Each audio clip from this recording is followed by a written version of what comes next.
Hello, everybody, and welcome to Turn to Page, Season 2, Book 7 of GrailQuest, The Tomb of Nightmares. Are you ready to get night scared? Not really. Out of all of Yeah. the titles so far, Voyage of Terror, etc., I didn't remember the other ones immediately, but Voyage of Terror sticks out in my mind as one of the scariest ones. Tomb of Nightmares definitely still raises the bar. Are we going to be especially horror-themed, fighting ghouls and ghastlies? We've seen skeletons before. Yeah. It also feels like a step down of, like, you know, the whole universe being corrupted. This is a tomb of nightmares. It's like, well, don't go there then. Yeah, exactly. It kind of seems like, I don't know. The fate of Avalon, how to save a country. Also, this janitor's closet is slightly haunted. Yeah, don't go in then. Okay, problem solved. Easy enough. But I am ready to solve this son of a gun. I will say there's a brief, mechanic that is introduced to us before the book kind of, starts. I don't know how to really explain it, aside from the fact that, yikes, the secret doors here. Do you have I didn't read this, but I kind of know what it is. Do you have a way to explain it cleanly? Effectively, in any section that you should like, you have the ability to roll for looking for a secret door. On a 4, 5, or 6, you're entitled to check the secret door table in the back of the book to see if there is a secret door there, and then take one of the passages out. If you roll less than 4, then you've missed any secret door that might have been available. Important to note, though, if you do leave and return to an area, you can re-roll for the secret door. So if there's an area that is just completely safe and open, we're capable of just going back infinite times to re-roll looking for the secret door. So for those cases, we're very likely to be able to just go, we stay until we find the secret door. And considering there are, it looks like 224 possible roll for doors, there may there may end up being a mechanic that we are like, all right, let's see if there's a door here, because that's an extra roll on every page forever. It's a lot, so we'll see. But that's an important new rule, as the game mentions here. But would you like to take us to the Gold Rush? Absolutely. Gold Rush. Merlin here. I've a little job for you. Nothing dangerous. None of that saving the world business. Just a small collection job. I need somebody to collect some money for me. Or precisely, treasure. Well, booty, if you want to use its proper name. Gems, jewels, trinkets, ingots, ivory scrimshaw, jade miniatures, silver figurines, and gold! Gold, I tell you! Gold, gold, gold! Oh, excuse me, I got carried away thinking about all that gold. It's what comes of a person trying to live on a pension. Even a pension from King Arthur, who is, admittedly, quite generous. I'll just cast the spell again and bring you back to my time. King Arthur's time. Avalon, Camelot, heroic deeds, dragon slaying, not that you'll be doing any of that, of course, wizards and towers, damsels in distress, the odd ogre or troll. Stand by for the spell. Bitter, toil and treasure? No. Mutter, toil and trutter? No. Oh, bongy, toil and trongy. Yeah, that's it. No, this isn't coming out right, even though I'm certain that last one was correct. I keep feeling there's someone looking over my shoulder. What? Bongy, toil and trongy. I'm using that from now on. That's mine now. Yoink. This is interesting. This is the first time the book has started like this. Oh, this isn't coming out right. I feel like there's someone looking over my shoulder.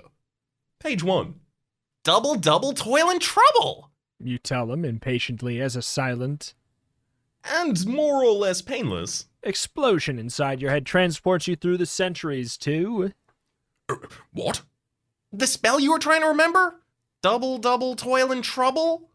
It's from Shakespeare. Whoa. Wait, what? Actually, apologies. Yeah. It's from Shakespeare, who hasn't been born yet? in a play that he hasn't written about a Scottish king who doesn't even exist yet. That's a new one. That's an end quote and start quote immediately from the same character. Mm-hmm. That's... How could we have been mixed up? What must be the oddest living room you've ever seen? Walls, floors, and ceilings are all gently curved to form the interior of a sort of elongated sphere, and colored the most delightful shade of blue.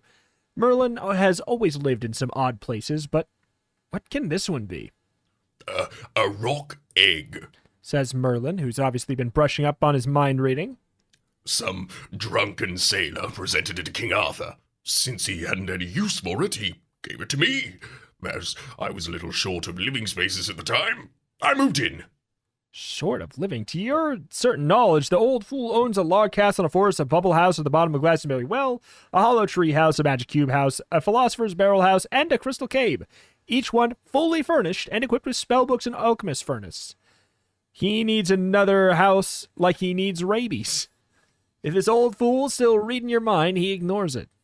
About this money that you're going to collect for me. He says. Well, yes, of course, sir. You say politely. I mean, I'm always interested in adventure. Even a dull, boring old adventure like debt collecting. Oh, good! Replies Merlin briskly. If you know how to conduct yourself in GrailQuest, life points, fighting, magic rules, and so on, you can turn directly to 3. If you don't, or if you need a little brush up on the rules, I'll fill you on 2. So let us move on to 3. Merlin smiles ingratiatingly. A sight designed to chill the most stout heart. And scratches the end of his nose. Oh, grot the hodder! He says. You blink. I beg your pardon? Grot the hodder. Merlin repeats. He owes me money. Who does? Grot the hodder? Merlin exclaims. That's his name? He's Welsh. He adds as if it explains everything. I loaned it to him in the meeting of the Wizards Guild, and now I need it back. Which is, of course, where you come in. I want you to collect it. I see. You say. His lair... He coughs. I mean, his home isn't very far from here, so I've taken the liberty of packing your gear for you in advance. No sense in going through all that business about choosing your equipment when this is such a routine adventure. Or hardly an adventure at all, really, more like a relaxing little interlude. He hands you the familiar old battered backpack you've used so often on your adventures. You glance inside to find that it contains the following... Rather basic. Adventuring gear. Axe, blanket, bandages, cooking utensils, container of oil, climbing spikes, change of clothes, change of boots, food rations, knife, lantern, rope, sacks, stout canvas, 6 in all, saw, tent, tinderbox, water bag. Right at the bottom is a neat little leather-bound tome with a gold block lettering on the cover. And Pip's Combined Spellbook. New edition, revised, enlarged, and signed by the author. Oh, read that later. Merlin snaps testily as you begin to thumb through the book. If we wait too long, the tide will come in. Since you're well used to Merlin's nonsensical comments by now, you don't even bother to ask what the tide has to do with anything. Instead, you say, Why do you think I need magic on this adventure? Merlin purses his lips and winks. Oh, you never know about these things? He says mysteriously. Besides, Grot the Hoddle is a wizard, or more precisely a sorcerer, so it's only courtesy to take along a spell or 2. This Grot character, You frown suspiciously. just how much money does he actually owe you? 50 gold pieces! Says Merlin promptly. Plus interest, of course. Just how much does the interest amount to? Oh, just about everything he has. You echo. What? Nope. Merlin tells you cheerfully. The loan's been outstanding for quite some time, you see. Everything he has? You finally echo. Won't he object to giving you everything he has? Oh, yes. Merlin agrees. I expect that he will. But then again, he might not. He might think twice about objecting to Pip the Wizard Basher, Dragon Slayer, Realm Saver, Gateway Closer, and Chaos Tamer. You've quite a reputation now, you know. That's, of course, why I've decided to send you. You mean you want me to threaten him? You ask, appalled, abruptly realizing the gritty old wizard has called you back through time to act as a sort of minder of mafia hit person. No. Not threaten him, exactly. Merlin says. Just lean on him a little. Oh, and if that doesn't work, just take the money. It's mine by right anyway. He hesitates, then adds. And you'll get a 10% collector's fee, of course. That's different. You say. I presume this Grot is a very evil sorcerer? Very. Merlin nods, which leaves you only to collect Excalibur Jr., your amazing talking sword, and read your combined spell book on page 179 before slipping on to page 4 to get this suspicious adventure underway. So 179, just having spells again, finally, is great to me. So I'm in. I gotta say, having spells as well as the book being like, Here's your items. Just take them and go. like, ooh, yes, thank you. This is what I wanted. Yeah, pretty much. I will say we also read the rules, or you read the rules, and you said that it mentioned we have the dragon armor. Yeah? Yes, so doesn't mention it in the text itself, because I believe it's only ever relevant if you played through the very, very first GrailQuest, but we have proof that we did that. It's true. In the very bottom section where it does give a description of the rules, at the very bottom it says, hey, you always have EJ, and if you've also done the very first of the books, you have your dragon skin armor. Mm-hmm. And apparently we had it last book too, but we just... Hey, we didn't need it. We died a bunch, but whatever. We didn't need it. Exactly. But, some of these are familiar. You want to read these spells? Absolutely.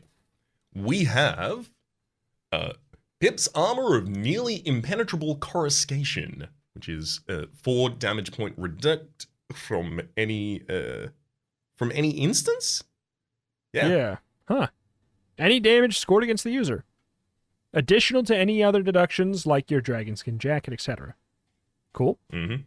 I'm gonna try and actually burn through and quickly summarize these.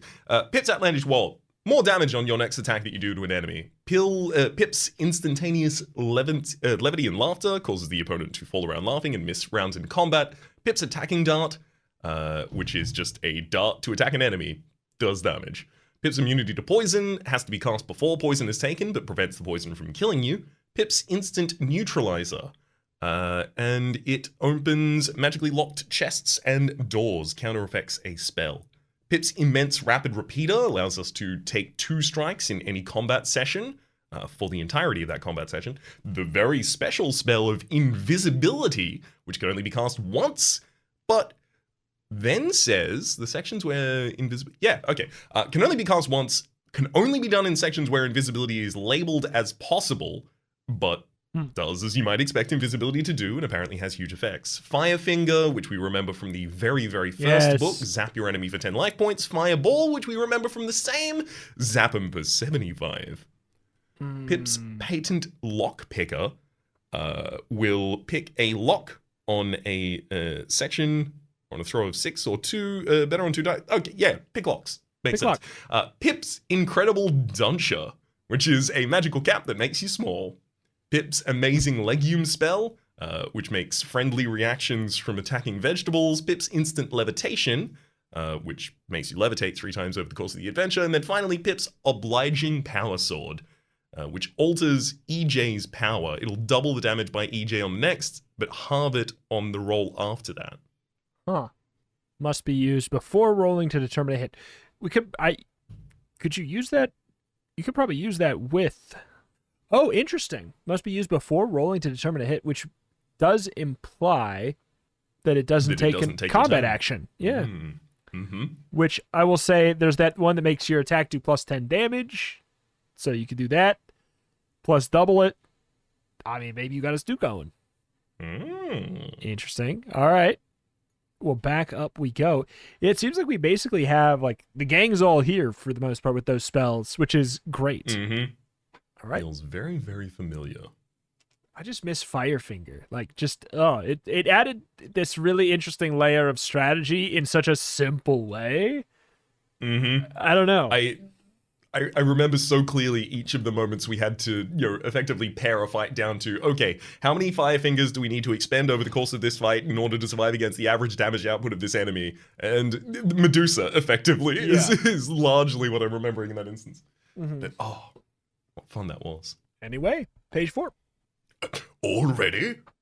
Asks Merlin cheerfully. Excellent. Now, let us be off. Us? You ask in some surprise. Yes, of course, us. Merlin snaps. You don't think I'd let you go off on your own, do you? You might get lost, or worse still, get yourself into trouble. No, we can't have that, have we? Can we, rather? No, what we want here is a nice, safe adventure. No troubles, no difficulties, no undue excitement. Tsk. What is it, EJ? I think he's gone to Lollipop. EJ whispers. No, he hasn't. You whisper back. He's just being cunning. All this business about a safe adventurer is meant to lull our naturally suspicious natures. You mean this isn't going to be a safe adventure? EJ asks. I shouldn't think so. After a moment, EJ remarks. Ugh, I wish I'd stayed in bed. But Merlin has opened a fragile door in the wall of the rock's egg and is ushering you outside. The egg itself is set at the extreme end of a rocky, premonitory jutting into what appears to be a rather angry sea. Landward, the promontory narrows dramatically, so that the high tide you could well imagine it would be submerged completely. As it is, breakers crash along it in various places, promising you a thorough soaking if you're not careful. Follow me, Exclaims Merlin, and sets off along the rocky causeway at a furious pace, one hand And his wizard staff. held aloft in the manner of a traffic policeman. And while Merlin's magic frequently goes wrong, this bit of it goes absolutely right, for as you shoulder your pack and follow him, you notice that the crashing waves are now recoiling as if an invisible barrier were there. You reach the mainland, a wilderness of rock and sand, broken by only the occasional twisted shrub. Where exactly are we? You ask curiously. Cornwall. Merlin says. I use the egg as a holiday resort. It's quite close to Tintagel, actually. The King's Cornish castle, you appreciate. He hitches his robe firmly about him, switches his wizard staff to his left hand, and points with his right. Now, Pip, that's where you're going. You follow the bony finger to discover it's indicating a second premonitory jutting into the sea no more than a quarter of a mile away.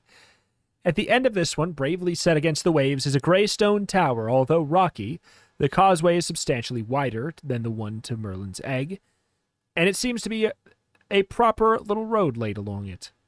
And here Says Merlin. is your map. Map? You protest. Why would I need a map? It's just a step or two down the way. Oh, you can't be too careful. Merlin says. Now, be off with you. Aren't you coming?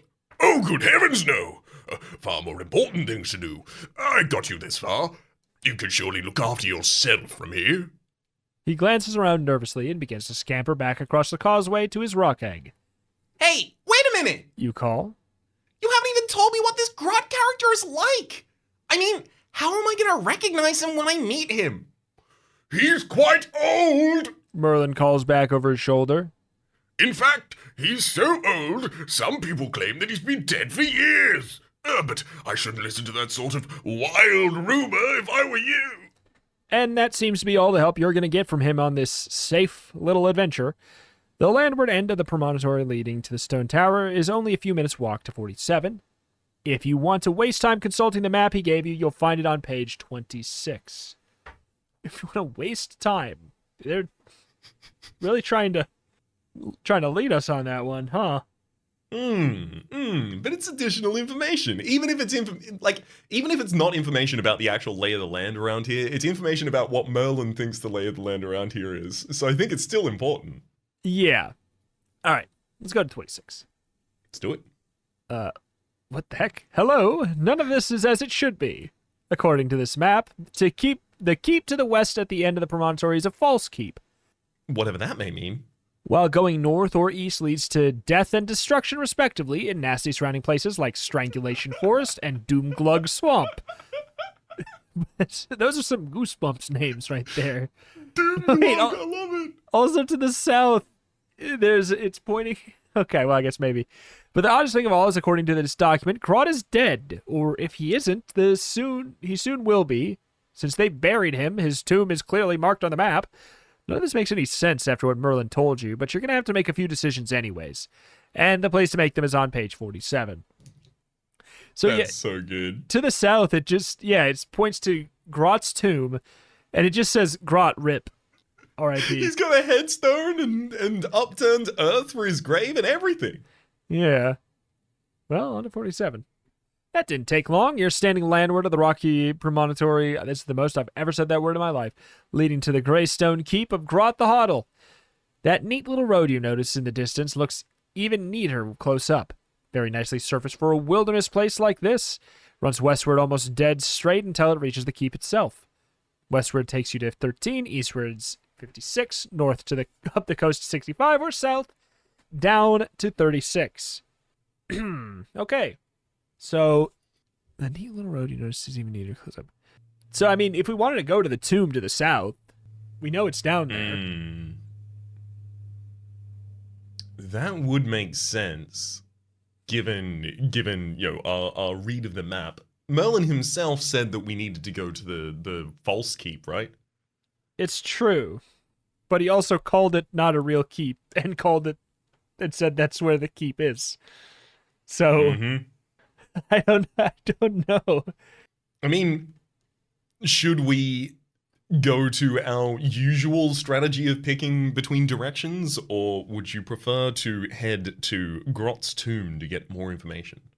I feel like it's gonna bite me in the butt, but I kind of want to. Like, the book is called the Tomb of something spooky. I can't remember.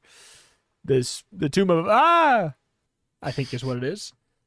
So Yep. something. Yeah, I just went and looked, and that was.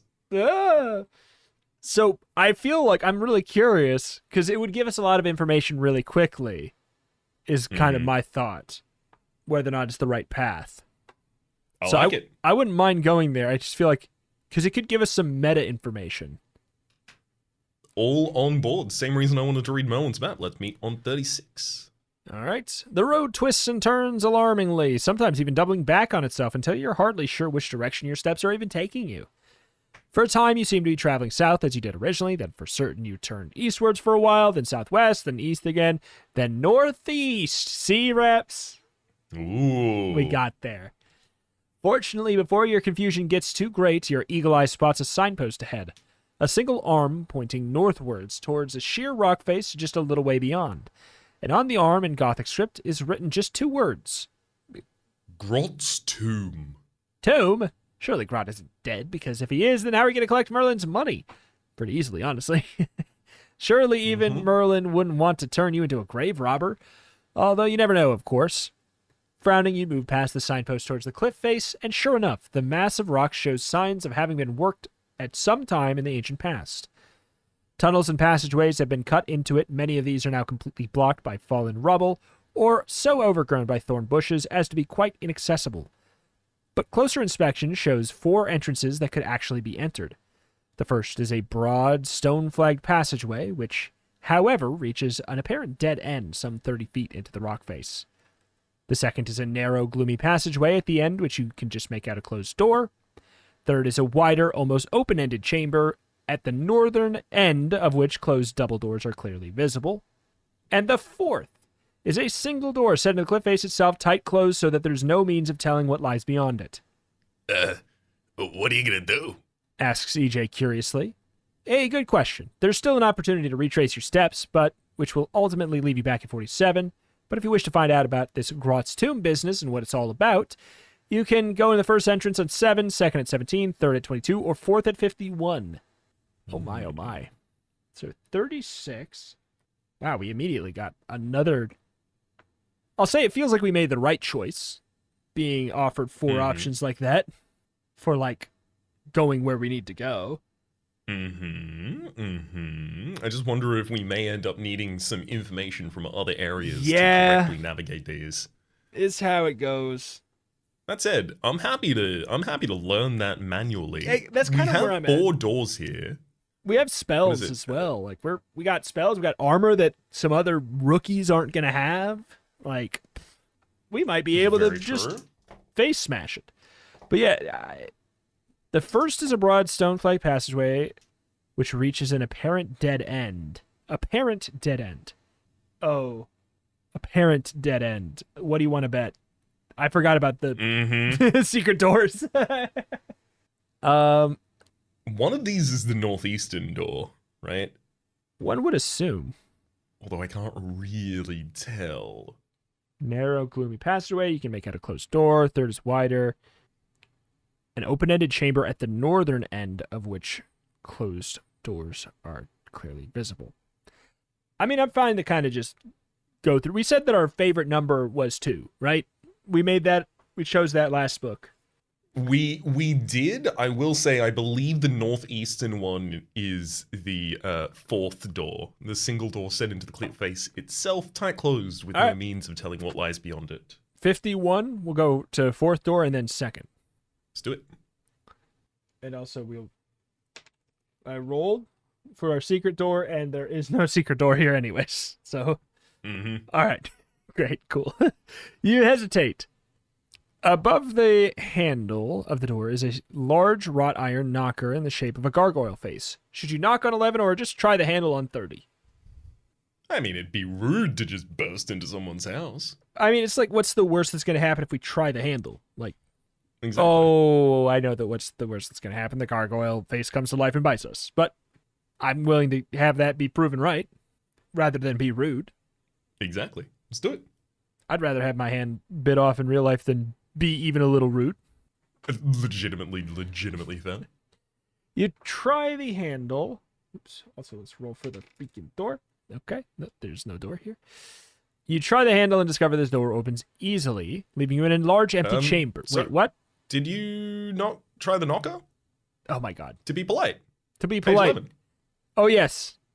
I wonder what would happen if we did the other way. I wonder if it's locked. The gargoyle head grins at you. Come in. It says, "What a funny knocker. If you still want to, you can try the handle on page 30. Yeah, Raps, I think I might be fine with trying the handle on page 30. Let's do it. You try the handle and discover the door opens easily, leaving you in a large empty chamber, the east and west walls of which slope inwards as they move north. In the middle of the north wall facing you, you can see a pair of brass-bound double doors tight shut. You walk towards them and then hesitate, as you well might, because you have the option of trying to open the left-hand door first at 5, open the right-hand door first at 10, or trying to open both doors simultaneously at 15, or go all the way back at the other doors, or all the way back to 47. Wow. We are really getting knee-deep down some decisions. I'm writing down all of these. I'm glad to hear it, because I was thinking about trying to draw a map, but the very first direction we went said, you went south, and then east, and then west, and then northwest, and then you jumped into the air, and then you moved to a different planet, and then you went south again. It's like, what? How do I map that? Yeah. Little rocket ship? Trying to open the left-hand door first, the right-hand door first, or trying to open both doors at the same time. That sounds funny. It does. What if, like, one of them is a trap and the other one disarms the trap? Something like that. I could certainly see it being the case. Although, before we do anything, we're now inside of a chamber. Hey, that's a 6. All right. Does page 30 have a secret door? Nope. Oh. Well, I tried. I go around fumbling it. Well, Pip, rather, goes around fumbling at all of the walls for a while. Not here. Not here. Ah, god damn it. Not here. I don't know. What do you think for doors? I kind of want to open both at the same time. I want to go like, you know, the new sheriff has just arrived in Pinickety Springs and is just kicking down both doors at the same time for the saloon. All right. What? Dude. Good grief. The roof's fallen in. When you finally dig yourself out, you find you've tunneled your way all the way to page 14. Really? What? Are you? No. How? Are we sure it's not page 16? It definitely said 15, but Page 16 looks more logical, but it looks more logical, and 16 could easily be the transcription error, but like, what? huh, interesting. So I guess let's read page 14 since we're dead. All right, because Let's we do it.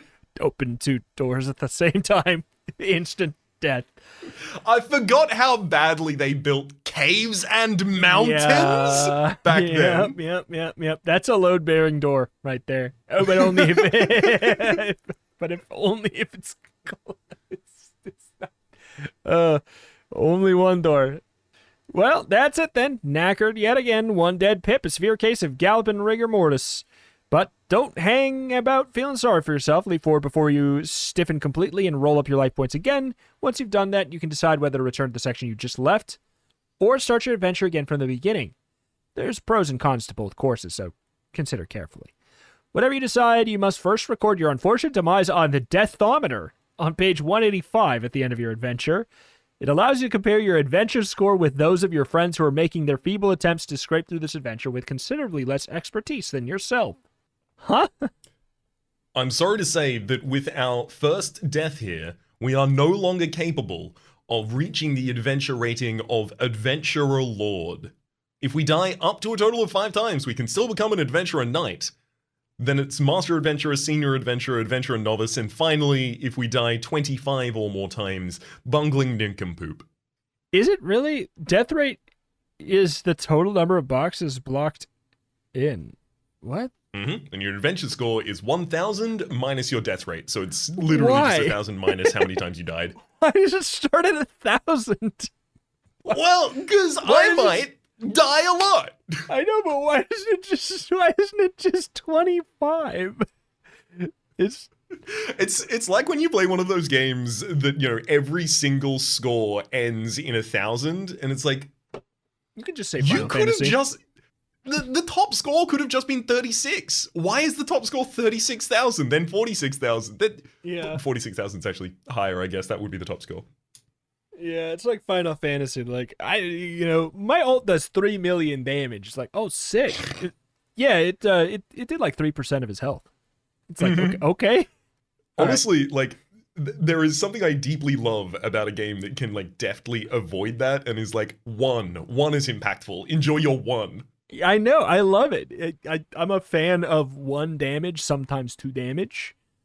And then if you're popping off out of control 3 damage, it's like, I know the impact of that.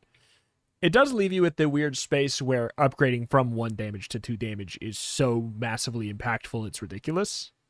Mm-hmm. But that's fine. But it's not like the Final Fantasy games are going from 2.999 million up until 3, right? Yeah.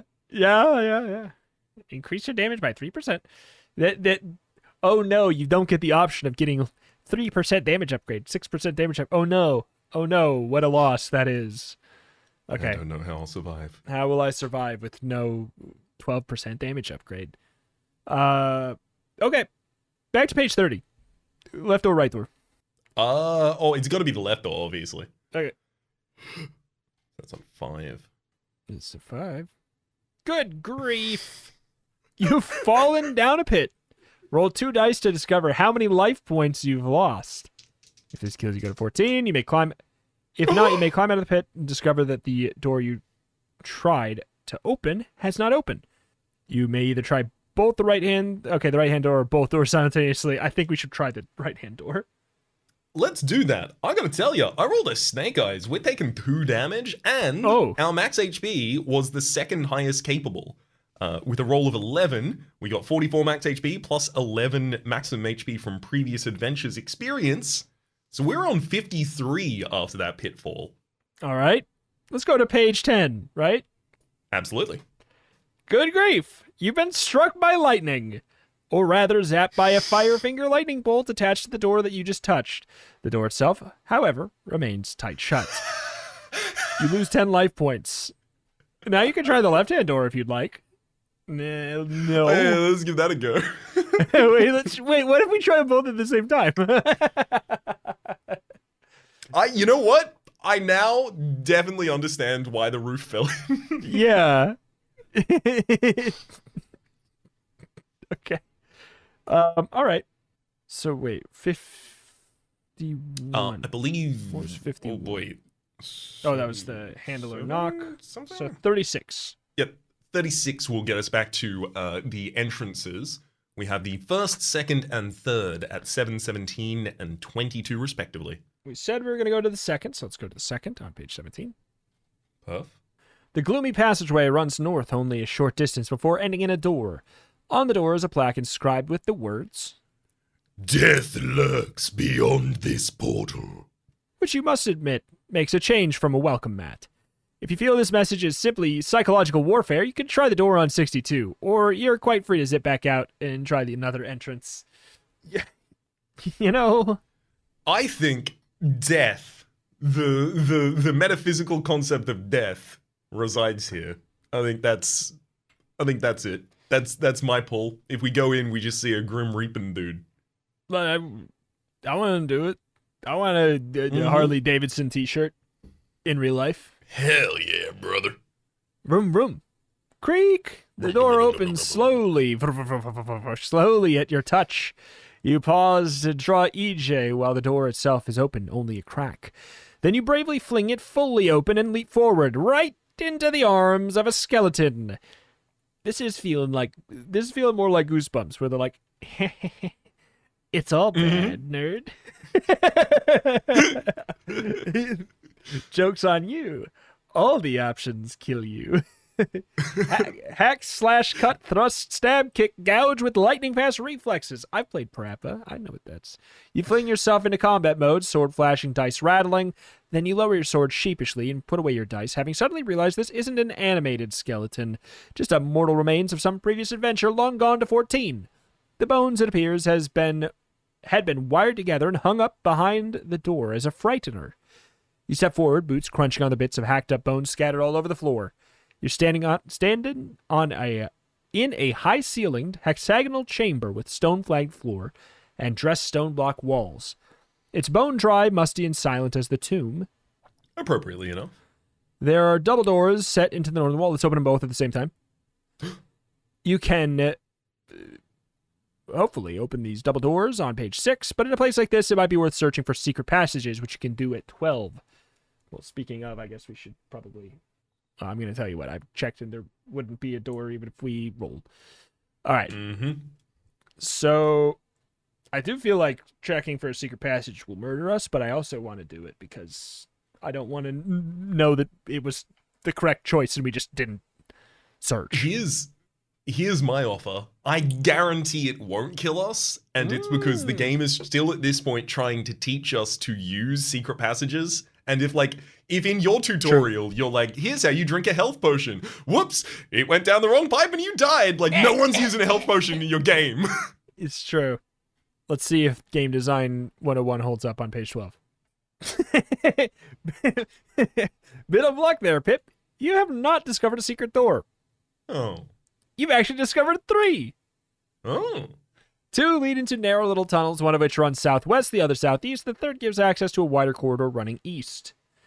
Which now has me wondering, it's like that, just that, the gamer instinct where it's like, oh no, this is the right way. I was supposed to, uh-oh. Mm-hmm. I was supposed to test the double doors and die. Yeah, this is the right way. I need to, but the herbs, the green herbs are in the other direction. The bullets. I need the bullets for my You gun. don't understand. There's a page over there that Alan Wake wrote, and if I read it, it'll tell me what's happening. Yeah. Oh, this is not the time for this, but are you playing the second one? Is it good? Oh, it's so good. Oh, that's great to hear. Anyways, southwestern tunnel leads to 53, southeast to 33. The corridor east may be entered on page 18. What do we think about that corridor east? It's the closest to what we like, so I say yes. We like north, we like east here. The corridor runs eastward for quite a distance before turning abruptly south and ending in an impressive set of double doors, which you may try to open on page 25, or you are, of course, free to return. I mean, I'm It down. only makes sense, right? They're double doors. I We know those are good. We love those. The doors open easily into a large, high-ceilinged chamber, the walls of which slope outwards to the south, and then to the south wall there's a single door. closed, possibly openable on page 16, which is your only option here since the doors which you entered from have closed behind you and will not open again. Okay. So we do have the ability, it's worth noting, to return to page 12 flawlessly, and in doing so, go out those other entrances. So I'm just gonna 12 with a little circle around it to say, hey, there's 2 undone things here. Great. So to page 16, since it's the only option. Mm-hmm. Oh, wait, we knew this. You're back outside, standing by the 4th entrance of the tomb, to be exact, which you can explore on 51, if you wish. Alternatively, blip, bloop, bloop, all the other ones. Okay. So what that means is that these tombs inside are interconnected via at least the secret rooms. Yeah. And because of that, the 4th area was dangerous because we entered it in the wrong direction.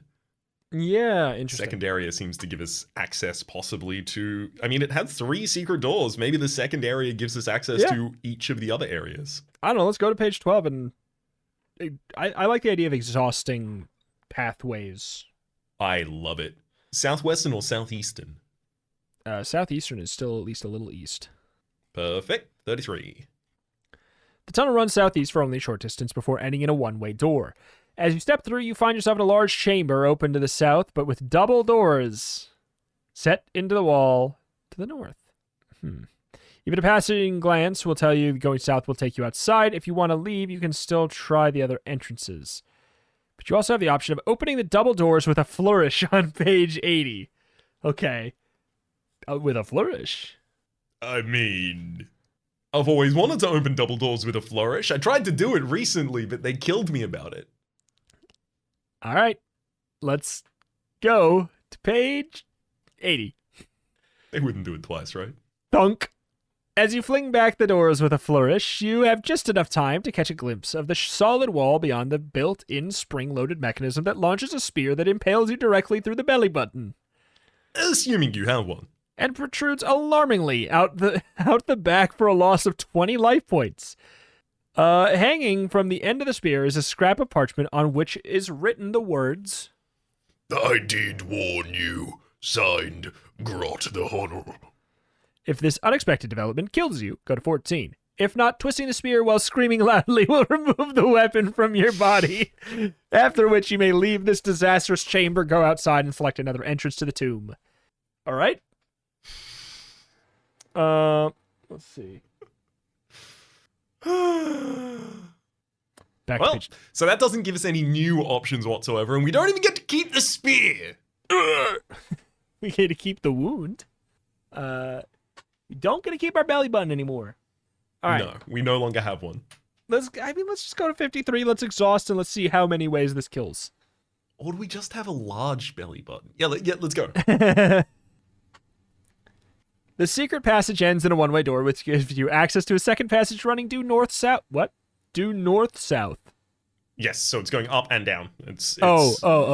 yeah. Okay. I knew that directions were messy here. So there's daylight filtering in from the south. Well, to the north, the passage stops abruptly at a dead-end wall. Set into this wall, however, is a small lever, which you may, of course, feel somewhat tempted to pull. If you do so, turn to 44.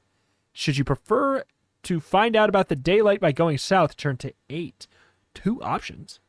I mean, I'll tell you 100% of the time, that daylight is back outside. It's true that it should be. If they've got like a sunroof in this mountain, I'm just going to be endlessly impressed. Now I want to know. I mean, yeah, worst case scenario. Yeah, worst case scenario, we know we can get back to 12 and then 53, yeah. Yeah, great. All right.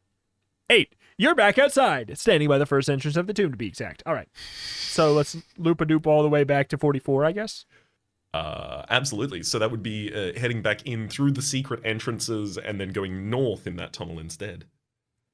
With a dreadful rumbling noise, a huge stone slab slides from one of the side walls, completely sealing off the southern entrance to the corridor.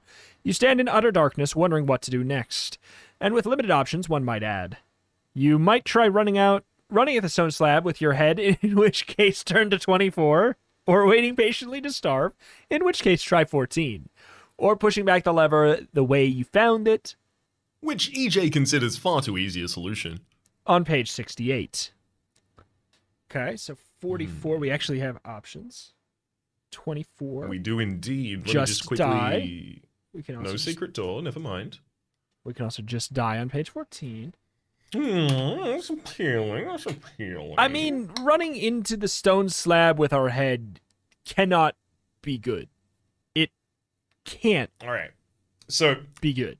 let me pitch the situation in which I think it could be. This is like a... this is illusory magic, I will start with. Yes. Right? So there's many different ways in which that could occur. But the trick here is that if we haven't hit the switch, the brick wall is actually there. It's just invisible. And so, you'd run into it and stumble and thump and blah. Whereas when it's visible, it's not actually tangibly there. I'm not sure that's true, but that's the only way in which it would work in my head for running directly at it to be appropriate. And do you want to test that theory? Absolutely. 24. All right, let's go see if this is special illusory magic. Thunk! Ouch! That whimsical decision of yours just cost you 15 life points. If it kills you, go to 14. Otherwise, go back to page 44 and reconsider your options. Well, I got great news. We're almost unconscious. We're on 8 health. I mean, that's great. We have the secret path back in here. Not that at That this is true. If 68 isn't the option, then we are... This place sucks. 68. Swiftly, you push the lever back to its original position. I don't really think that's gonna do anything. EJ remarks in the darkness. He might be right, but then again, you might get lucky. Throw 2 dice and note the result. Now throw again. If your second throw scores higher than the first, turn to 74. Otherwise, go to 86. Do you feel like you are rolling high or low today? I don't know. I haven't rolled... Well, wait. Okay, I rolled a 6 and a 4. So... Oh dear. I'll roll... So I have to beat that now. No. That's what I did in the past. Oh, okay. So you're rolling high today. Do you want to roll second? Yes. And I've already rolled. Oh god. Did you beat 12? I got 12! Which means that it still fails. That's crazy. Yeah. All right, let me just mark down. Dang. 74 and 86. So at 86, Mm-hmm. nothing happens, Told you so. says EJ, which is the last words you hear since you're now sealed in the Stygian darkness without hope of escape, such as time as death itself enters this fateful chamber and claims you at page 14. Okay. So we're dead. But that does Dead give number us... 2. That does give us the reason they put the deathometer. I'm seeing the gimmick of this book very clearly now. Yeah. We kill you a lot. See how many kills how few kills you happen to get. I see the gimmick of this one. Which means, like, mentally, I'm immediately starting to treat death as not a fail state at all. It's literally just part of the scoring. It's like it's like how some roguelikes, anytime you take damage, they take a score away from you. It's like, no, sometimes you need to take damage, buddy. Yeah. All right. Well, since we're on Sometimes the you death loop, gotta should we die. just go to 74? I think we absolutely should. Like, we could just go until we correctly do it, I guess? Let's see. Well, how about that? Well, okay, hold on, I guess. Roll 2 dice for me. 8. 11. I win. We're in. Okay. Puff. There. That doesn't count as a death even. I'm sure people cared at this point. But hey, how about that? The slab is sliding back. This must rate as the world's worst trap. All the same, since it never really pays to take too many chances, you zip swiftly out of that passage into the bright sunlight and the fresh air, breathing a little too heavily on account of the relief you feel. And here, once again, you're faced with 4 possible entrances to Grot's tomb. Oh boy. The first is a broad stone-flagged passageway, however, reaches an apparent dead end and some 30 feet into the rock face. The second is a narrow, gloomy passage at which you can find a closed door. Is this the same? It's not the same page. It's exactly the same. It's not the same page. It's exactly the same description as was given us to with first scene here. Different page options, though, right? No. I don't believe so, no. These are the same option. Wait, no. Oh. Wait, yes. Oh. Oh. Okay. So the fourth is a single door to the side of the cliff. It's the same thing. There's still an opportunity to retrace your steps, which ultimately will leave you back on page 47. Otherwise, you can go to the first entrance on 7, second at 17, third at 22, or the fourth at 51. Huh. Okay.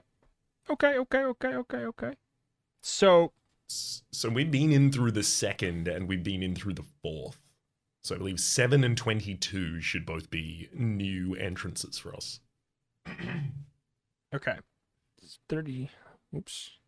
So it's the same as 36. I just want to examine if it's different for some reason. No, it's all the same. All right. Do you have a preference between 7 or 22? I'm going to say 7. All right. Carefully, you enter the passageway, tapping the walls to either side in the hope of discovering a secret door. At one point, towards the end of the eastern wall, there is indeed a hollow sound. But try as you might, you cannot find an actual opening. You continue to the dead end, facing what seems to be a solid rock, except for now you're close. Now that you're close, you can see, set into the rock, a small lever, which you may, of course, feel somewhat tempted to pull. If you do so, turn to 44. Otherwise, you can return to 36 and reconsider your options. I mean, I want to know... yeah, right? We just... I would recommend not, only because this is the exact same level we pulled just before. Yeah, that takes us to 44. What was happening... Yeah, exactly. So what was happening was 2 was taking us through all of those secret passages to, other parts of the area. So we've already explored all of 1. And when we went through 8, we were exiting through the first door. So yeah, we're done with that one. All right. Path complete. I guess on to 22. We'll head back outside and go through the third door on 22. Have we... Did we land on 22 before? Anyways, you step into the open chamber and move cautiously towards the double doors to the north. As you approach, you can see the handles have been roped together and the knots of the ropes have been sealed with wax, which bears the imprint of a mystic insignia. Hanging from the seal is a small, tight roll of parchment. Gently you remove it, remove the spidery parchment and unroll it. Written in a spidery hand, not unlike that of Merlin, is the message: "These doors have been sealed for your safety. To attempt to open them will occasion you grievous bodily harm, perhaps even death. Please proceed back to the entrance in an orderly manner. Signed, Grot the Hoddle." Well, all right. So this is the warning that Grot said that he gave us on the page where we got flung with a spear.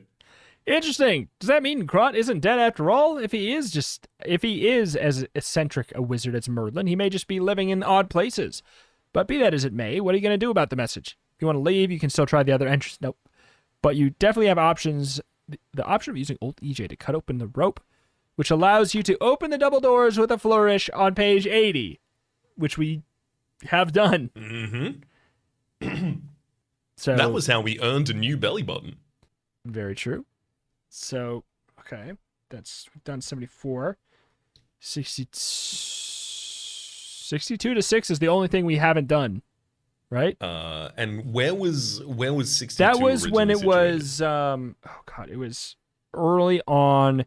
You can open the double doors onto page 6 or search for secret passages on 12. That's if we elected to not search for secret passages. Right. So this is entering through the third door where the skeleton ambushes us, or rather we are ambushed by a completely unanimated skeleton. Yes. And then instead of searching for the secret passages, cool, let's do it. These double doors have to be good, right? Surely. Kersplat. As you touch the handles of the double doors, a viciously barbed spear propelled by a hidden spring flashes out to impale you through the solar plexus. By the time you manage to rip the weapon from your quivering flesh, you will have lost a double dice roll of life points. That's it? If this kills you, Snake Eyes! Go to page 14. If not, you have the option of returning to 62 to reconsider your options. Or if you're feeling really Looney Tunes, having another try at the double doors on page 20. At this point, how likely is it that they put 2 spears in there, right? Like, does it have a reloading mechanism? I bet not. It's unlikely. Kersplat! Oh no. As you touch the handles of the double doors, another viciously barbed spear propelled by a hidden spring flashes out to impale you through the solar plexus. By the time you manage to rip it out of the quivering flesh and plug what is now turning into a very large hole, you will have lost a second double dice roll of life points. If it kills, you go to 14. If not, you have the option of returning to 62 to reconsider the options given there, or gulp, having another try at the double doors on 32. They can't have 3! It's not possible! We lost 10 health to that spear, by the by. We're down on 43 at this point.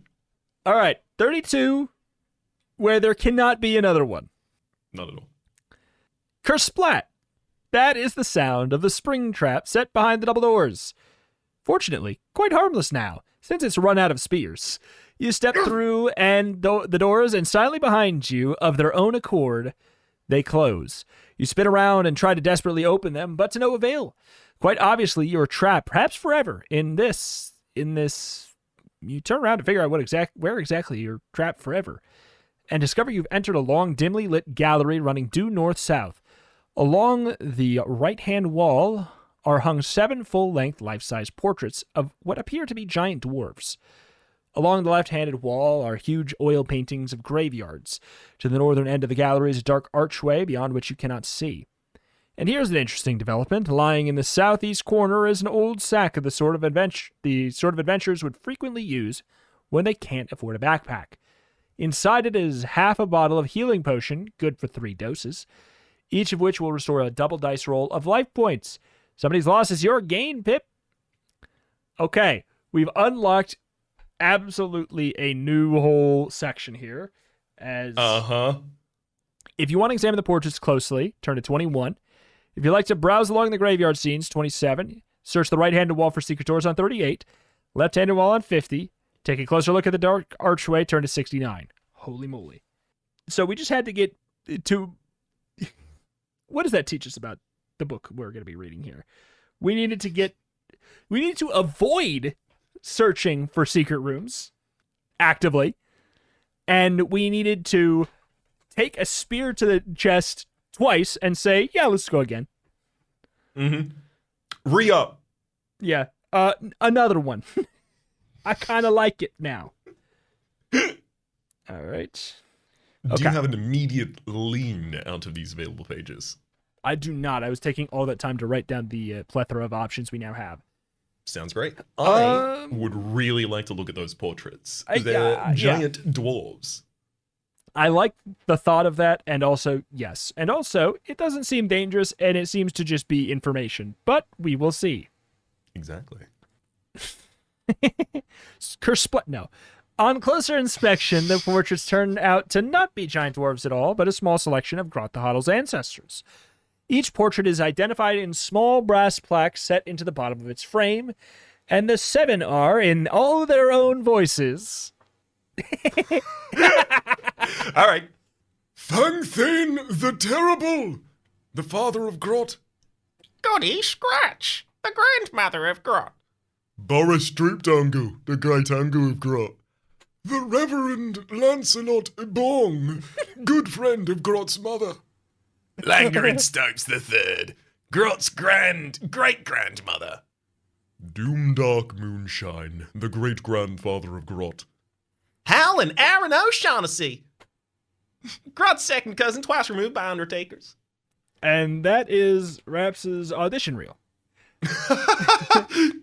Yep, I mean, hey, I was told you should have 8 voices on there, so those plus Merlin. That'll do it. And a right ugly looking bunch they are too. Now return to 32 to select your next option. Is there some reason? Also, the Reverend Lancelot Bong, good friend of Grot's mother. Interesting. So the thing is, that easily could be Lancelot Dulac. Oh my god. Lancelot Bong is his name? Okay. That's true. I can see why he changed it to Lancelot Dulac. He was walking around looking for things that he could interact with that he would be named after in order to get a slightly more serious name for resume entries. Yeah. I guess I don't... Just trying to figure out if there's anything Information-wise here. Yeah, to really lock away. So there's the people that are related to Grot, who it's possible theoretically we could interact with at some point in time and be like, oh, I happen to know that blah, blah, blah, blah, blah. Alternatively, the thing that stands out here exactly is the Reverend Lancelot Bong, which is all of the rest of these are direct relations. You know, second cousin twice removed still technically counts in this instance as a direct relation to Grot, whereas the Reverend is just a good friend of Grot's mother. Yeah. All right. Well, back to 32. Okay. I feel like browsing the graveyard scenes feels like another look, don't touch kind of safe moment, but I could be wrong. Let's do it. Seems like a good info gather in a safe way. Who knows?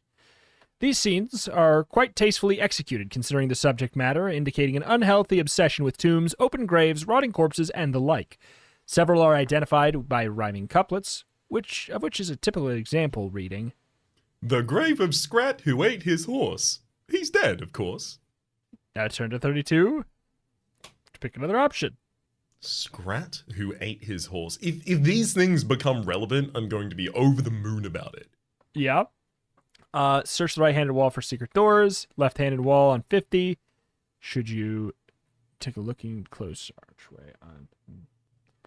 It definitely feels like that dark archway is going to be our exit, but for what it's worth, secret doors also probably form an exit as well. Yeah. Left-handed door. Well, let's do it. 50. How interesting. A section of the wall has slid back, much like something in a very old... And very bad. ...horror movie.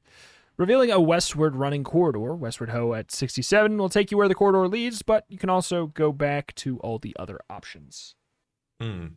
Let's note that 67's an available option and then Yes. go check the right-hand wall for secrets. Yes. You got lucky, Pip. Scrabbling behind a portrait of a cross-eyed hunchback. Which a small plaque identifies as Doomdark Moonshine, great-grandfather of Grot. You discover a narrow corridor running east. If you're interested in where this corridor leads, you may turn to 43. Otherwise, pick another option. 2 separate, disparate paths. Interesting. Indeed. Do we want to choose to take one of these paths, or do we want to have a look at the shadowy corridor? I kind of want to look at the door because I feel like it will kill us, is kind of my thought, but I could be wrong. Let's do it. That's odd. What's that? EJ asks, having possibly taken mind reading lessons from Merlin. Shut up, EJ. I'm trying to think. In fact, you're trying not to worry. The archway is still dark, despite the fact that you're holding your lantern right up to it. Something about it seems to absorb the light, but whatever's happening, you cannot see through the archway. The question being whether you want to walk through the archway, which you can attempt to do on 48. Alternatively, since there's no one here, you can chicken out and go back to any of the other options. Okay. Interesting. Many a choice has been presented upon us. What do you think? I'm probably least likely to proceed into the impermeable darkness. Than, What, you chicken? Maybe a little, yeah, etc.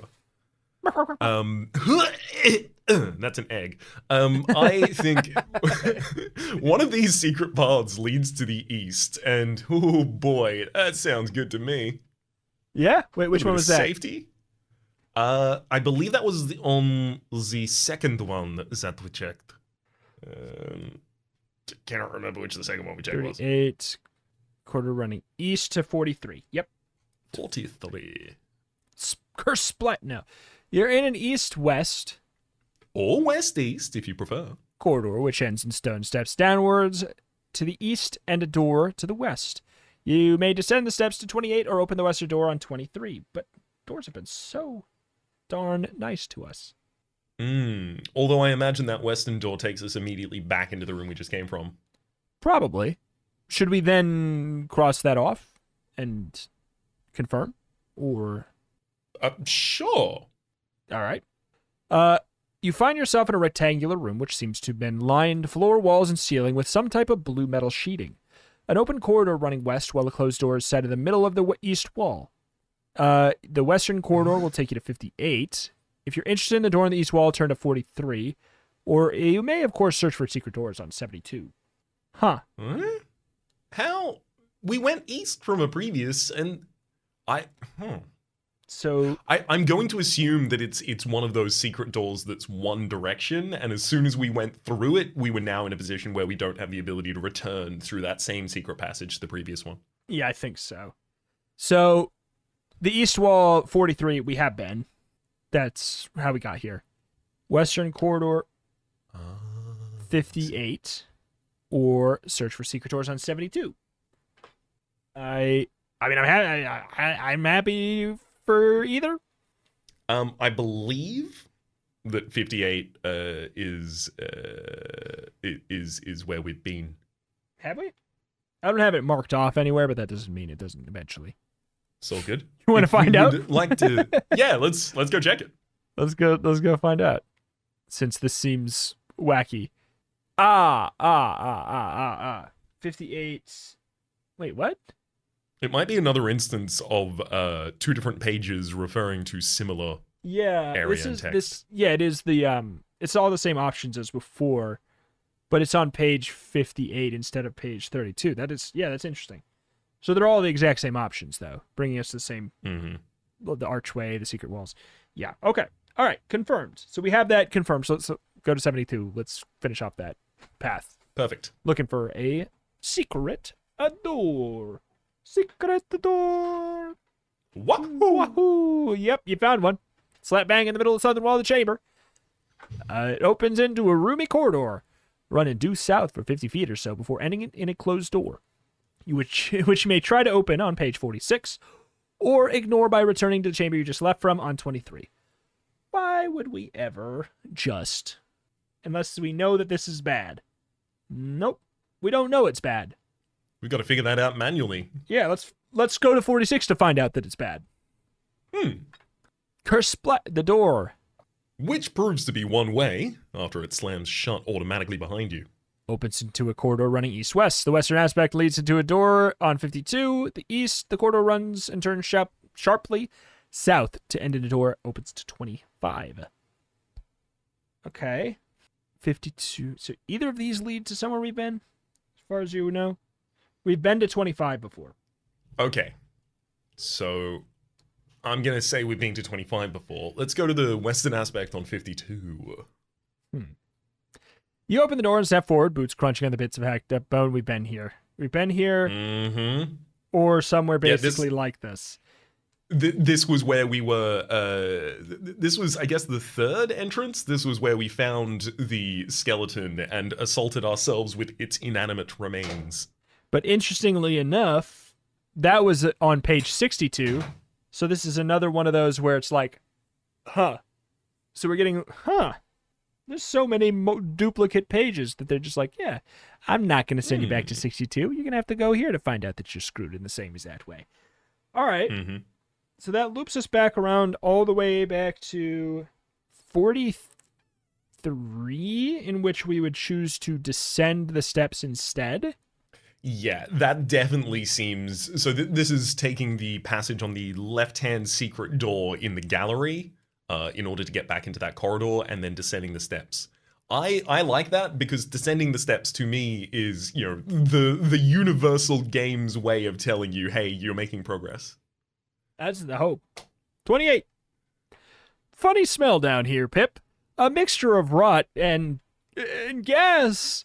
Hold your breath, quick. No, too late. You've breathed it, otherwise you wouldn't have smelled it. Roll 2 dice. Score below 7 and the gas gets you and you die. 7 or better and you may stagger up to either 43 or eastward along the corridor to 66. 40. Well, I'll roll one of them if you roll the other. Okay. Would you? I rolled a 4. Okay, I rolled a 3. I thought I beefed it for us.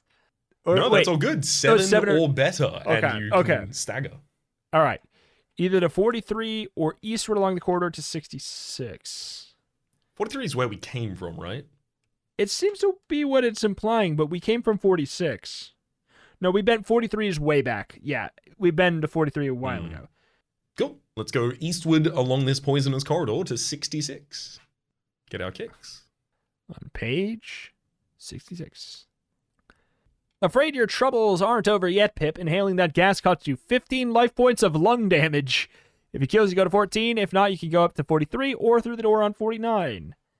Our lungs are now critically wounded, so we're going to need a stim pack to heal that. But we've got 28 health points remaining, so we can go all the way across to the door on 49. I mean, if the spear thing is anything to go on, this is probably the correct choice. Mm-hmm. You've entered a 10 by 10 chamber with a door in the east wall. Unfortunately, that's not all that's in there. Several flagstones have been removed from the middle of the floor and a hole 6 by 3 dug in the ground beneath. At one end of the hole has been set, of all things, a tombstone, so that if you weren't in an underground chamber, you'd swear the hole was meant to be a grave. An open grave. But since it can't be an open grave, of course, you take a brave step forward, hesitating only when out of the open grave. Deep hole! It's just a deep hole! Possibly left by miners. Climbs 2 rotting corpses of distinctly bilious green hue. They look at you and scream, which may give you some indication of how the corpses look at you and scream. Terrifying. Wait. Which? Oh. There's a picture, and there's like a little picture of two guys going, ah! And underneath it says the corpses look at you and scream. It's cut funny. This picture slaps. It's so good. It's like a rock and roll or like a death metal album. It's good. 100%. Which may give you indication of how terrifying you look these days, or may simply suggest you've encountered a brace of dreaded screaming green mummies often used by sorcerers to guard the precious objects or gold. Each mummy has 25 life points and hits successfully on a 5 or better. They do dice damage only, but a score of 12 by the mummy indicates a dreaded scream, which will mangle your brains and instantly kill you. If you survive this encounter, turn to 37 or go to recuperate on page 14. All right. All right. Roll for initiative. Oh, 2. Oh, 3. Ha. All right, that'll be the mummy first. Hey. That is an 8, which does not do damage anymore, does it? Wait, on a 5 or better. Oh, yes, with the dragon skin jacket. Yeah. Exactly. It would have done 3 damage, but it gets reduced by 4. Oh, it's good to be back. Remember that glorious period of time where we were wearing the dragon skin and a leather jerkin? It was like, nothing can harm us. That was great. And then they stopped doing it because they're like, okay, yeah, it's broken. Just a touch. We wind up with EJ for his first swing of the adventure and do 7 damage to the first mummy. All right. He reaches out and goes, another 8, but a different style. It's a 6 and a 2 instead of a 4 and a 4. Actually, so you would need to roll a 10 to do 1 damage, 11 to do 2, and then 12 kills us. Yeah, it's kind of like, yeah, been there. EJ does a very, very solid job of slightly incrementally increasing his damage, doing 1 more than last time, leaving the first mummy on 10 HP. Ooh, that's a 6, and okay, and a 3. That's a 9. All right, that's a damage, right? Wait, no. No, 10's the first damage. Wait, yeah. But on a 5 or better, so that's 5, 4. Yep, you're right. That's, yep. They didn't give him any modifiers. That's crazy. EJ, what are you up to? We do 11 with EJ for the final swing on this mummy, which I'm going to say just straight up decapitates it, and we don't even hear the sound of its head hitting the ground of this deep, deep hole. It screams as it falls. 7, which is definitely not a damage. All right, you wanna join your friend? I guess not. EJ swings wide as the mummy dodges. Okay. That is a 9. These are some good rolls that would be annoying if we didn't have armor. And yet we do.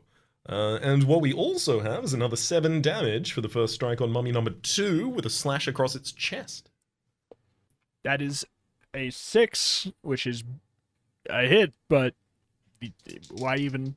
I basically should just roll like 10 times and see if I get a 12. And see if I should even care. Perfect. That's another 7 damage to the mummy number 2. I'm going to say that EJ was still stuck in the chest of the mummy from the previous one, and withdrawing it in a large flourishing blow completely shatters the sternum of this mummy. Plow. That's a dead. Oh, no. Sorry, it's still alive. Just a shattered sternum. I mean, it's a mummy. I got a 9. Which is nothing. And with the final strike, EJ, I'm going to say EJ doesn't decapitate this second mummy, but removes its body from its head. Decapitation is, of course, the process of removing one's head from its body. This is the inverse of that. And we instead keep the head up on this side and allow the body to go sailing down into the abyss. Second point of experience. Just want to let you know it took me 10 rolls to roll a 10. Oh, and 11 rolls to roll a 12. So. Oh. Okay, don't roll 12 times. It could have been bad. I got it out. All right. Turn to 37. Alive style. That could have been very nasty. In fact, still is very nasty since you've slaughtered them. The screaming green mummies smell even worse than they did before. The good news is, however, one of them was carrying a healing salve, which will give you up to 5 applications, each restoring 5 life points. If you want to make your way back to this stage, you have to face the gas at 28 to press on bravely through the door of the east wall. You should turn sword in hand to 29. If you want to make your way back to the stage, you'll have to face the gas at 28. Oh. If you want to make your way back at this stage, so it would be back to where we came from. It's just we're gotcha. In for a penny. Let's go in for a pound on page 29. 28, 29. You've entered a 10 by 10 chamber with a door in the south wall. Leaning nonchalantly against the wall on either side of it are 2 zombies, legs crossed at the ankles, picking their teeth. Going somewhere? One of them asks you, smiling. No answer to that, Pip, except maybe to smash his face in, which you may have to do since both zombies are now attacking you with all the ferocity associated with animated corpses. Who are extremely, generally ill-tempered. Each has 25 life points, hit successfully on a 6 or better at +2 damage, zombies being somewhat younger than mummies and consequently a bit fitter. On a successful throw of 12, the zombie concerned will infect you with a galloping rot, which will drain you of your life points at the rate of 3 per combat round, or section visited until you take a swig of a healing potion, which you can't do during combat, of course. If you survive, turn to 34. Easy. So for them, they would need to roll a 9 or above to do any damage. All right, initiative 2. Ooh, I can beat that. No, I can't. I rolled 1. Oh my god. All right, so there's 2 of them. Yep, both with 25 HP. First one is a 6. That is nothing. First one's a 6, which of course, as we know, does a huge amount of damage. That'll be... Man, for all of these, I believe I've done 7 damage with the first strike. All of them go from 25 to 18 on the first strike, just by ritual, by tradition. I would suggest maybe we consider spells if we weren't going to absolutely obliterate them. Exactly. A 6, that's nothing. Ooh, 4. That's only 5 damage. That's the least that, on a hit that EJ's done so far. Yeah. If we were to pick a fight to not do that well on, this one's kind of fine because the 12 is not even an instant kill. Exactly. The other ones are legitimately more terrifying than these 2. This is an 11, though. So, that's definitely damage. So much damage. That's a 7 minus 4. What's that's 3 damage? Oh no! We're barely going to survive that. Okay, swinging back for 6 damage. We're really, really not doing much to these zombies. I remember a couple books ago, though, where we were just taking like 14 damage at every attack from an enemy. It was like, just deal with it. Just deal with it, man. A 4. Finally, they miss completely. They haven't been doing a lot of damage, but now they miss. We don't follow suit and strike down the first zombie nonchalantly. Bop. That is a 10. That's a damage, right? That's a... Yep, that'll be 2. Yep. Ooh, striking back for a 9 ourselves. We'll be doing a full 10 points of damage to the zombie number 2, which I believe is going to be flavored as kicking the corpse of zombie number 1 at zombie number 2. Oh, that's so good. And and he is staggered as he gets hit in the head with another head, and he rolls a 4. It's nothing. 2 heads are better to stun. No! And then we do 5 damage back with the world's worst follow-up as EJ is dispirited by that pun. And he goes, he gives him a little bit of confidence. He strikes back with a 9, which is going to be 1 damage. We've only got 22 more hit points left. No! Say it so! I will not Now, go! if I didn't Turn lights murder this off! guy- Get me home! We did murder this guy. I'm gonna say that the zombie number 2 attempts to make an aggressive action immediately after its previous one, but stumbles over the corpse of zombie number 1 at its feet and just shatters as soon as it hits the ground. All right. Kasplat, on to 34 we go. Woo! Just before we do that though, Oh, we're on 22 HP at this point. Should we consider a couple of HP salves? sure. Glug, glug, glug, glug, So we've glug. got salves for 5 apiece. We've got 5 usages of those, or we've got a double dice roll on the HP, the healing potion. Let's live a little. Let's do one of both. Perfect. I got a 9 for the roll. Sounds good to me. So that's total of plus 14, taking us up to 36 out of our total of 55. All right. A search of the zombies reveals little of interest except for a scrap of parchment on one side, which is a last will and testament of somebody whose name has been torn off. Well, the other side has been scrawled a few lines of exorable doggerel reading. If you should fail and find yourself out in the rain and hail, it could be you see you were on a false trail.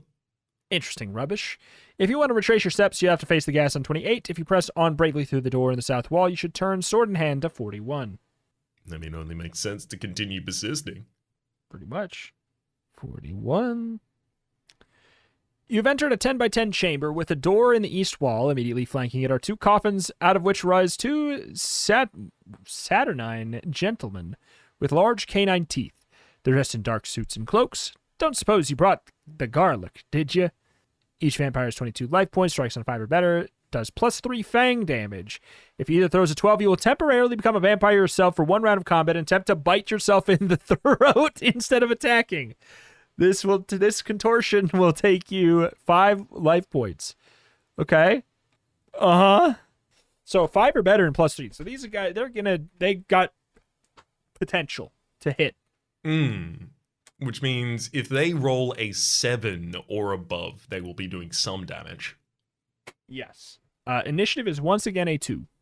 Perfect. For, well, Get another roll one? your attack. Yeah.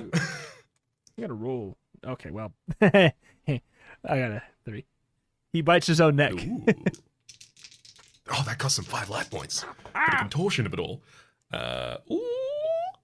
10 damage to the vampire number 1.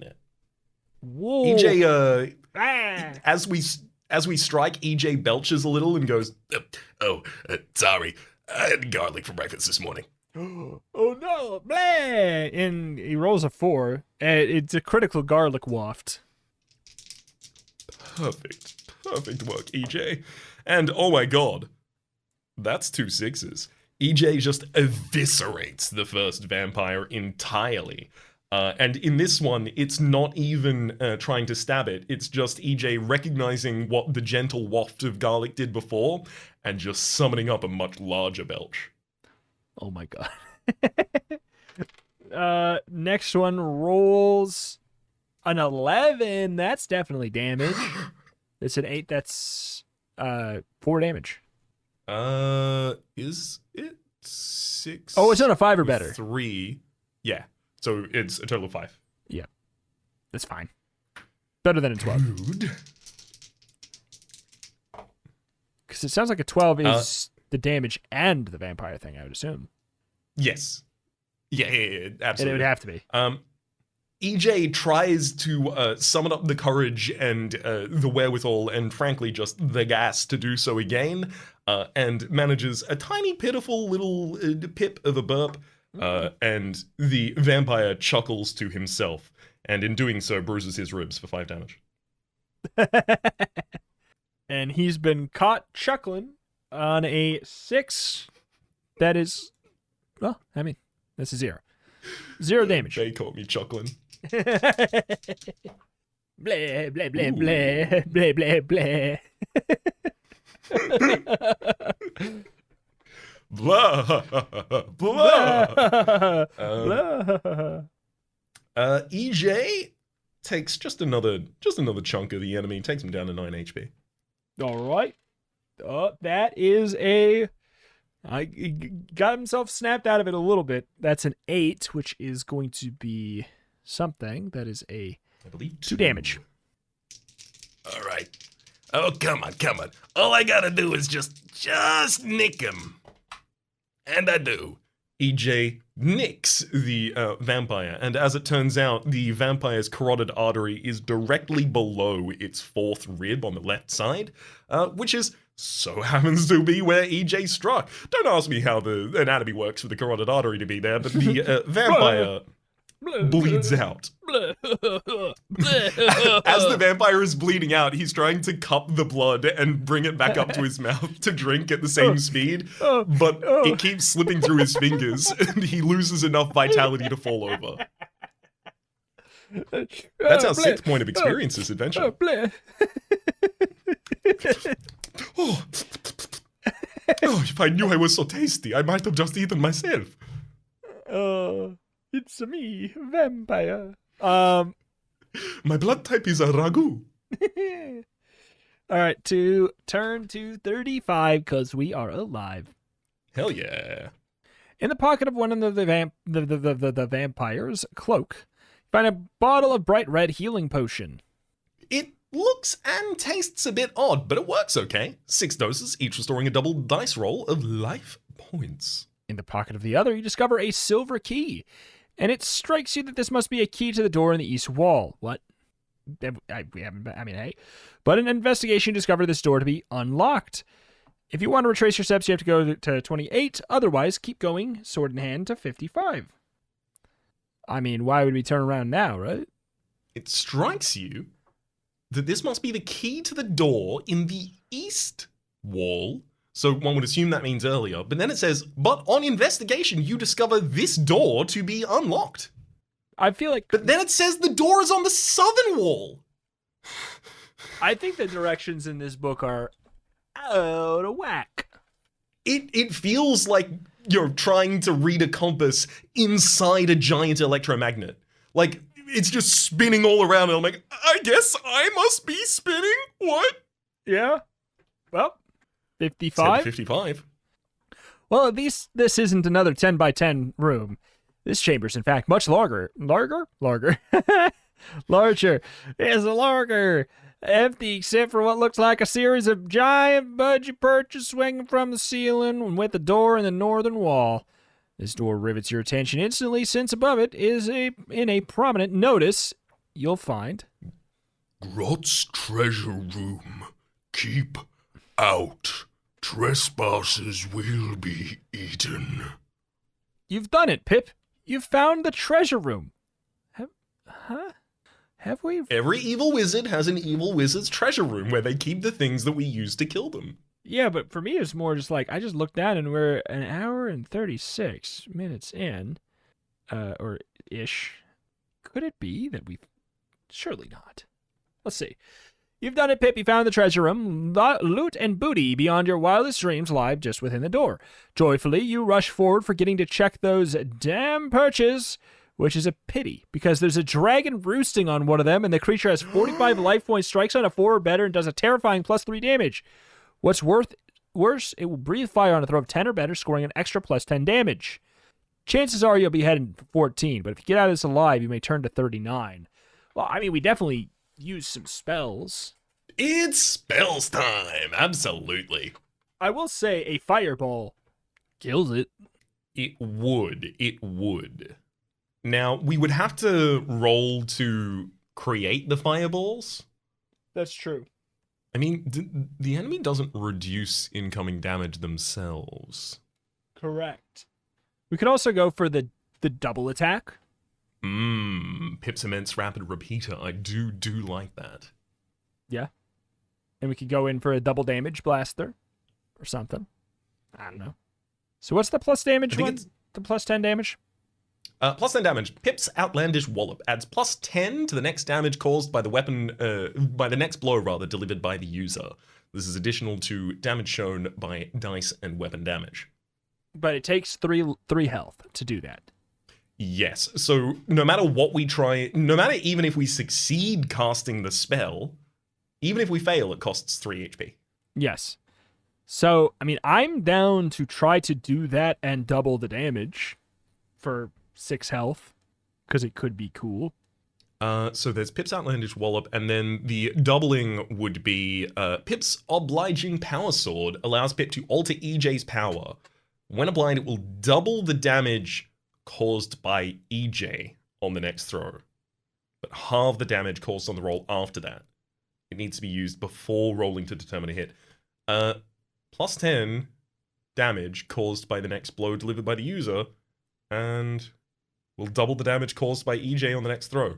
So I'm assuming, only because Pip's Obliging Power Sword, doubling the damage caused by EJ from 5 to 10, as in, like, changing the modifier that EJ gives damage, would make it completely useless. It literally wouldn't be a spell. It has to be doubling the ultimate number, which means, yeah, I would love to wallop and oblige the Power Sword. Yeah, so do we have to roll to see if these spells even work? I can't remember for those two. Yes, so we need to roll a 7 or more on throw 2 dice in order to get the spell to work in the first place. I rolled a 7. I guess I didn't decide which that was for. Probably the first. Probably the first one. I'm going to say that that's for Pip's Immense Rapid Repeater. Yeah, okay, that sounds good. Cool. It would be the first one we'd logically do. Yes, so we'll lose 3 HP as a result of that, and 1 charge of pi r squared. All right. You want to roll for one of them? So that would be the 10 damage buff, probably. I don't know. Yes, because the other one gets rolled before after we decide to attack, but before we know the number. Yeah. So for reference, are we treating the Obliging Power Sword as like a free action, but the other ones are still an action? I guess I thought that was the whole. Otherwise, it has to be, right? It seems to make sense to me. So that means if we did Pip's Outlandish Wallop here, then the dragon responds, and then it's our time to shine. That sounds right to me. Let's roll the Wallop. And we're trading health no matter what. That's an 11. Okay. All right. Well, we should also have rolled for initiative, I guess. Oh, technically true. I rolled a 2. I rolled a 3. Whew, all's legal. Great. All legal. All right. All right. And Dragon then, gets to take its first strike against us. Don't roll a 10 or better, please. Oh, gosh.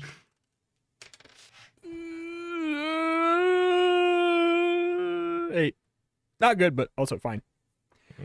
Could be worse. So that is a... Oh, my gosh. Wait, it's a 7? Is that what I said? 7. Yeah. 6, 2 damage? No, you rolled an 8. So that would be a 4 plus 3. It's 3 total. Great. I looked at a 5 and a 3 on my desk, and I said, that's a 7. Even though I already said it's an 8. Oh, that's a 6, actually. That 5 right there, that's going to be really good for the 4 that the enemy rolled. They're not even doing damage with a 3. All right, cool. Well, first off, the free action here, Pip's Obliging Power Sword. That's a 6. So that's... fail on its first cast. We're going to try again. Pip's Obliging Power Sword. Absolutely. That's a 6. Okay, that's 6 health. Gone. Mm-hmm. Final time. We have to. Now we have to. Absolutely. Come on. Oh my god. I rolled a 1, I saw that, and I freaked out, and then the other hit a 6. That's a 7, baby. Hey! Now roll your damage and double it. Mm-hmm. You better be good at this point. Yeah, no kidding. Come on. Big numbers. We do hit That's a good start. for as little damage as is theoretically possible, as we hit 4, which is what EJ hits with in the first place. So we do 15 damage and we double it. So it's to 30 damage. So it's not that bad. It's not that bad. It did take a lot of our health to do it. Oh, yeah. Oh, a ridiculous amount of our health. Does the enemy have the ability to kill us in a single swing at this point? It would only have to do 9 damage. Which means, yes, if it rolls a 10 or more, we're going down. So, we have 2 different options here. We could roll for the damage. If we rolled 9 or above, we actually make the enemy unconscious. Alternatively... Firefinger? I don't know. Oh! Firefinger puts him at 5, doesn't it? Firefinger would put him at 5, but the thing is, the Firefinger spell gives you Firefingers that you can then cast, rather than casting Firefinger. I guess I thought that we always logically did it immediately, and like, but I guess maybe we didn't. We might have to make sure we do that next time. Wait, what? Allows user... So we can either roll a spell and make ourselves more vulnerable to the enemy, and possibly take them out instantly. An example of being able to do that would be Pip's attacking dart.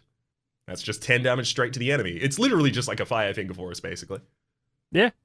It never misses, provided the spell is properly cast, and causes 10 damage points. So we can either roll a 7 or above to try and hit that, or we can try and roll a natural attack against the enemy, in which case, does a 9 kill us? That'd be 5 plus 3? Minus 4. No, a 9 wouldn't kill us. The enemy would need to roll a 10 or a better to kill us on their response.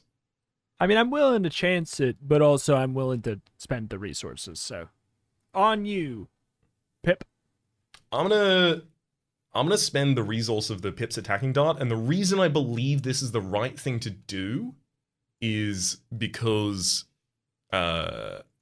if we fail this, we leave ourselves on 11 HP. And then if the enemy rolls a 9, which is the only safe value for us anyway, we still survive. Do we still fully survive that? 9, 5, plus 3, 4. Yeah, we would only take 4 damage. So we would go down to a still standing up value. Whereas if they roll a 10, we're dead no matter what. Yeah. Pip's attacking dart. We're gonna... lift a shoot of bamboo that we keep around our pocket at all times. Take a deep breath, purse our lips up against it, and we fire a dart directly into the roof. That roof's gonna be sorry it fought us. Ooh. Wait, hang on. Oh, sorry, that wait, hang on was me in character recognizing the roof was not my actual enemy. All right. So now, oh boy. Don't roll 10 or above. The first roll's a 1. It's a good sign. Oh, that's not possible then! Oh, yeah, right. That's not possible. And the second roll's a 4, which is a hit, but it doesn't do damage. Dragon sucks. Now, we still have attack Pyre twice. Repeater activated. Exactly. It's time to attack Step twice. Step 1 is, attack and then see how we feel after that. You know, I really been liking the sound of it when people call you Pip the Dragon Slayer. I wonder what that's all like. Let me figure it out.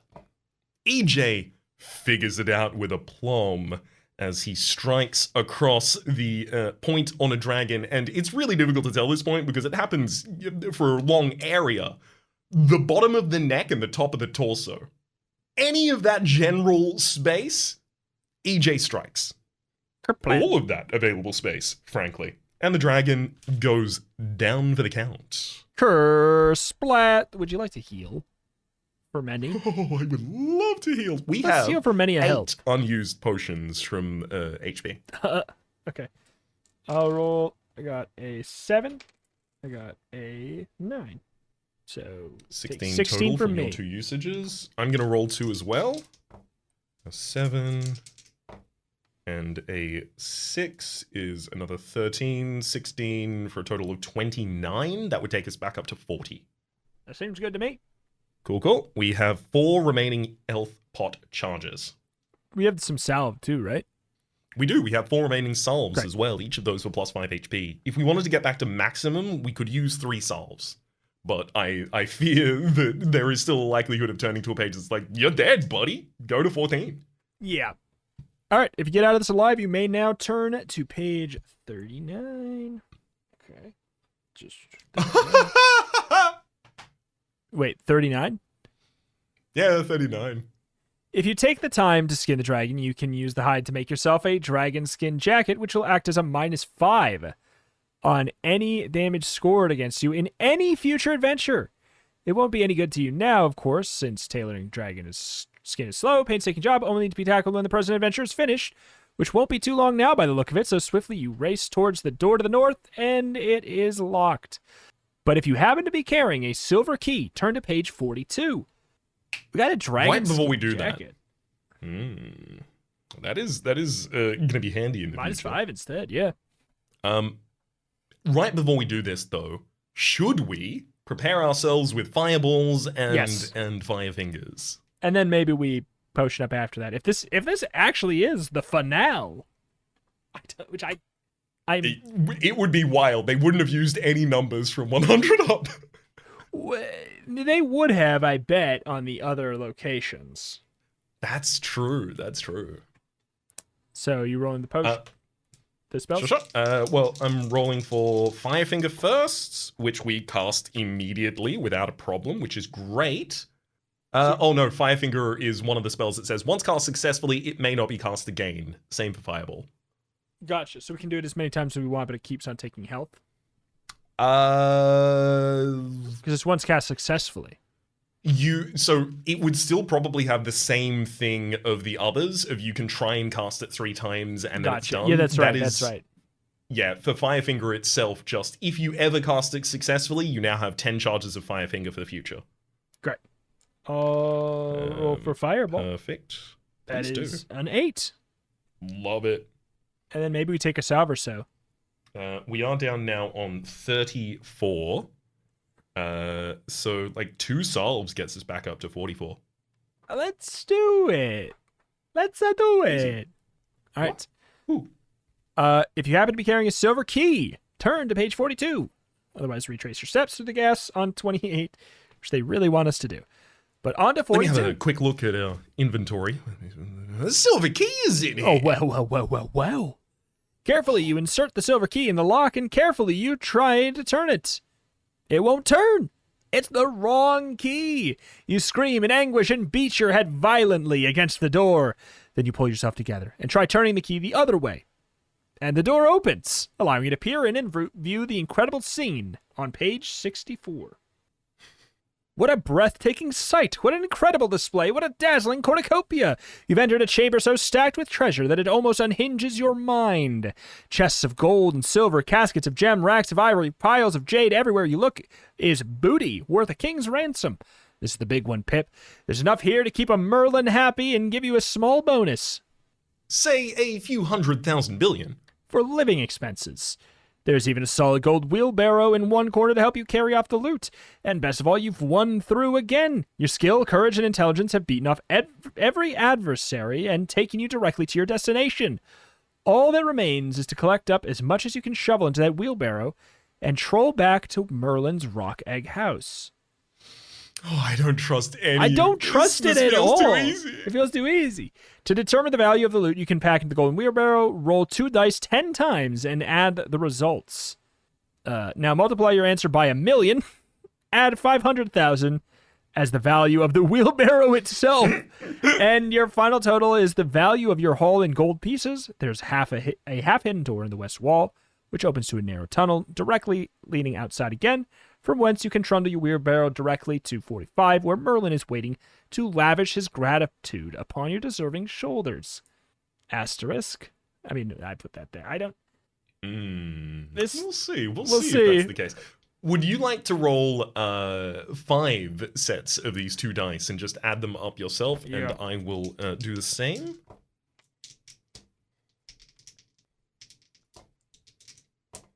Cool. 38. That makes the math very easy, as I rolled 32, taking us to a total of 70. We have 70.5 million. All right. Sounds good. Let's go to 45. Mm-hmm. All right. What? Says Merlin. Back already? He glances greedily at the golden wheelbarrow and nonchalantly picks up a gold piece which might otherwise have fallen off. It was nothing. You say, grinning. As you said, just a dull, boring little routine money-collecting adventure, as you predicted. There was one dragon, though, before I found the gold, but You hesitate suddenly, having caught a sight of Merlin's expression as he bites the gold piece to test it. What's the matter? You ask. Oh, this isn't gold, you idiot! Screams Merlin. It's chocolate wrapped in foil! Screams Merlin. Wait, he leaps forward, robes flying, and begins to scrabble in the wheelbarrow. Oh, more chocolate! Jelly babies painted silver! These gems are really sugar crystals! Oh, you've been sold a pup, Pip! This isn't real loot at all! The whole load could be worth more than 1.5 gold pieces at Glastonbury Market! The enormity of the development hits him and begins to foam at the mouth, partly from distress and partly from the absent-minded instinct, which caused him to stuff in several jelly babies. Dummkopf! He shouts, lapsing momentarily into his native Welsh. Grot the Hoddle must have pulled the wool over your eyes! He begins to wave his hand wildly, muttering terrible spells into his beard. Hey, what are you doing? You cry in sudden alarm. I was sending you back, of course! Shrieks Merlin furiously. I want my money! At which a silent thunderclap carries you back in time and space to page 36. What? That being directly outside Grot's tomb. Okay. So there's a... Well, what was the wheelbarrow made out of? Yeah! It's big That was chocolate solid wheelbarrow. I'm certain that wasn't just chocolate. You wouldn't be able to wheel around the rest of it in chocolate. Interesting. Interesting. So it's like the story of that guy who who would leave his work with a wheelbarrow that the security would check every single day when he left work to make sure he wasn't stealing anything, and they never found anything in there. He quit 20 years later, having stolen 371 wheelbarrows.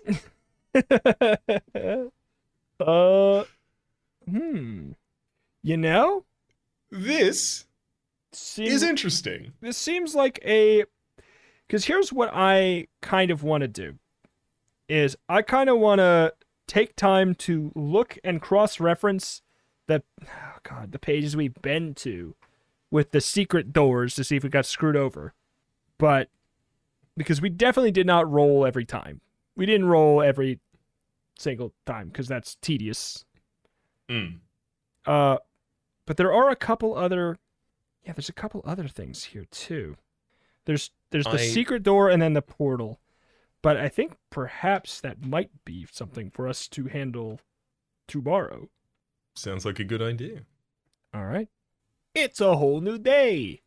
And we're in the same place.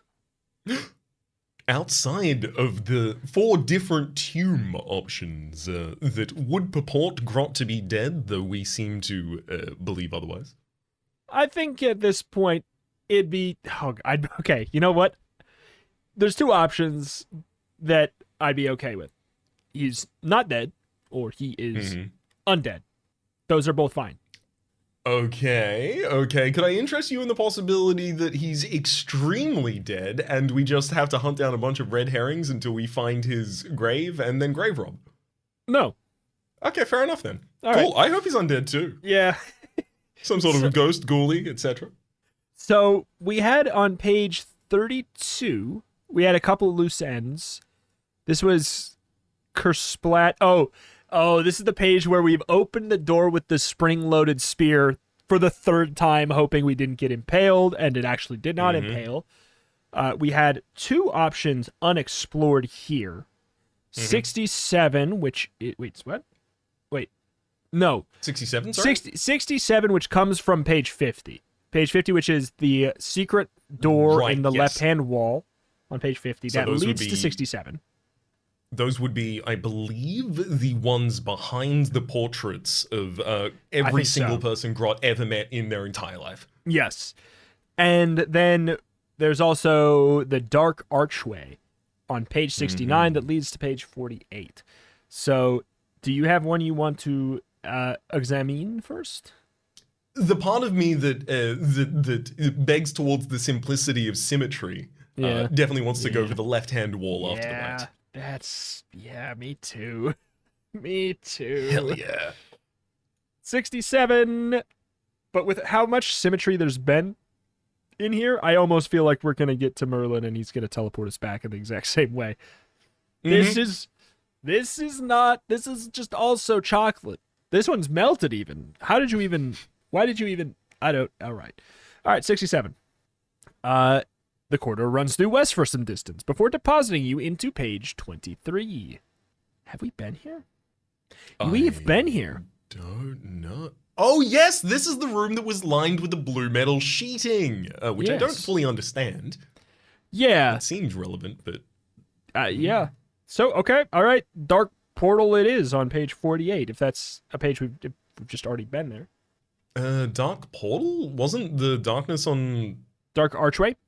Oh, right, yeah, the Dark Archway's on 69, and then that leads immediately to 48 of Correct. proceeding down it. Got it. Correct.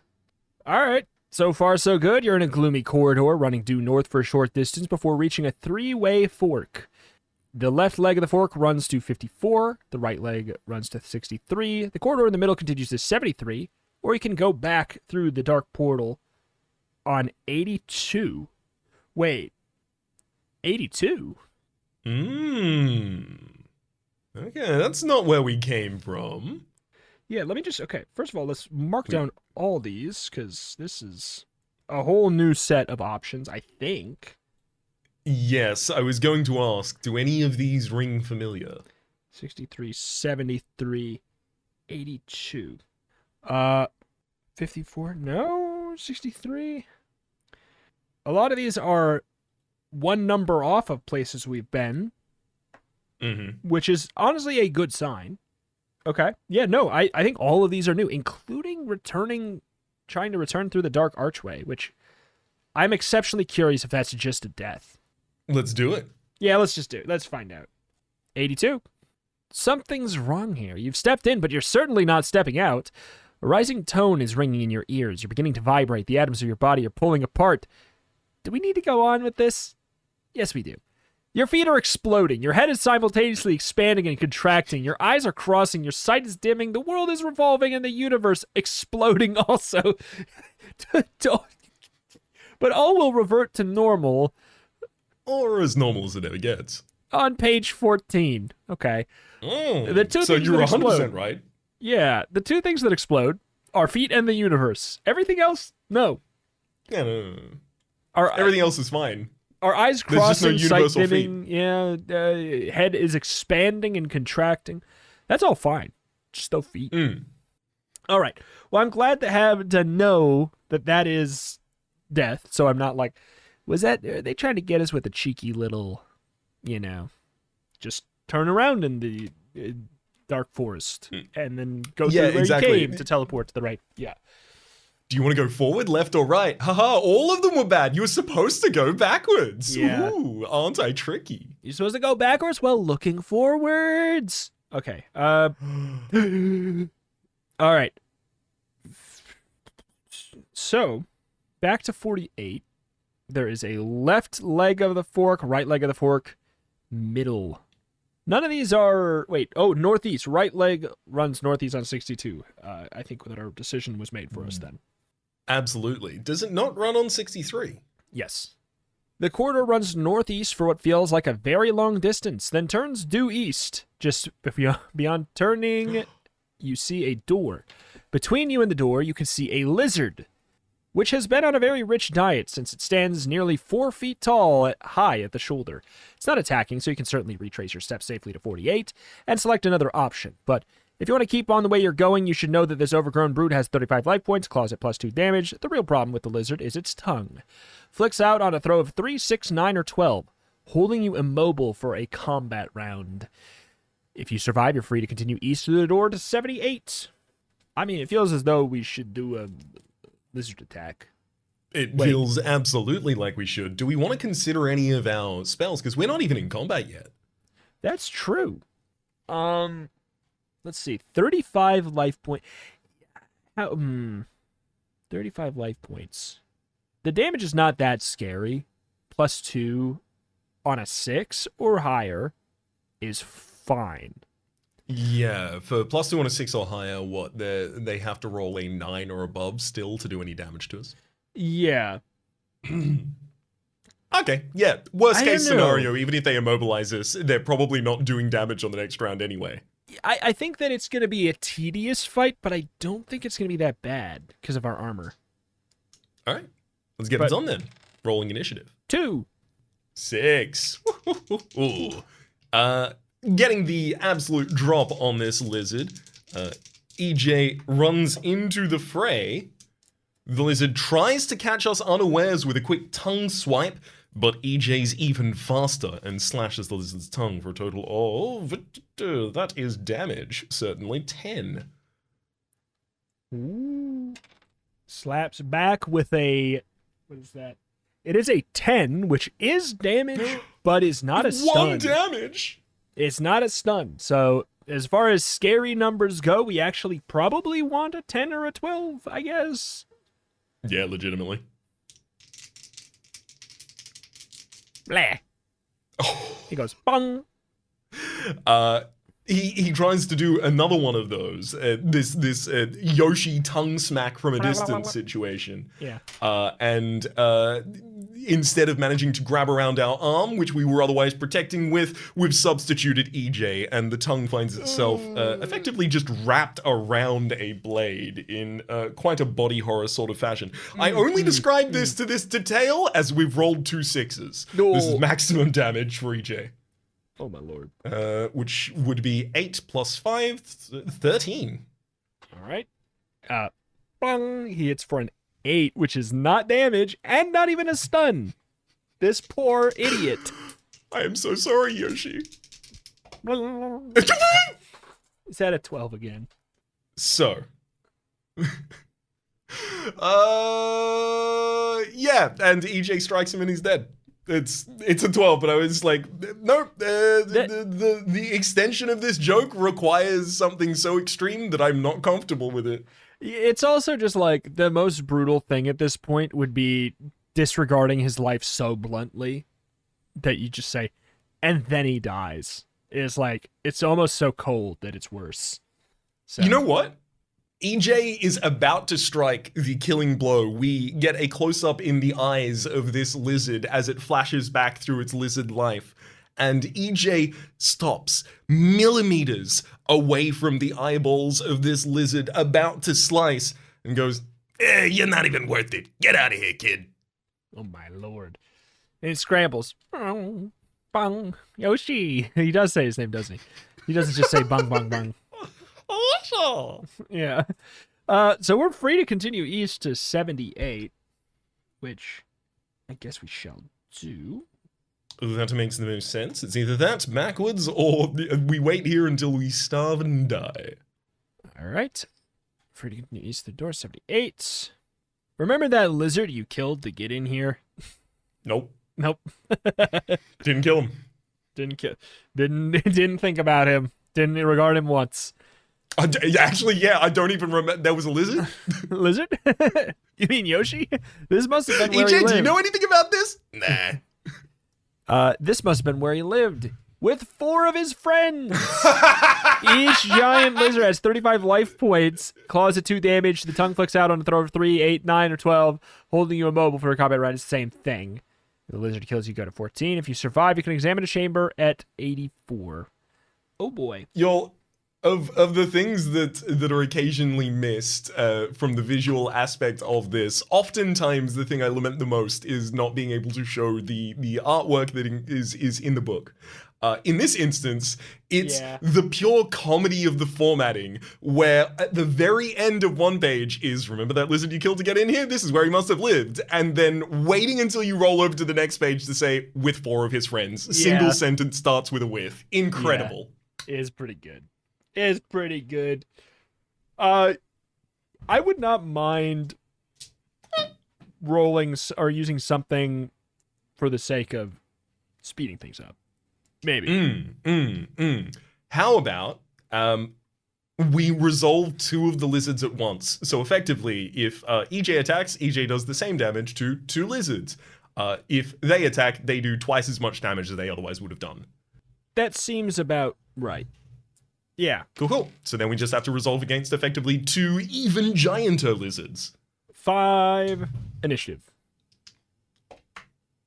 Also 5, that's a push. Oh. 5 again.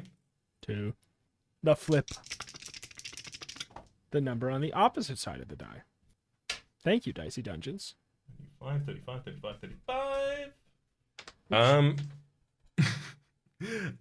With the first strike, EJ says something like, do you recognize these fools? And in doing so, strikes for 8 damage to 2 of them. Alright. That's a... Okay, that's a 1, that's a 4, that's a 5. That's a no damage and a no stun. Oh, you poor sweet summer children. Oh!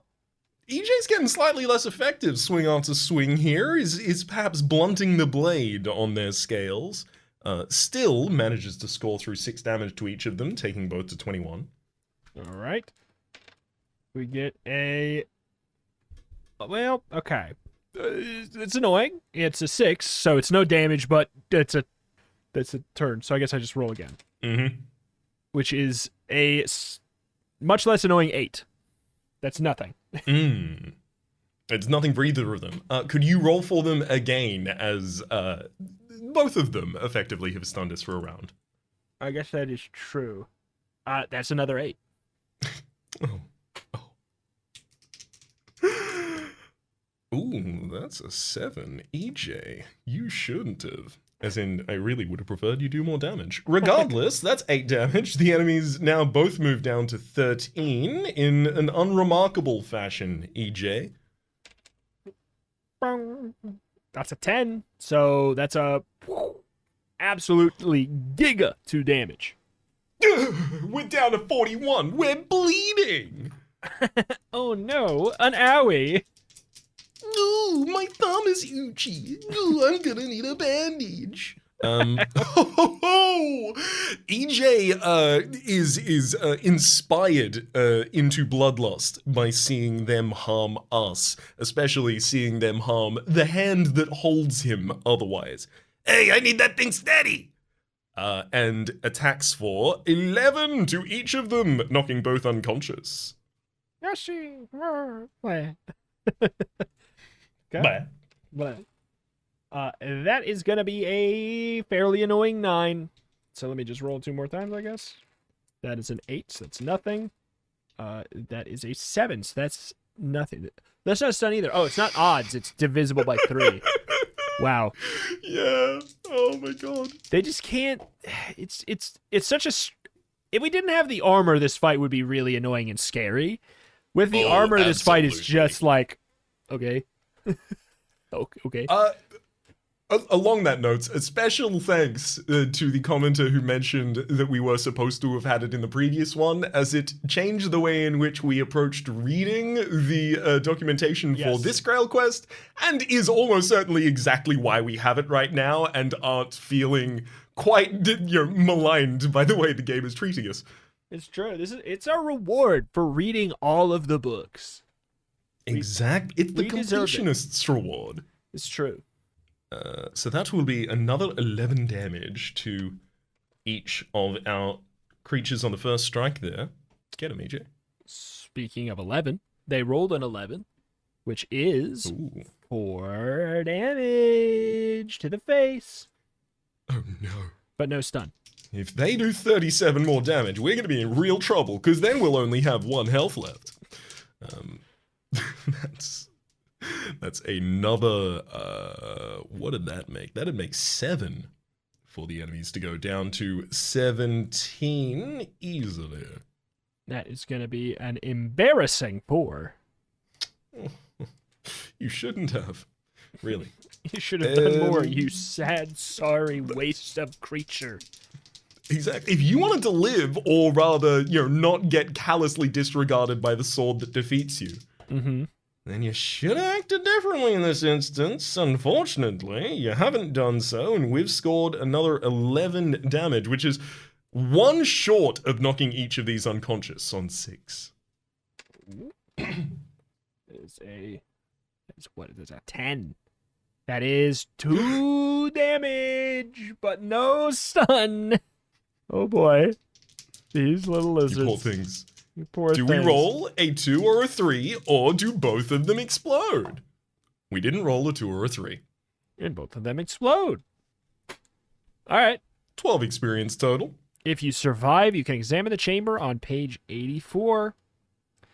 It's huge, it's bare, and it's full of giant lizard droppings. In short, not the sort of place you'd select to entertain your friends. Who's to say? My friends are giant lizards who really need to go to the restroom. There are no doors. Exclusively. In short, it's not the sort of place you'd select to entertain your friends. There's no doors other than the one through which you entered, which allows you to retrace your steps to 48 or search among the droppings in case there's anything of interest. I also want to roll for a door in which I get a 4, in which I say, oh my goodness, there's secret doors here, Raps. There's multiple There's of 3 them. secret doors. 1 to the northwest, 1 to the southwest, and 1 to the east-west. Which is what So we stay here? it's what it says. It's to the east, northwest, NW 96, SW 127, EW 143. Northwest, southwest, east-west. Of course. Okay. So, I mean, we have that, but we also, I don't mind looking them in the poop. I don't mind either. It's not my We're hands. going to have to come back to 84 in order to look for the secret doors to exit from here. Yeah, it's fine. If we die, we die. Cool. And also, for what it's worth, like, the last time we went fumbling around in remains, we found a tingle ring about it. We did find a tingle ring about it. You really get the most disgusting ideas in your head at sometimes, Pip. In moments, you're even covered in the stuff and ponging to high heaven. Needless to say, there's absolutely nothing to be found in lizard droppings except for more lizard droppings. There is one bonus, however. You now smell so dreadful that in your next 3 fights, your enemy is going to be so overcome by nausea that you can subtract 3 from any damage they score against you. Go back to 84 and reconsider your options. So we'd subtract That's incredible. 7. Damn, we subtract 7 in the next 3 fights. Yeah, I feel like we need to effectively rumble down the dungeon, like, where is the biggest boss? Come on, I'm ready. Please, I smell. Direct me to the boss. I stink real good. That's...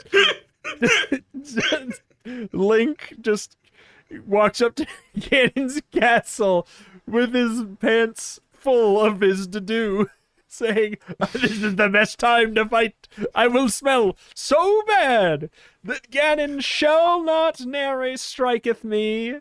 No, sir. He won't even bother playing ping-pong with me. Just drops his sword and holds his nose. Oh. Aha!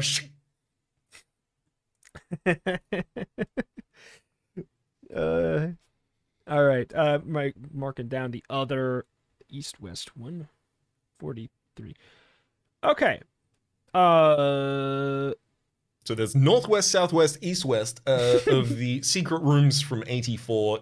Which do we... I mean, I just want to understand what east-west is as a I direction. do want- so I that's wanna kind of I know. want to go that way. I need to know what east-west is. 143. You've entered... Oh! You've entered an east-west running corridor, which... No. Right. No. You've entered the east-west corridor, which ends in a secret door at the western end, which seems to be a natural cave entrance to the east. West through the secret door takes you to 78. If you want to have a closer look at the cave, go east to 153. I feel like 78's going to take us back to somewhere we've been. Yeah, I feel like too. Is it not possible it Have we is? been? Yeah. 78 is where we killed the lizards. Oh, The plural of them. I don't remember that. Sorry, when we disregarded... Sorry. when we disregarded and then briefly forgot. The what now? I've never. I don't recall. I've never. Who? What? Are we doing a podcast? Okay. So 153. Exhaust the option. 153. This is definitely something different. Everywhere else in Grott's grotty tomb was decidedly man-made chambers, rooms, corridors, passageways, floors, walls, ceilings, and the like, but this vast cavern is entirely natural. A tortured limestone formation full of the sort of nooks, crannies, ledges, and so on you'd normally find in a den of dragon or something of that ilk. You move forward, attracted by a curious ruddy glow in the eastern end of the cavern. The light seems to be coming from a pit of some sort. As you start towards it, your eye catches to notice a scrawled-on piece of wood jammed in a crevice between two rocks that says, "Go back, one bold adventurer." You can continue towards the pit on 168, or if the notice has upset you that much, backtrack to 78. Wait, 168 or 78? Which already been. So, okay. Is that a cipher? It's like CFXBSFZPVBSFBQQSP. Those listening at home, you want to just translate to that for us real quick? It feels like it definitely should be.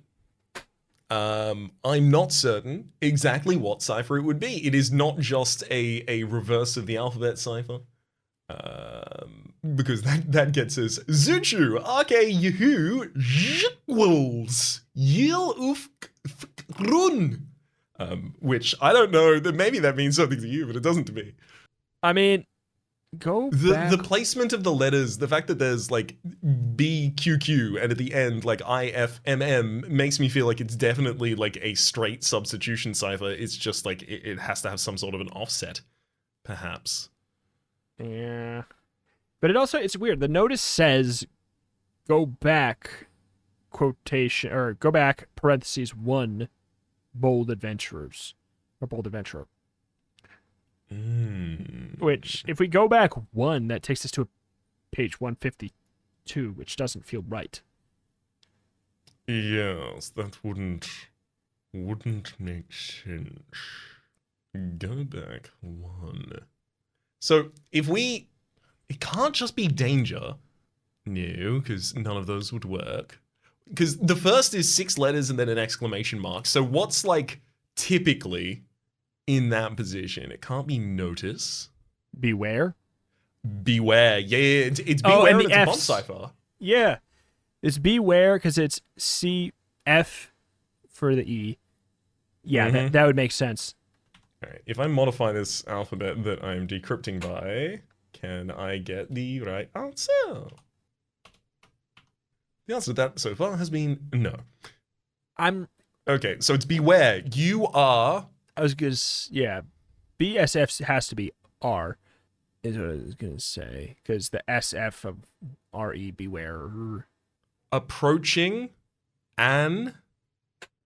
Oh, I've got it. Going on? Sorry? What's going on? I've got it. Oh, you got it? What is it? Beware. You are approaching an entrance to hell. I mean, is that bad? Yeah, exactly. We've been there, done that, got the t-shirt. Yeah. We closed the portal between the realms before. I'll do it again. Yeah. I guess the question is like, yeah, now that we know that, does that matter? I mean, I guess we could go to the other path first if we really want to, but... Oh, I mean, theoretically, but... this is either, like, progression or it's important. Hey, Raps, go to hell. Yeah. Let's do it on page 168. There's something crawling out of that pit, Pip. Something nasty. It's muscular and leathery with bat wings, little sharp horns, big sharp teeth. If you don't know any better, you'd swear it was a demon. And that's exactly what it is. This particular demon has 30 life points, strikes on a 5, does +3 damage. It gets -2 on damage scored against it. Like most demons, it dislikes adventurers. If you survive this and are nuts enough, you may peer down the pit on 177. So, alternatively, you are free to ignore it and backtrack to 78. The question is just like, at this point, is do we want to waste our stinky buff? That's really all it is. Right. It would effectively completely invalidate this. Yeah, we fight, just I believe. wouldn't have. We basically would just say, all right, we win. It can't do damage to us. -3, -4, Or- -7 total. Oh, on a 5. Yeah, it would have to roll a 10, 11, or 12 to do any damage. So it doesn't fully invalidate. We'd have to. Alas. I don't have a problem with slaying this fool and looking down the hole behind them. Yeah, I think it's fine. Let's go to hell. Let's do it. All right, initiative 5. That's a 6, baby. Oh my lord. EJ stays ready. That was clearly a roll off the table as I moved into the distance there. EJ stays ready, but not prepared. Ready, but not prepared. It was the running up motto for the scouts. This was a total of 7 not 7 damage. The enemy has leathery skin as armor, so it's only 5. All right. And then it rolls a 9, which is a... Oh, gosh. 7. Oh, wow. Which would... Okay, that's nothing. Because we smell bad, so it's nothing. Perfectly. So, in flavor, effectively, at this point, the enemy tried to strike at us and was so close to landing a claw, but had to pull it back in order to cover their own nose, because we just smell that bad.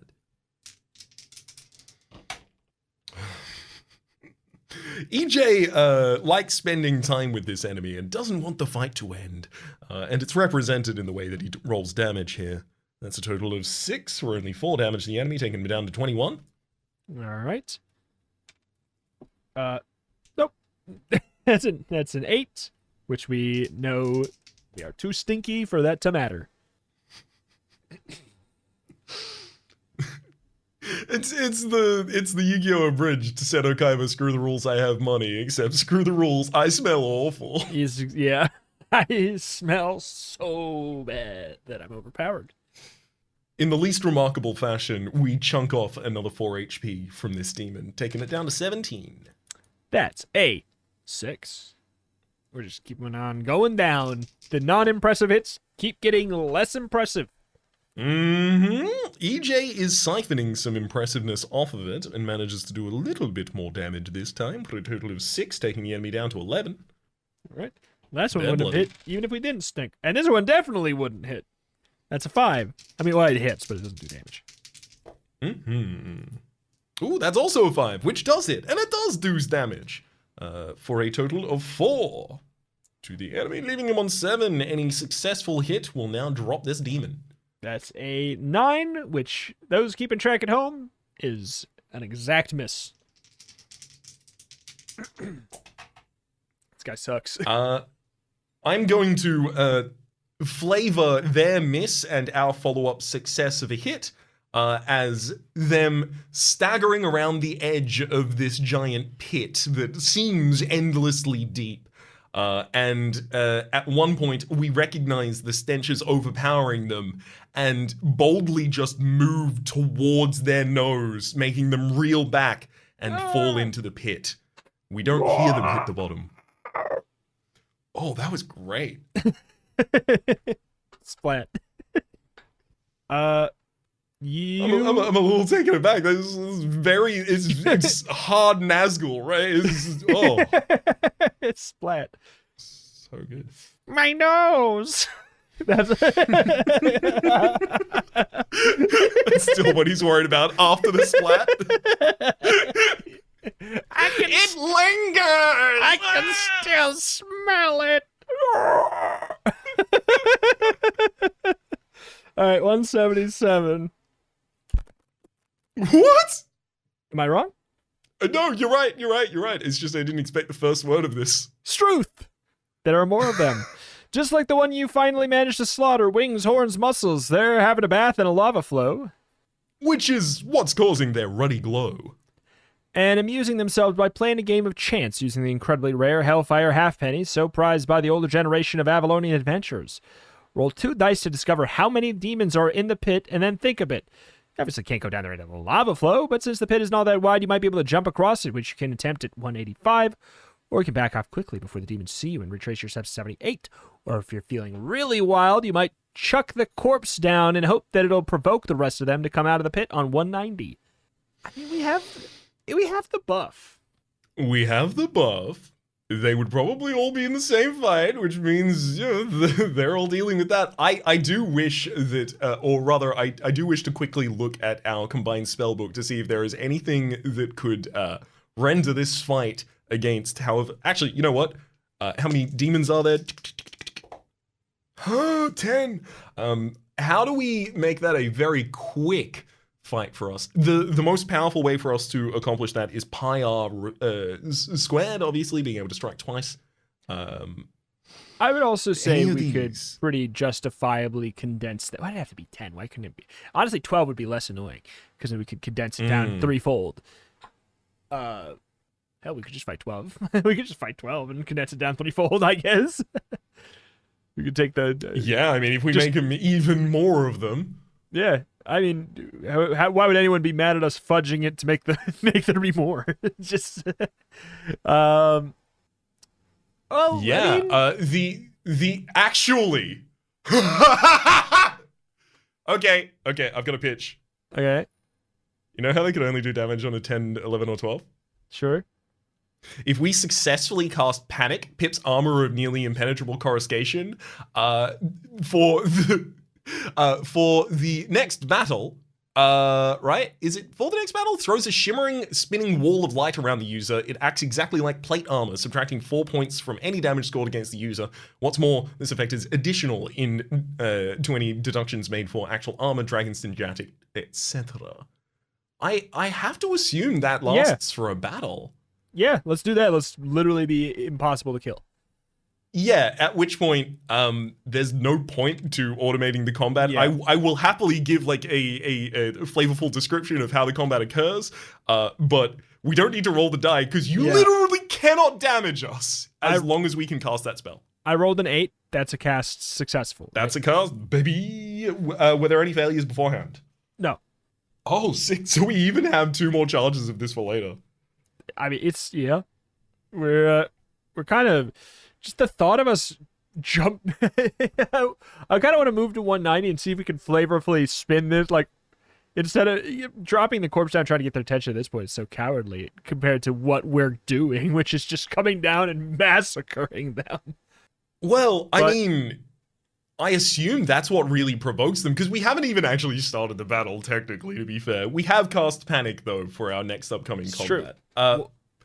I think we should provoke them. And also, for what it's worth, that is what we'd flavorfully already said we'd done, kicking the corpse down the well. That is true. All right, 190. One thing about adventuring, Pip, you can never really tell what result a given action will have. Take your decision to throw a corpse down the demons, for instance. You'd imagine a smelly great cadaver dropped in the middle of their game would enrage them so much they'd swarm out of their pit like maggots, but no.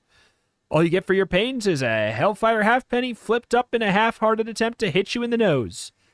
Grab the penny, since you might be able to pawn it sometimes as a curio, then figure out what to do next. You might jump across the pit on 185, or jump back down. Okay, so we don't even have to fight. But we also haven't used our debuff or our armor, because that didn't happen. Okay, well, the next fight we have, we're basically invincible. Okay. How do we want to deal with that? Are we going to keep the panic in escrow, or would we like to just decide when we want to use that again later and re-roll then? I think we logically keep it for the next combat based off of the way it's phrased. I would imagine, as much as it would be better to save it for when we want it perfectly, but I think the least, it's like kind of already a meet in the middle, because some people would maybe be like, oh, well, that's wasted then. But the phrasing on it does say in the next combat, which just didn't happen. So I would say the next combat. So I guess we're going to jump across the pit, huh? Love it. On page 185. You take a step back, a deep breath, limber up for a moment, and then run forward with an ever-increasing speed and hurl 2 dice. Scroll. That's a 9. Below a 6, go to 197. 6 or better, turn to 206. Could be one of those times where failing is good. We will see. 206, though. You've made it! A superb jump! And now you've made it, you can see a narrow fissure in the rock beyond, which you can explore on page 215. The fissure runs deep into the rock face, so narrow at times you have to turn sideways and breathe out in order to squeeze through. You're just beginning to wonder if it was a mistake coming all this way, and you see the first faint glow of light ahead. You press on... I mean, it's not the first faint glow, but hey. Second. What's up? What you're about to see. You press on towards it, the light becomes brighter and brighter. You grow excited and press forward so quickly you disturb some rocks and slip to block the fissure behind you. You pay a little attention, the fissure widens. You leap forward into bright sunlight. You're out! You're out! Which isn't much to shout about, really. However, the sunshine feels good after the dark tomb. If you wander around a bit, you'll find yourself back at the cliff face with the 4 entrances. Mm-hmm. We're back, baby! Straight outside Grot's tomb. We do have a coin now. We do have a coin, the Hellfire Halfpenny. I guess, logically, we would retrace our steps all the way back to 112? So that would be the going through the dark corridor, going out to the north. Sorry, 84 is what I meant to say. Yeah. Right. Oh, that's where That's where we found all the secret rooms. Yes, of course. So this was where we took the east-west running corridor secret room, and then found ourselves in the other area outside hell. Were there any paths in hell that were unexplored? I don't believe so. Only failing the jump. Okay, right. Which one assumes that's not great. We'll cross that bridge when we come to it. I think we save that for later. I assume we don't want to fall to our death, but exactly. We'll book is fail crazy to jump over that bridge sometimes when we come to it. Yeah. This book's crazy sometimes. It could be the thing that we want to do. All right, so northwest, southwest. I mean, northwest is more our thing than southwest, going off of Sounds good to me. Our normal dealio. All right, 96. You've entered a narrow crawl space, dark and dusty, leading north. Cautiously, you edge your way forward, hoping you won't meet anything, since it's too cramped in here to even draw EJ. I really don't think we should have come here. EJ remarks. It's exactly the sort of place you'd meet like a, giant spider. Shut up, EJ!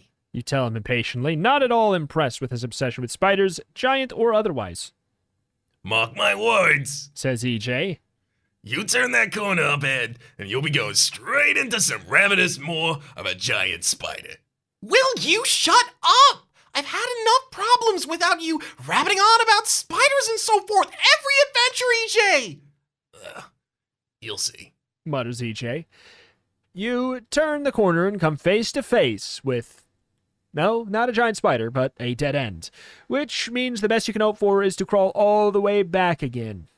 With EJ still going on about spiders. But I'm also going to roll a die to see if we find a secret Good point. door. We don't. I rolled a 3.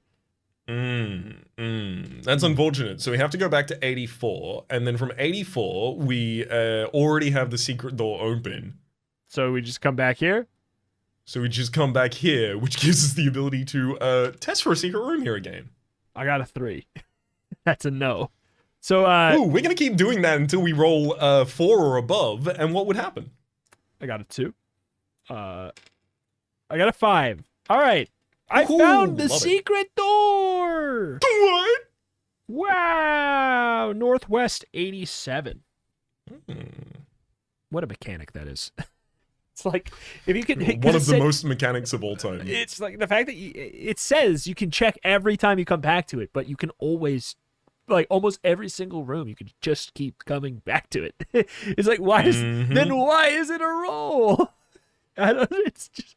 Anyways, the only circumstance I can even possibly imagine is a circumstance where it is a room that you cannot come back to, and it's a one-off possibility of trying the thing. Yeah. But mechanics that are effectively like leveraging your this is as unkind as possible to say, but like frustration with the mechanic against your willingness to continue utilizing it is certainly a mechanic.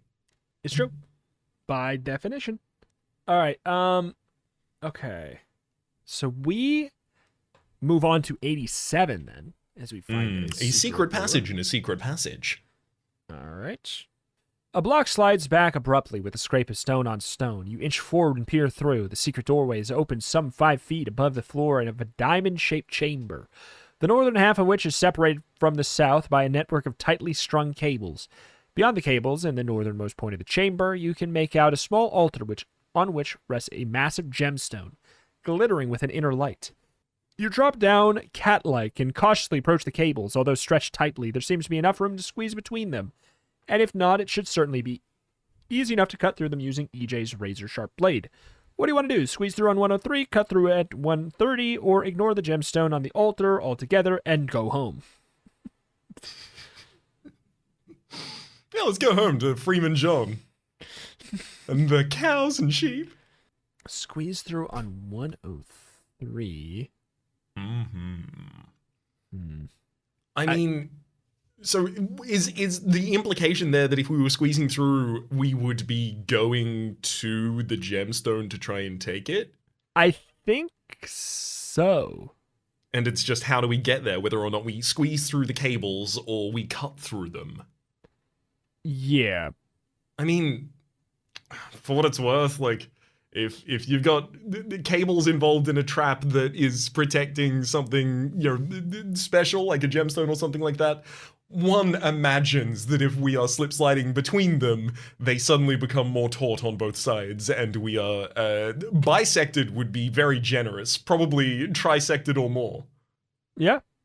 So do we just cut them? Yeah. Let's try 130. Let's do it. 130. You're stuck. Well, at least CJ is. The minute he touched the cables, he stuck fast into them. The glue with which they're covered is the strongest you've ever experienced.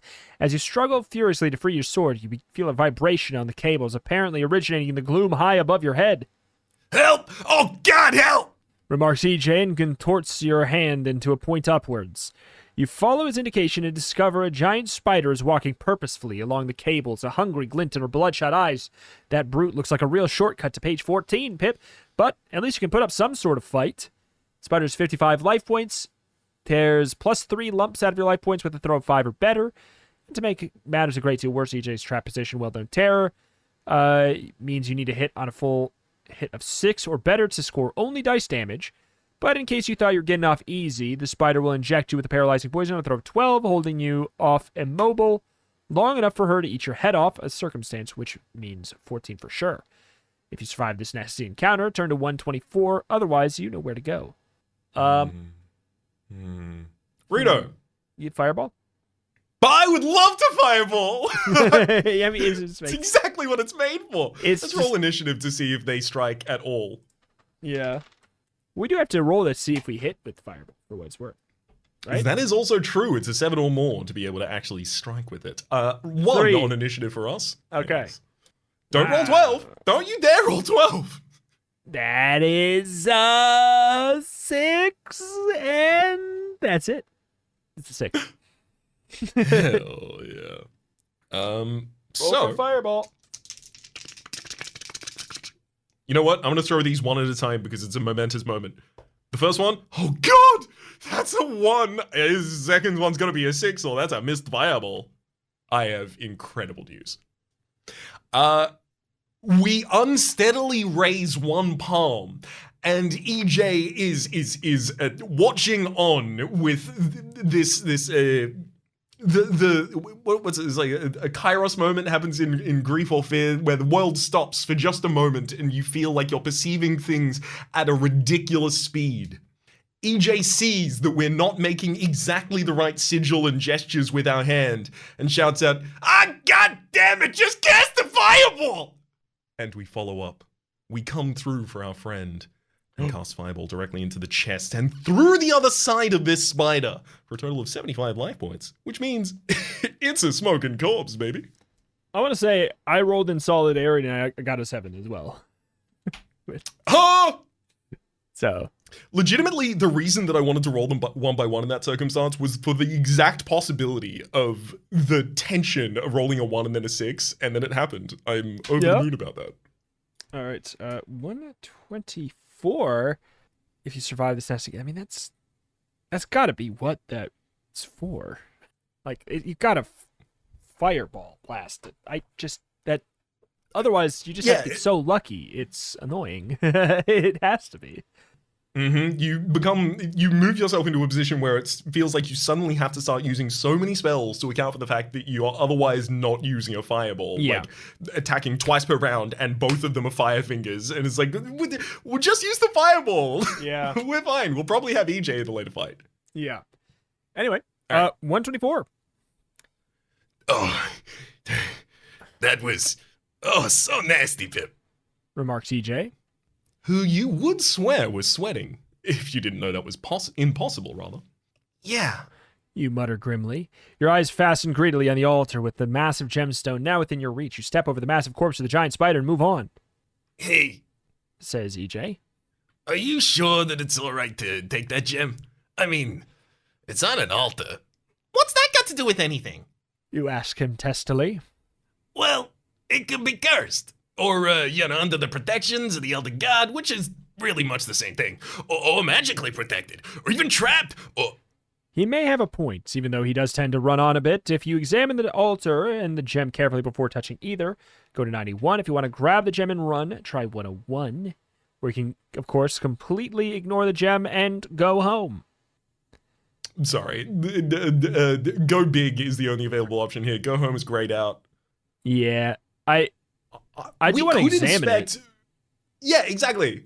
We could inspect. I do wonder what could possibly happen if we were trying to be quick instead, though. The only thought would be like, there's something that's going to destroy it the second, because we get it now, or it's going to be smashed by like a smasher. I don't know, but did that spider have a dead man switch on it? I don't expect so. I had 8 and I pressed them all.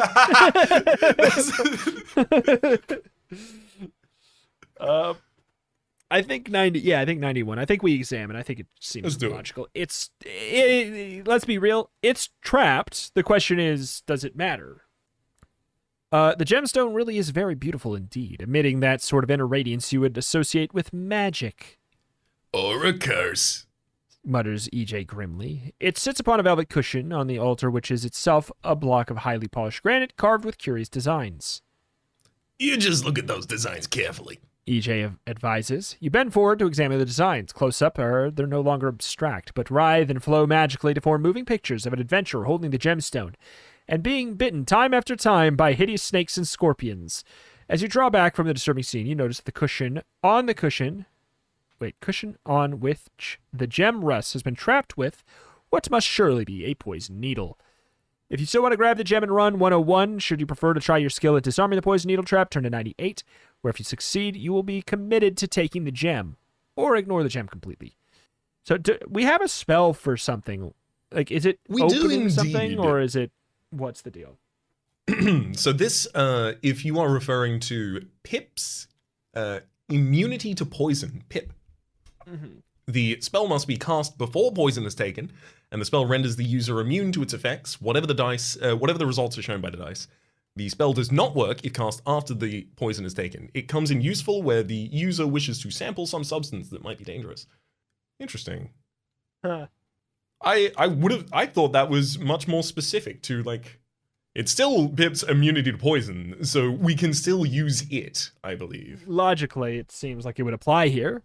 There's also something that opened was it open something or disarmed a trap? Is it opens a chest? Yes, so that's that would be a Pip's patent lockpicker. The plop will pick one lock per section on a throw of 6 or better on 2 dice. Okay. Interesting. We should try that at some point. We get to door that says, like, you need a key. Nope. I kind of want to try. I mean, I'm down to cast the poison thing, and then... what? Let's do it. Cast the poison, then try on 98 to disarm it, or what? Yeah, because my suspicion is that if we went to 98, we're already committing to that action. We can either succeed or fail, and in the world where we fail, it would be really nice to be poison immune. Yes, that's my thought. So, Ooh, first cast succeeds. Pip's immunity to poison loses 1 charge. We only have 2 remaining for the adventure. We also lose 3 HP, taking us down to 29. Do we want to consider some health? sure. I've considered it. Great. Excellent. Well, I'll consider it also, and then we can move on. I'll ask you to roll 1 health potion, please. 4. I rolled a 6, so total in our 2 health potions was 10, and then 1 salve for a total of 15, takes us back up to a value of 44. Yeehaw! All right. Let's give it a shot on 98. 98, just writing it down. Okay. Throw 2 dice to determine the cunning of whoever set the poison needle and make note of the result. Now throw 2 dice on your own behalf. If your throw is higher, you've disarmed the trap and may take the gem on 106. If your throw is lower, you are in a bit of bother, which can be found out on page 116. Would you like to roll for the trap or for our disarm? Wait. I'll roll the. What's the higher one? Have I been rolling? No, I just rolled a 4. You know what? I'm gonna roll the first one. I don't remember what that means. It's an 11. I hope it's the good one. Oh boy. So the first was the cunning of whoever set the poison needle trap. Oh no. 112, baby. All right, that's a couple off 12. Let's head over to 116 and see if our poison immunity carries us regardless. Yike! You've been poisoned. You scream. You howl. No, this doesn't happen. This is all. We ignore all this. Let's see. It says if you would get poisoned, you would need to drink 3 doses of health potion to cure this poison. Otherwise, you lose 10 life points. Or interesting. Beautiful. 10 life points. You deduct 10 life points every time you move between sections until you heal. But we don't. We don't need to. That's our immunity to poison. All right. I'm glad we took that. 106. That was As am I. 106. literally a perfect usage of it. What a magnificent sensation. Like a healing potion, only more so. Mystical green energy flooding your body. You feel fitter, more full of life, stronger, healthier, more wide awake. Colors look brighter and sounds seem clearer. And before you start spouting poetry to the wonders of nature, you should know that 3 things just happened. The first is you're now immune to poison for the rest of the adventure. Ooh. And any poison which may have already been in your system when you picked up the gem is now neutralized, which means you could have just immediately gone from poison to picking this up and you're fine. So you would have taken 10 damage because it said you would take 10 damage right away, and then it would have gone away. Yeah. It would have been 20 because you also would have changed section once after that. All right. The second is that you have become utterly immune to the effects of magical fireballs. That seems relevant. Uh-huh. The third is that your skin has turned light green and you've sprouted a Magnum-style mustache. A small enough price to pay for the first 2 benefits. Now you can return to the first secret crawl space via 84. What? Why are we light green and we have a Magnum style mustache now? Just like that's a thick toothbrush kind of like no, it's like a comb. It's like a big comb across the top lip. Yep. Good gosh. All right. Well, so then let's see. What do we? We've done 87. So 127. So 84 would be taking us all the way back to the very first of the secret room passages. Yep. So, and then we are gonna go to a good old 127 is the final of the secret passages. The southwestern direction. The secret passage runs due south for a comparatively short distance before ending in what appears to be a first blank wall. Since it makes no sense to have a secret passage leading to nowhere, you search diligently and discover set into the west wall a panel of 3 buttons. 1 red, 1 green, 1 amber. Rather like a traffic light, really. Beneath the buttons is a small, neatly lettered notice stating, It is dangerous to press the wrong button. That which traditionally denotes peril, denotes peril. That which traditionally denotes safety, denotes peril. Select wrongly. At your peril. If you want to press the red button, go to 136. Amber button, 145. Green button, 157. Throw your hat at the whole thing. Go home on 78. When will this game learn? Okay, so that which traditionally denotes peril. Great. Red is bad. That which denotes safety denotes peril. The green is bad. It's dangerous to press the wrong button. The green and red are bad. It's amber button time on 145. Do we have any Theoretically. disagreement? Yeah, but no. But the only thing would be select wrongly at your peril is my only question. Does that double it back? So it is dangerous to press the wrong wrong button. button. Correct. Select wrongly at your peril. I don't think so. All right. 145. What? The section of the door reveals a one-way door taking you to 23. That is our blue metal sheeting lined room in the tombs again. We've been here many times. This appears to be the terminus for multiple different secret entrances. I mean, it didn't give us peril, so I have to imagine we selected correctly. Yeah, I think that's probably true. But I'll put a little star here and a little star by the jump of death for okay, if we get really desperate, here's these. Mm-hmm. Love it. So this brings us all the way to the portal, huh? The Dark portal, Archway. sorry? Yes, exactly, the Dark Archway. Which means that we have there's two of the directions rather that we haven't gone. We haven't gone down It's true. the middle, and we haven't done the left leg of the fork. That is true. So maybe we do the forks first? Or what do you feel? Perfect. Symmetry. So the left leg of the fork runs northwest to 54. All right. 54. All right. This is a large 30 by 30 square chamber with a door in the center of the west wall, another in the northern end of the east wall, and two more at the east and western walls of the south wall, of course.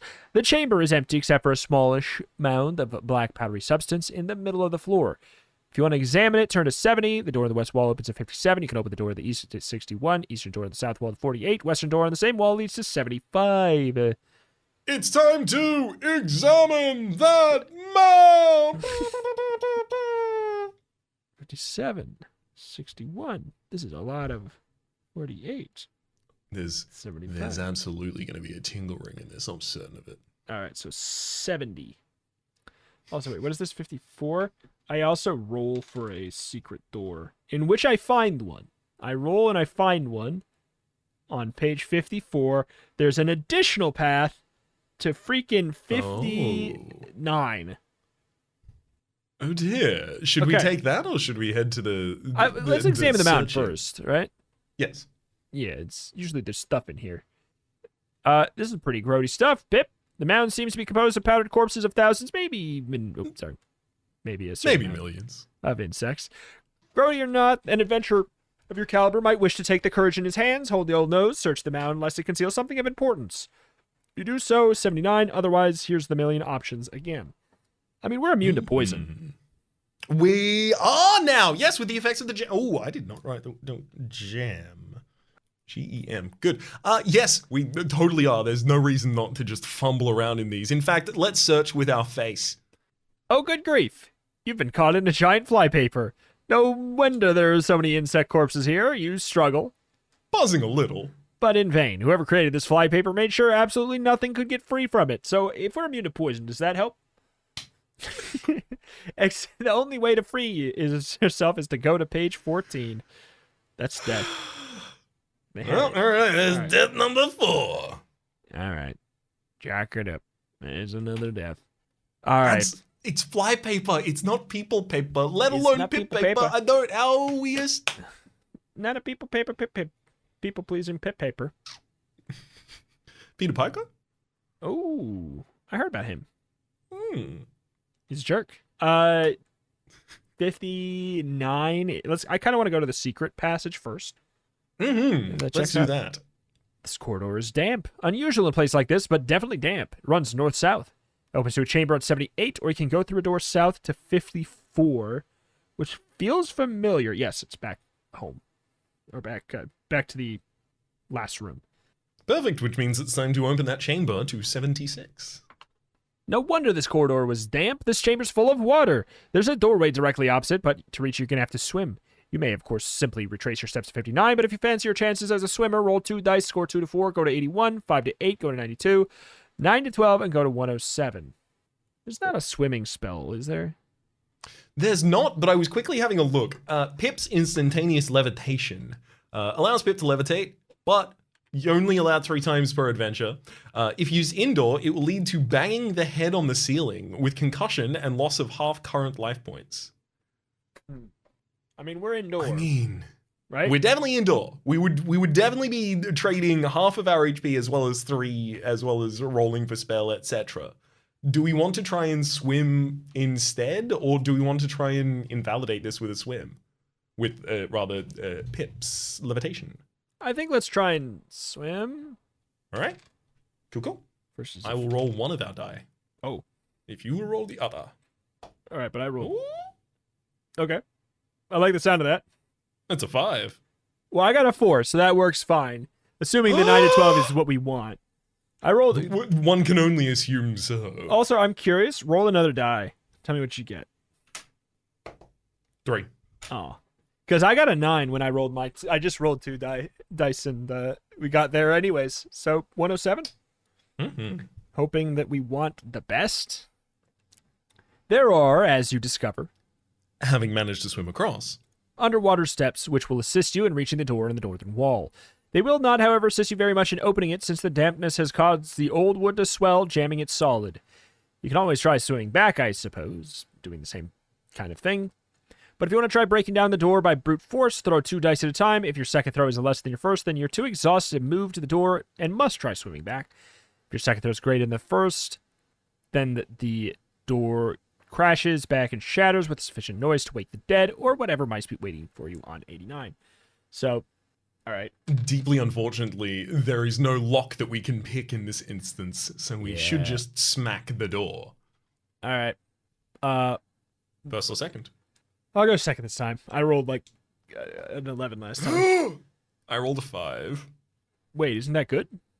The second throw needs to be equal to or greater than, so you've got a 5 or a 6 to roll. On 1 die? Yes, so it's throw 2 die, 1 at a time.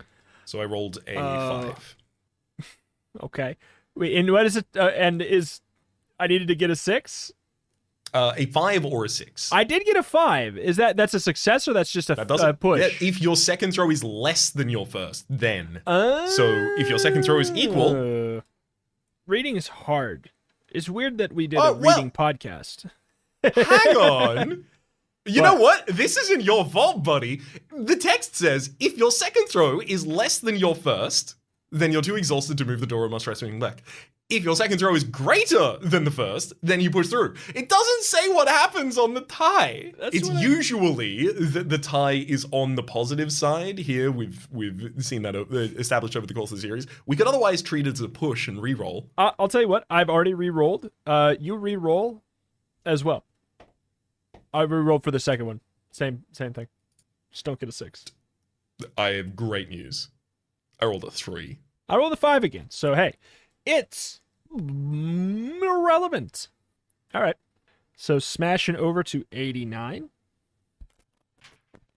An eerie blue light fills this chamber, flickering and reflecting off marble walls so that you're seized by the sensation of moving underwater, even though the chamber itself is bone dry.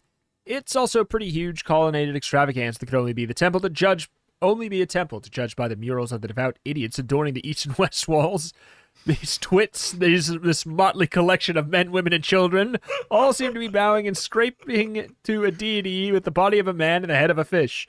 This creature, which will give Robert Redford absolutely no competition at all in terms of looks, holds a small black rod. You drag your eyes away from the murals and examine the remainder of the temple. At the end of the twin rows are marble pillars hanging a curtain made of fine gauze, but nonetheless effectively hiding the northernmost section of the chamber. Before the curtain sits a small closed wooden chest.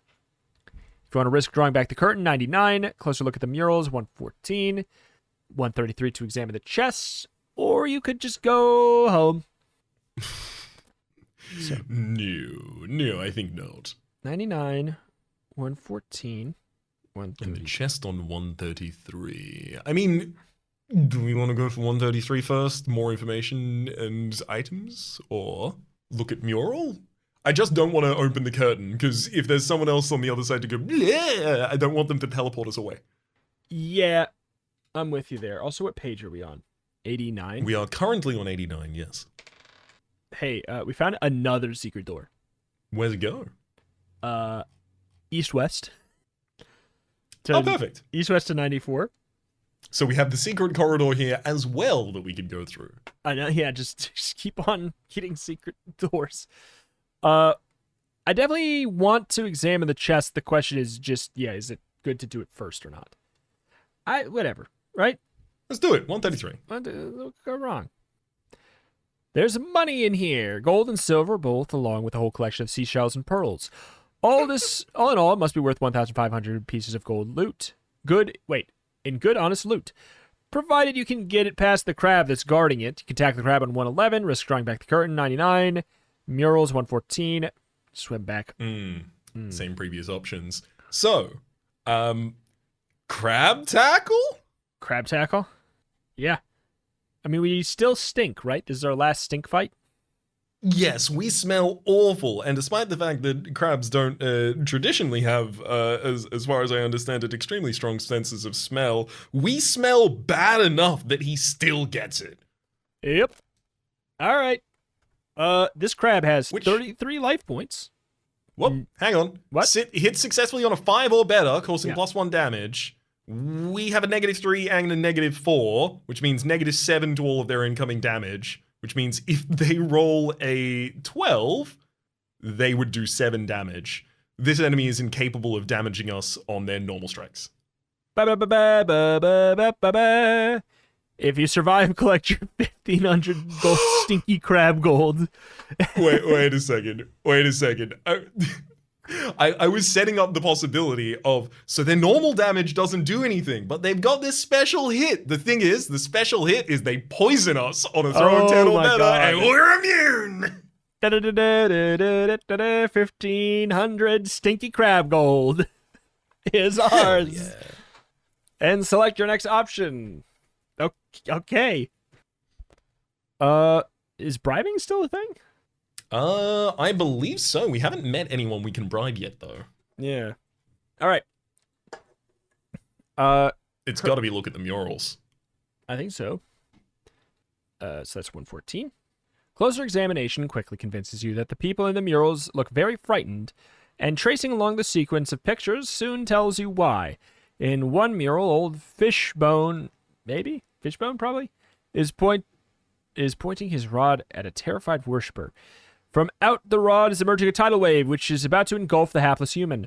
Doubtlessly all exaggerated, but all the same, you would clearly want to avoid the thing with the fish head. Stop looking at the pictures, go back to 89 and pick a new option. Okay. Okay, we know to be terrified of the rod of old fish bonds.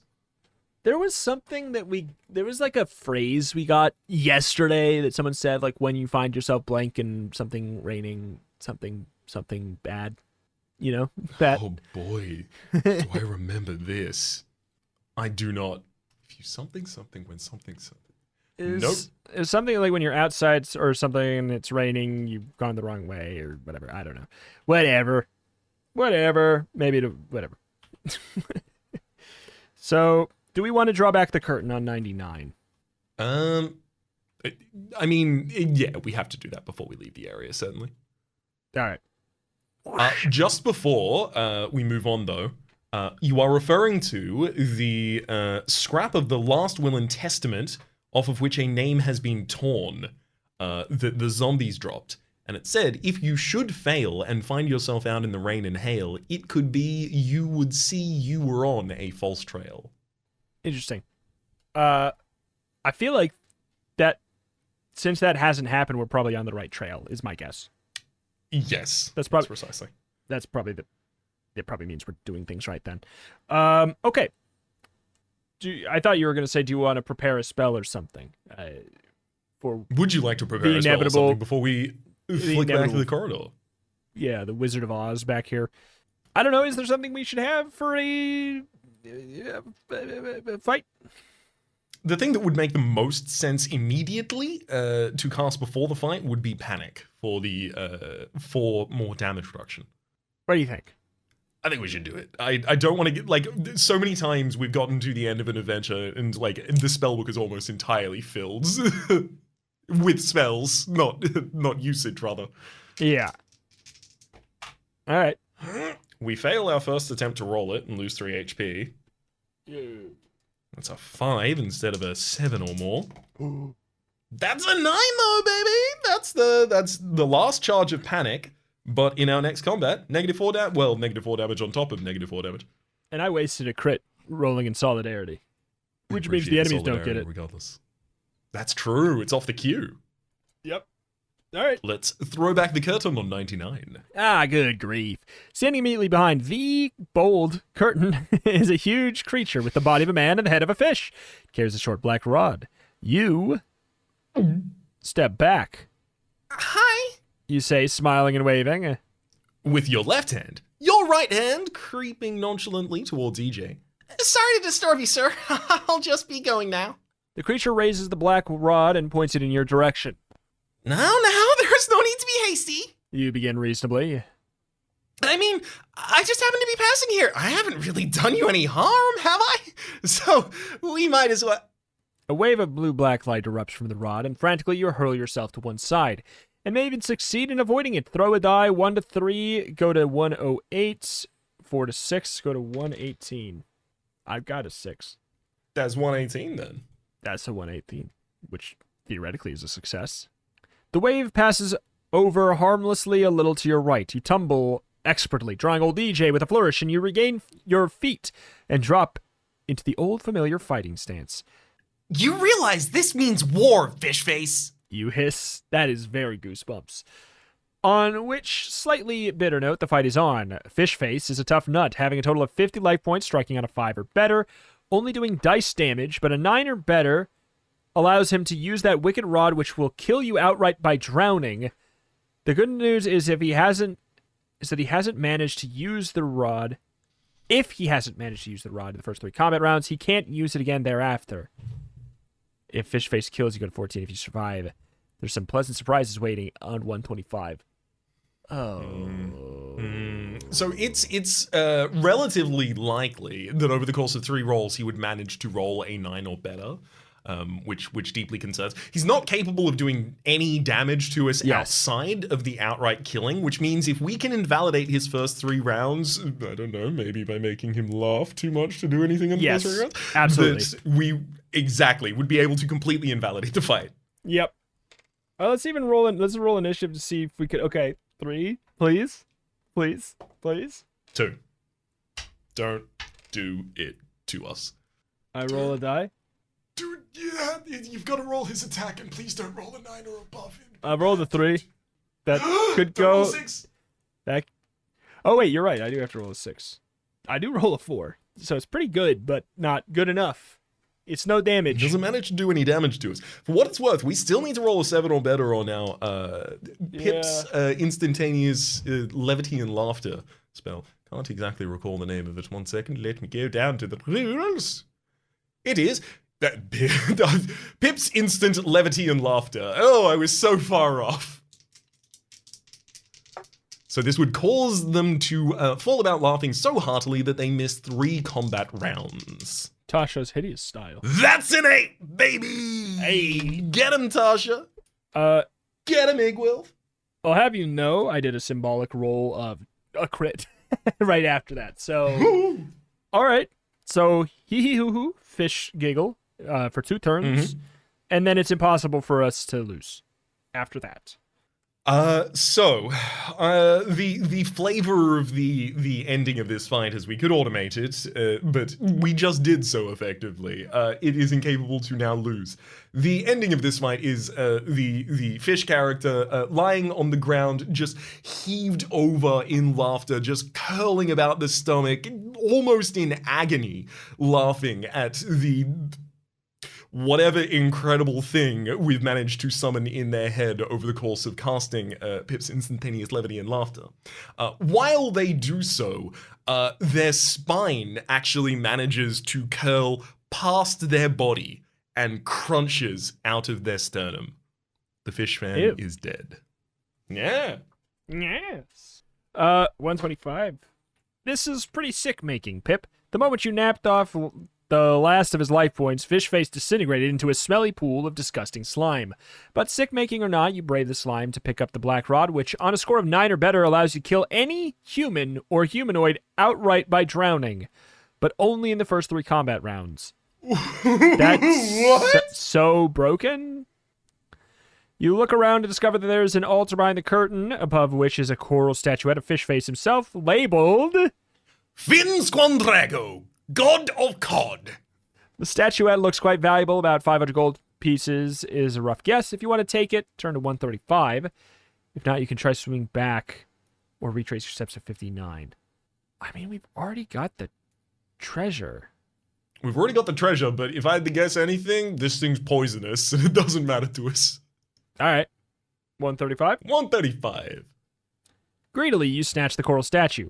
Zap! Something dreadful is happening to you, Pip. Your whole body's convulsing in agony. Your head feels like it's going to momentarily explode. Horrid tearing sounds fill the air as your skin stretches and rips. This whole nasty process is going to absorb 15 painful life points before it's finished. If this kills, you go to 14. If not, a glance in any mirror will confirm you've just grown gills on your neck and a fin in the middle of your back, which definitely no asset to your mare's prospects. This unsightly development has its good points. You can no longer drown in this entire adventure no matter what the dice say. Huh. This allows you to backtrack safely to 59, but unfortunately, Or perhaps fortunately. you will revert back to normal at the end of the adventure. Unfortunately.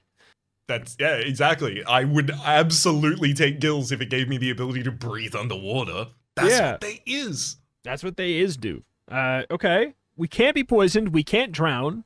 We can kill people instantly. I think we just do our best to try and sequence break our way to the boss if there's a locked door. 100%. Yeah. We can so easily finish this. We're stacked at this point. All right. Mm-hmm. Back to 54, right? Yeah, large quarter with about 1 million options here. That's where we had the mound of the thing that was the flypaper. Right. This is also, if I recall correctly, where you found a hidden passage running northwest to Yes. page 59. Yes, sir. That was indeed the case. Oh no, that 59 leads to the dampness. Got it. Never mind. That's where we just came from. Yes. That. All right. Door in the west wall, 57. East wall, 61. Eastern door in the southern wall, 48. Western. Okay, so 61 is the most our jam. Let's do it. 61. Kerthunk. It's a rotten spear trap, Pip. The minute you open the door, you're transfixed by the spear propelled by a powerful spring. The door itself is a dummy, of course. Behind it is a trap mechanism and a solid wall. You stand staring at the spear, which is now sticking out of you front to back. As long as you keep staring, you're fine. When you pull it out, Which you'll have to do in order to go anywhere. you'll find you have lost 2 double dice rolls of life points. Oh. I'll Yeah, roll one. that hurt. That hurt. Oh, I already automated it. Unfortunately, it hurt. We have 8 health remaining. That took 15 from us. Oh, boy. Can we do heals? What do we have? We have 2 HP, potions remaining, and 1 salve. Oh, God. Yeah, we don't have that many recovery tools left. Do we use them? I think we have to. I'll use one. I mean, that's pretty good. It's a 9. Oh, That could be better. that's could also be a worse. 9. Hey. 18, Could be a little bit better. Could definitely be worse. and then 23. We're back up to 31 HP, and we no longer have any health potions. All right. And we no longer have a spear in our chest. We have so many spear through chest wounds. You would imagine they would stop hurting so much. Like, it's like, pushing a pin through one's ear hurts a lot the first time, but then you have a piercing and you just push things through that instead. Yeah. It's kind of like, it's just all sealed up at this point. It's just... it's just had enough time to heal over before we get thumped by the next dang spear. it. God, jeez, man. Oh, God, that smarts.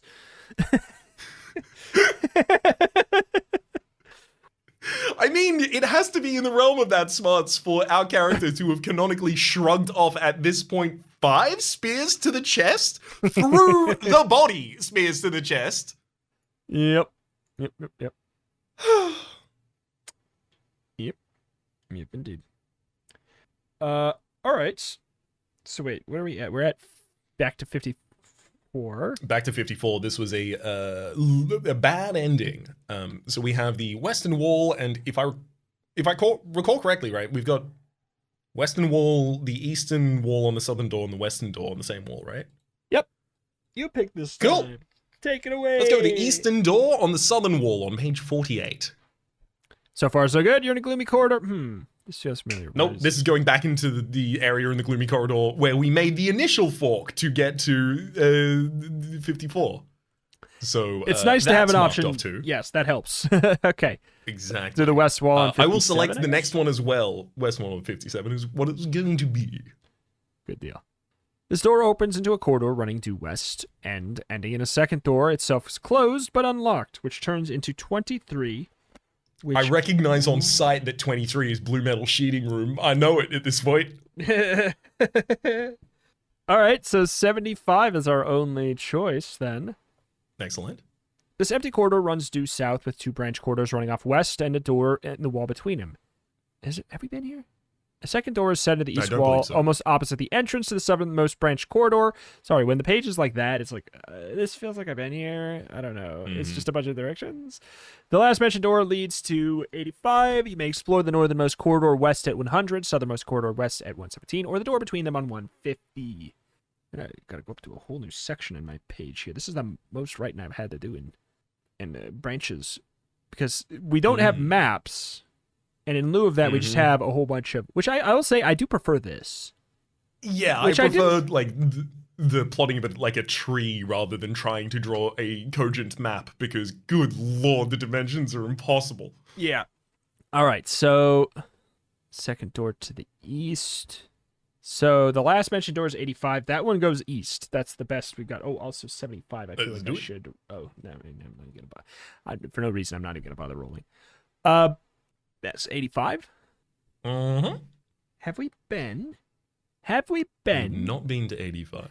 Go for your sword, Pip. You've entered a 10 by 10 marble crypt. In the center of which is a what? A beer? Bière. Yeah. Yeah. On which... So this is interesting. I don't know how to pronounce this word either. It's something that I've read only. I'm like Marge. Run with the wind. It's I think Bayer. Yeah, I it's don't know. B-I-E-R. I'm sure it is.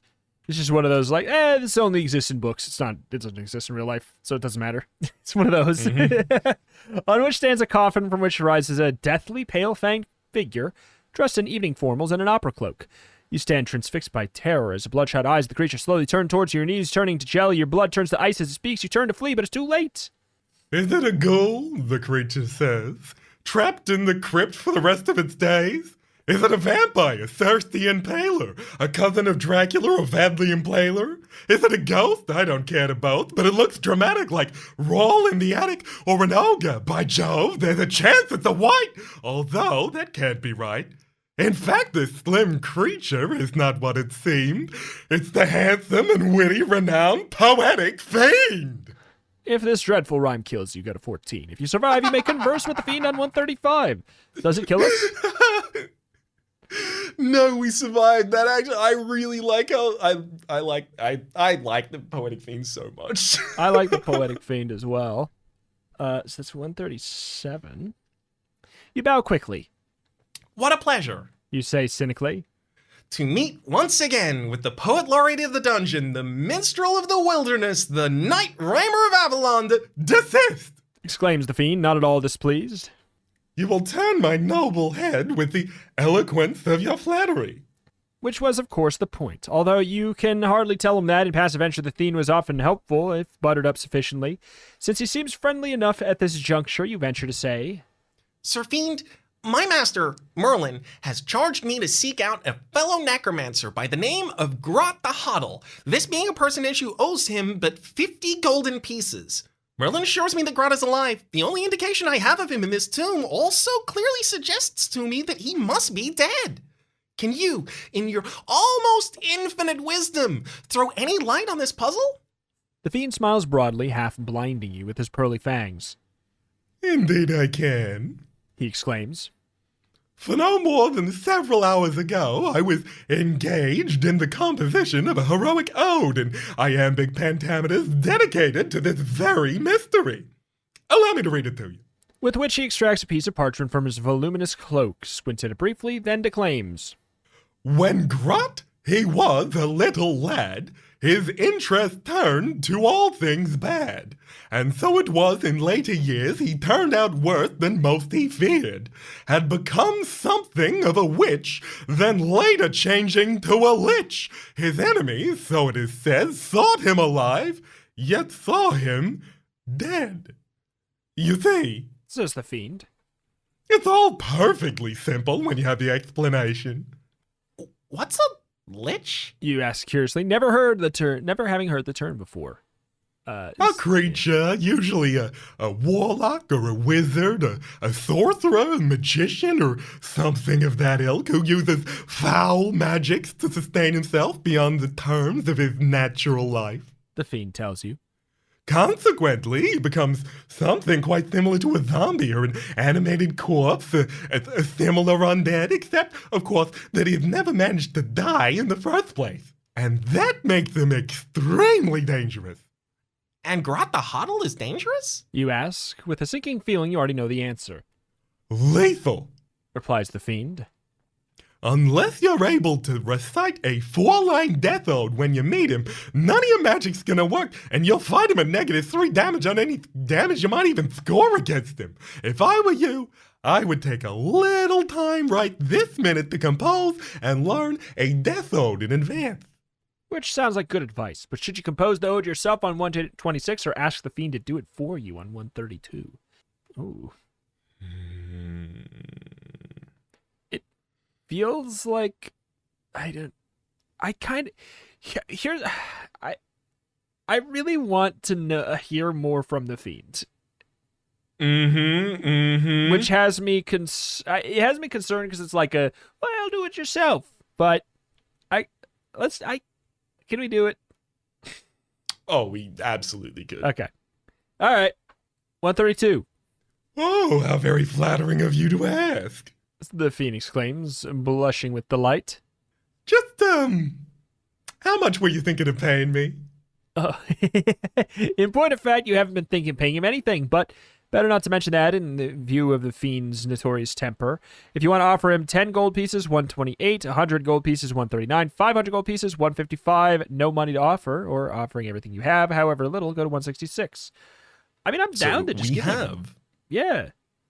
Yeah, we have 1,500 GP, as well as the coral statue worth another 500. I mean, can we just give him the statue? I kind of want him to have everything he deserves. The only reason I don't want to give him the statue is because I marked it in the inventory rather than as 500 GP as the coral statuette, just in case there's ever a point in the future of like, well, then we'll if you have the coral statuette. Well, we'll just give him the gold then. Perfect. We now have 1,000 GPs remaining and head over to 155. A generous offer. Marks the fiend. For which I shall compose the finest death ode this world has ever heard. Now, let me see. He begins to pace backwards and forwards in search of inspiration, then as the muse seizes him, extemporizes grandly. A death ode by the poetic fiend. One should not coddle Grot the Huddle, but rather bonk him on the noddle. Write this down. Write this down. Write it down, this short but expensive poem, and keep it with you for the remainder of your adventure until you encounter Grout the Huddle, at which point read it aloud before engaging any spells in combat. Now get back to the corridor on 75 before this poetry sent you completely batty. All right. I mean, that seems exceptionally useful and puts us even further in the space of, well, I mean, okay, now how do we get to the boss? Because we can blow him up. He is nothing to us at all.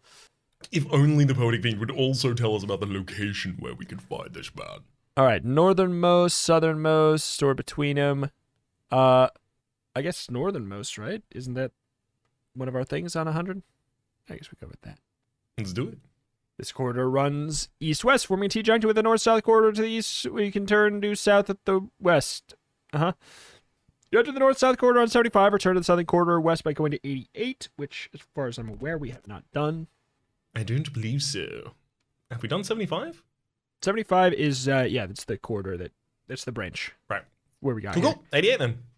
All right, 88. Let me just roll for a, okay, secret room, which I failed. All right, so we'll go to 88 and see if we can find a way back here to check again. The northern corridor runs north-south, turning east at both northern and southern extremities. Going north will take you to 100, which is where we were. South will take you to 117. I have a great idea. I'm going to 100 and I'm coming back to 88. I'm looking for a secret room. I rolled a 3. I'm going 100 and come back to 88. We're looking for a secret room. I rolled a 5. There's a secret room in room 88, did you know? Oh my goodness. That takes us to 93. Now, I will note at this point, I think it relatively unlikely at this juncture that the secret rooms would continue towards the enemy. This true. Feels like it would more be the scenic route rather than the bonk grot hoddles noddle. Oh, so let's put a star by it and go to it when we absolutely run out of options. How about that then? Love it. Love it. Which means we're heading south and then east on 117. We redeem that south with an eastern direction afterwards, thankfully. This corridor runs east-west, joining with the north and southern corridor, something east, turning north, corridor west. You can enter the western corridor on 88 or the north-south. Wait, Hang on. we've been to both of those.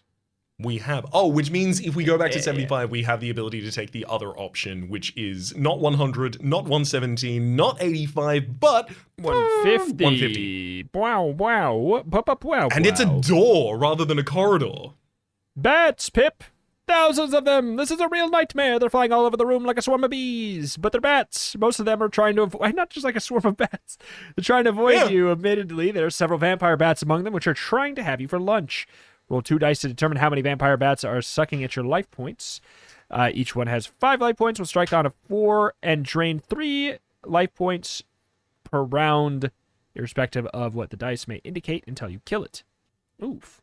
I rolled for the number of bats in the room, by the way. How many are there? And we have 8. 8 bats. Okay. That's not good. It's not excellent. Like, I'd prefer if it weren't, because of our health.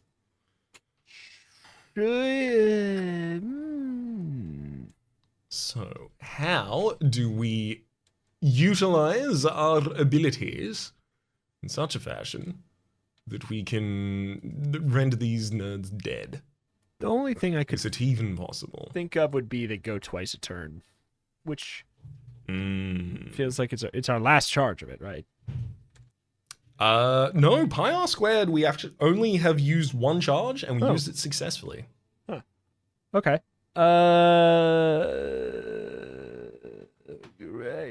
Strike successfully on a 4 and drain 3 life points, irrespective of what the dice may indicate. That doesn't get reduced, does it? No, one assumes, irrespective of what the dice may indicate. So, that assumes it bypasses. Yeah, it does. Well, step 1, let's roll initiative and find out. So that's a 2. That's a 4. We're going first. All right. Should we give him the old pi r? I guess, because it's gonna be 8 hard counters We are on. fail our first cast of Pyre. All right. Believe it or not, they succeed on their 4. What? That's 3 HP away.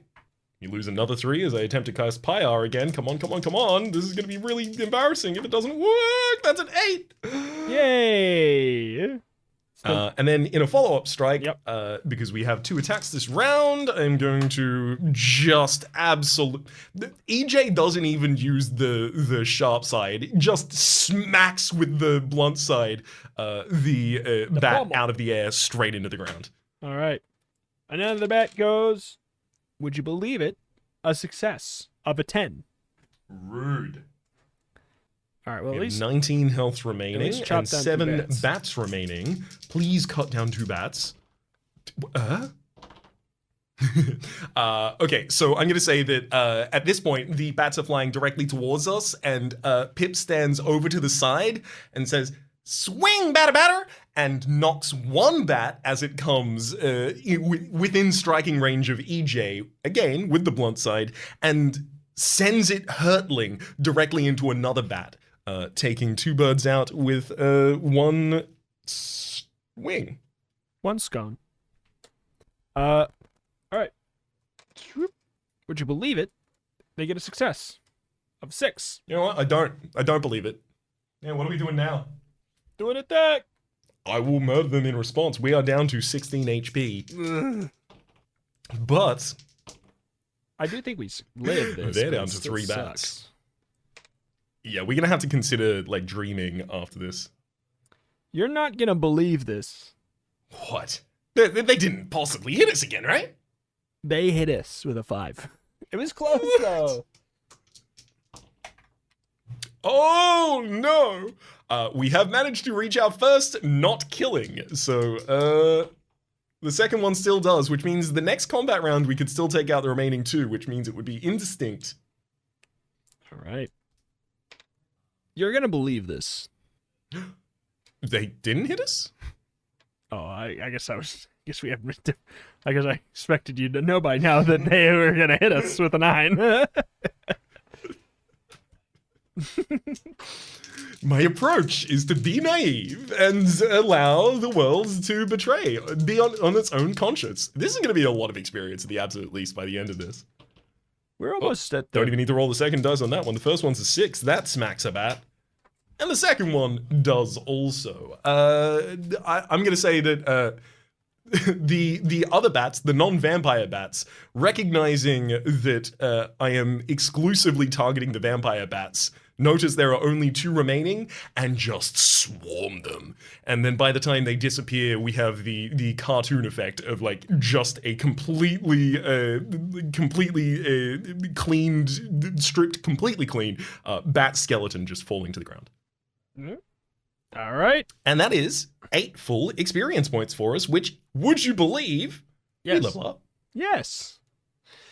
So yeah, that brings us back to 75, which, would you believe, we've been before, and also have exhausted pretty much everything we could possibly have exhausted in this general area. Huh. What do we think about the possibility that Grunt actually is in the False Keep after all, and this has all just been like a giant side quest for picking up tools? Interesting. Mm-hmm. Interesting. Well, no, I have not considered that, and I don't want to. Hang on. If I recall correctly, we've not visited 73, which was the left-hand path in the darkened shadows. We have not gone to 73. Okay. I'll trust you on that. 73. I mean, like, 69 Yep. leads to 48, which is... Yeah, oh, so that's not the...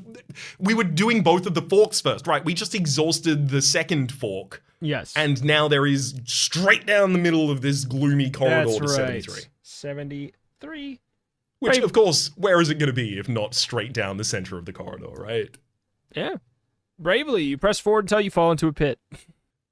Why can't you just look where you're going? grumbles EJ irritatingly as you crawl out to calculate the damage, which actually might be quite extensive, not to say lethal. The fall itself will cost you a single die roll of life points, but the spikes at the bottom will cost you an additional double roll of life points. The poison on the spikes will cost you a further... I mean, that's irrelevant. I mean, we die, right? We don't. 4 was the first roll, 6 was the second for a total of 10 damage. We die.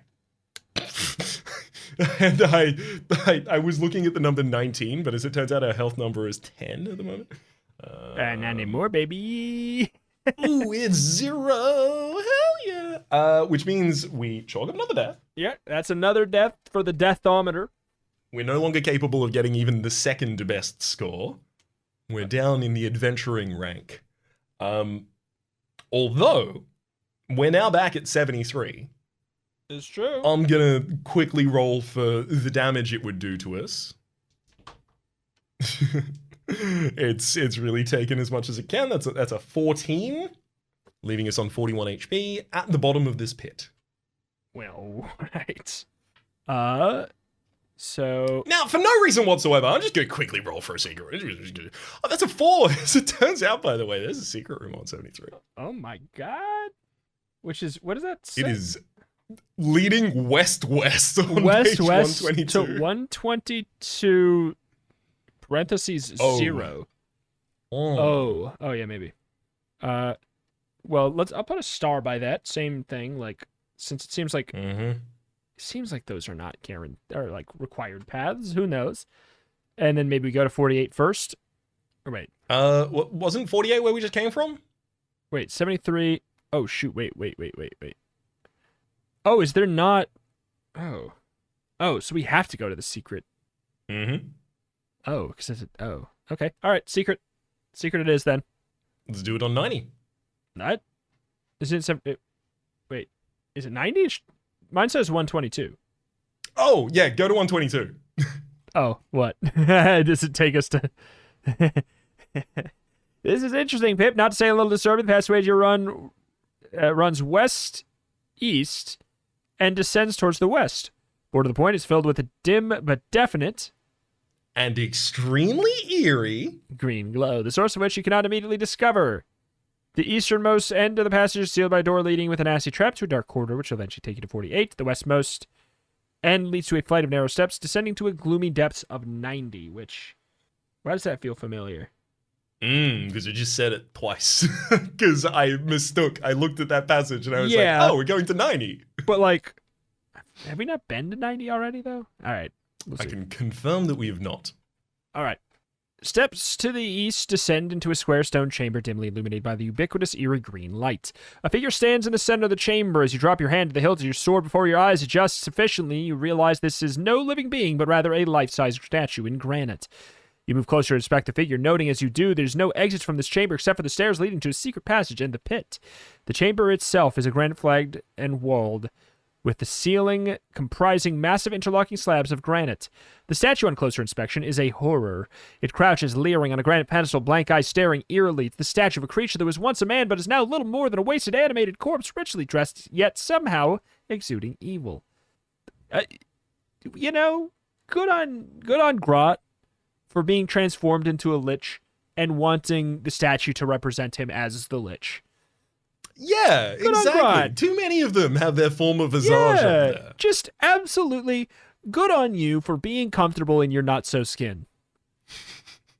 On the plinth beneath the sandaled feet is the inscription. Grot the Hodder. Beneath the inscription is a keyhole, and as you inspect it, you notice something else. The pedestal on which the statue stands might, with a little effort, be revolved to face the statue in different directions. Welcome, says a quiet voice. You leap back in terror, drawing EJ in a single movement, but nothing else moves. No attack comes. The chamber remains as empty as before. I must congratulate you. The quiet voice continues. And now you can see it's emerging from the mouth of the statue, which seems to be impregnated with some sort of magical recording medium. You have been so clever as to find this room. But the question is not that you have found it, but whether you will leave it alive. You want to play a game? There is a pause, broken only by the pounding of your heart, before the voice continues. There are 4 exits from this chamber, and the key is in your stomach. The staircase to the east and 3 others. To open any of the others, you merely insert the golden key and turn the direction of the statue you wish to go, north, south, or west. Those be warned. Those who set foot within my tomb may never return the way they came. And the voice fades. What do you make of all that, Pip? And what's this about a golden key, then? If you happen to have it, insert it into the keyhole and turn the statue north to 95, south to 102, and west to 111 or 113 at your choice. If you don't have the mysterious key and you may like to return to the secret passage 48, you may begin your search for it. Oh boy. Or you may, of course, attempt to move the statue without the key, in which case the place to try is 97. So that kills us for sure. Absolutely. What's the phrasing on the unlock? And we can do it, right? That's what I'm trying to think of, right? Because like it's put the golden key in as an artifact that allows us to, turn something in this and then turn the statue for effect. Pip's patent lockpicker says will pick 1 lock per section on a throw of a 6 or better on 2 dice. Which actually means that we have to cast that spell and then we have to succeed the roll as well. Interesting. Given the fact that they never actually make clear when you can use the lockpick, I can only assume that it is fair and reasonable in this instance to use the lockpick. I am one to think so as well. And also, I'm fine with it, because again, we are so overpowered that at this point, we want to just get to we want to find ourselves in a place that would be theoretically not so easy to normally handle. We successfully cast the lockpick. However, we now need to successfully pick the lock. Which we also do. Wow, both of those were absolute squeakers. A 7 for the cast and a 6 for the lockpick. Do we want to go with the statue north, south, or west? I mean, yeah, north, right there. They don't have east, unfortunately. Sorry, we're all out of east. The east machine don't work. North, south, or west? It's true. It's been decided for us. 95 it is. With a slight grinding noise, a section of the northern wall slides back to reveal a wide stone-flagged passageway leading northwards. You step forward into the passage, and the section of the wall slides back, effectively blocking your retreat. With a fatalistic shrug, you loosen EJ in the scabbard ready for action and begin to move off north to meet your destiny, which at this precise moment involves rolling 2 dice. 7 or more, turn to 105. Less than 7, 115. 7 or more, we'll be going to 105. Okay. Yipes! Rolling down the corridor towards you is a giant fireball. You recognize it instantly, of course. This is exactly the sort of magical fireball you've used before in various adventures. It never misses. It never misses. It totally can miss. It never misses. It never misses. Scores a straight 75 points of damage. If this kills you... And it's difficult to see how it wouldn't. Go to 14. If you've somehow been sneaky enough to fortify yourself against fireballs, you can continue on to 115. Okay, so Ooh, 105. Great that we got that gem. Yeah, 105 was the bad roll anyways. Yeah, we wanted to roll low. It was a good example of the old low being better in this instance. Oh, I or- also wait a do minute. like... Sorry? No, you'll see. Oh. Keep going. You like what? I do also like in this instance, yes, the fireball never misses. If you roll lower than 7, you just do 75 points of damage to the sky or a nearby tree or some stones or whatever happens to be David. about, as long as it's not your enemy. Yeah. Poor David gets hit by so many stray fireballs. Yeah, I just turned the page. Yeah. 115. Yipes! Rolling down the corridor towards you is a giant fireball. You recognize it instantly, of course. This is exactly the sort of magical fireball you used to have in simply because the spell is properly cast, which may not actually be the case with this one, since the fireball is now beginning to sputter and fizzle out. Oh. Okay, so 115 we could have... all right. Okay, so 115 is the success. There may be some sort of lesson to be learned from that, Pip, but in the interim, you have reached a fork with corridors branching northwest to 123, northeast to 131. Northeast, northeast, northeast. North, and then east, north, and then east. The corridor runs northeast some 50 feet, ending in an open shaft. You approach this carefully, but well aware of how dangerous this whole place can be. The shaft is circular, some 10 feet in diameter, and runs upwards and downwards from the level you're on. Although you look in both directions, you can see nothing. Each time the shaft simply disappears into darkness. You can, however, hear something, a low sighing noise like a wind through a tunnel. And unless you're very much mistaken, you can smell something as well, a faint whiff of old familiar ozone scent magic. Scent of magic. The thing is, will you chance entering the shaft, leap without a care in the world, turn to 142 if you still have your rope, try and climb down to 149, or backtrack to 115? We definitely still have our rope. We definitely do. So, do you want to do that? Sure. I mean, if it's a thing that could have been taken away from us and it has not, you would think that this would be good. But we shall see. Mm-hmm. Which page is that? 149. 149. Even with your rope, you find you can't get all the way down to the bottom. You hang there in the shaft trying to make your mind up on what to do. Which is not at all easy in these circumstances. You may, of course, be quite close to the bottom. The trouble is you can't see more than a few yards down if you want to risk letting go of the rope and jumping, turn to 162, or climb back up the rope. No. No. That's the go home. We're going big on 162. Let's be very large on 162, please. With some vague thought that you might be dropping into water, you hold your nose and let go of the rope. Unfortunately, your vague thought proves totally inaccurate. That crunching noise? Oh. That crunching noise is your bones. As you Eventually. reach the bottom of the shaft, you can pull yourself up together again on page 14. Okay, so that's just a death. Death number 6. So this is just we do all of this for a death hole? Yep. Oh, okay. I'm going to pitch something stupid. What's that? This is just like the death tally book anyways, right? Yeah. Surely 142 isn't good, right? But what if it was? But what if it was? I like it. I mean, I just want to know. I just want to know. We died. We just come back. We come back. We just mark off another tally on the you lose stinker points. Mm-hmm. I mean, for what it's worth, the adventure is becoming harder as we have 0 health potions, 0 salves, 0 charges of panic left, things like that. Yep. The deaths are costing us something. It's true. It's true. 142. What a funny thing to do. But let's see if you got away with it. Throw 2 dice, score 7 or more, you float up to 152, score less, and you... I got a 9. That's great. Score less and you drop like a stone to 14. This is one of the instances where we're certain that the lower roll is not better. Yeah. Well, unless 152 is somehow worse than death. Unlikely. Wait, what? Wait. What? Who wrote this book? Oh, 152. R.L. Stein? Stone the Crows? To use a quaint old... I'm almost certain it says Avalonian here. I'm pretty sure Stone the Crows is Australian. We might have inherited it. That and Struth. I'm like, what? Huh? Who? Huh?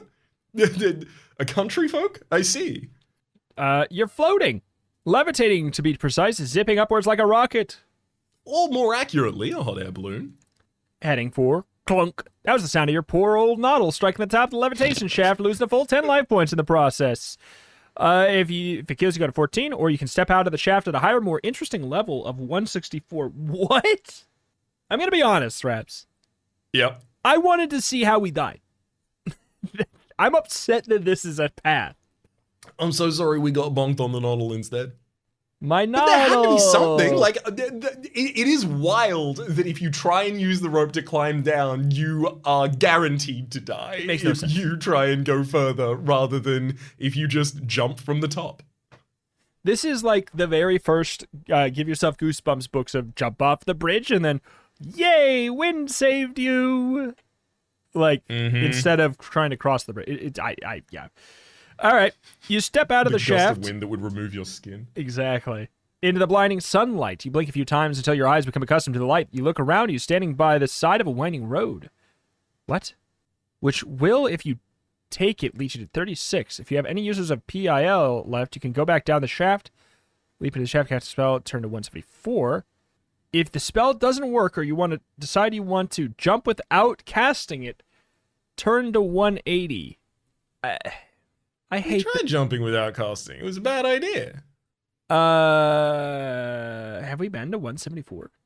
No, we have not. We're gonna have to cast a pill to get there, though. Huh. For what it's worth, that is the one that I am all aboard. Yeah. Okay, so 36 star 174. Or, I mean, okay. I'm not certain 36 needs to be a star. If I recall correctly, it's like one of the very earliest Oh, you're pages that we get to. right. That's the initial 4 doors. Holy crap. Yeah. Yeah, no, never mind. Absolute throwback. All right. So yeah, it's just pill at this point, right? Yep. I got a 7. That's good, right? Oh, that's so much better. And you said your 7 before I saw my 3. Oh, good. I win. So 174. I mean, who knows with what just happened? Maybe I don't know. Maybe ill preparation is better preparation in with respect to this well. It's so strange. Yeah. Nice move, Pip. You float down like as light as a feather as you reach the very bottom of the shaft, which proves to be totally uninteresting, but for the bones of previous adventurers who have come down the hard way. With no other way out, you use the remaining energy of your pill spell to levitate back up to the level you were at before you transported to the top, at which stage you can continue levitating to 36. No. Step out of this level and backtrack to the fork with corridors branching northwest to 123 or northeast to 131. Okay. Wait, so you're telling me there was nothing? This whole is nothing? So let's go to 123 before we examine it too much and get upset. Yep. The corridor runs northwest for about 50 feet before turning due north and ending in a stout wooden door. You reach the door and listen, but there's no sound. Cautiously, you try the door. It opens silently, allowing you to access the long but narrow chamber running east-west. In the northern wall of the chamber are 3 doors. Directly in front of each one is a closed coffin. You edge suspiciously forward, and as you do so, your movement seems to trigger a spell of some description. For there is the familiar blue lightning flash of magic before a soft voice speaks from the air above. Welcome, you grat-faced little pune, if I may say so without giving offense. Here is an opportunity to test that pea-sized brain of yours. Before you are 3 coffins. They're numbered 1, 2, and 3 in case you won't count them. Or rather can't. Now, you cross-eyed, ugly, groveling worm. This creep is really rude. It'll be a pleasure to hack him into stock cubes when you finally meet up face to face. Your problem is to find the lady, or in this case, find the lady vampire. 2 of the coffins are empty, and thus the door they guard may be opened safely. The 3rd contains Draculina, a nasty piece of work as ever drained the jugular. In order to assist you, let me give you this clue. The coffin in which Draculina rests is numbered with the 1st digit of her age, which is half that of her brother Dracula, who is himself 25 times the age of their cousin Babyfang, who was 1 last birthday. Choose wisely, Birdbrain. 25 times double the age of their cousin Babyfang. Right? Wait, what? So Babyfang was 1 their last birthday. I have to assume they turned 1 on their last birthday, which means double the age of their cousin was 2, which means Dracula is 25 times that, so 50, which means that Draculina's age is 25, as is half of her brother Dracula. So, I mean, that also leads us to picking 2, which we like anyways. Mm-hmm. The coffin in which she rests is numbered with the 1st digit of her age, which is 2. Gotta be it. Let's do it. 54. As you move toward... Wait. We turned to it. Mission failed successfully. Wait a minute. wait. Mission failed successfully. Wait. We perfectly found where Draculina is. The thing is, we didn't avoid it. Yeah, I forgot we were supposed to... I playing so many years of 3 Skull Monty. You want to find the thing, dude. Watch where the little ball goes, not where the little ball goesn't. Double or nothing. Double or nothing? Yeah. Double or nothing? Let's do it again. Okay. All right, that's on us. the revelation in both of our voices at the exact same time of like, wait, we didn't want to be good. We got mathed.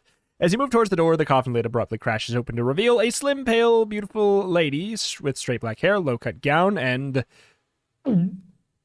eye teeth that reach halfway down to her ankles. Kissy, kissy. She says teasingly. This is Draculina for sure, and you're going to have to get past her if you want to open that door. Or just survive, come to that. Draculina has 40 life points, hits on a 4, and drains your life points in a most peculiar manner. When she manages to hit successfully, use 3 life points for every combat round additional to dice damage, including the rounds when you strike back and the rounds where she misses you altogether. If you survive, you may open your chosen door at 141. If not, you'll find some sticking plasters for your throat on 14. Okay. If 4 or most, when she manages to hit successfully, well, that's pretty likely. Do we have the Giggle Blaster still? So we have 1, right? Pip's instantaneous levity and laughter. We've only used 1, and we used it successfully. All right, roll initiative. Okay, well, I got a 1, so don't beef it. 3. We roll initiative higher. Now, do we actually want to use that one? Or, anytime we roll a 9 or above, we just straight up murder a humanoid. You're right. I forgot we were that overpowered. You're right. Let's not even bother. EJ looks on as we hold EJ in one hand, similar to Gandalf, I guess, in this way. We've got a sword in one hand and a staff in the other, and we are ready to back this Balrog to hell.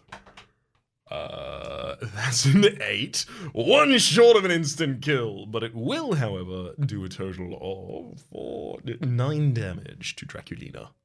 Does it? Oh yeah, it does. It does damage too? Wait, I can't remember.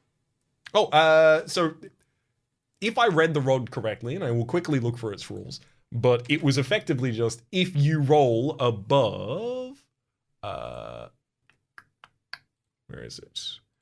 If you roll above the 9, it instantly kills. I guess, do we have to select what weapon we're fighting with? I guess I thought so. That would make sense. But it'll probably be fine. So, roll. That's a 1. That's not a 1. That's a 4. So that is 5. So that is a hit. But it is mostly just the 3 life points a turn is the problem.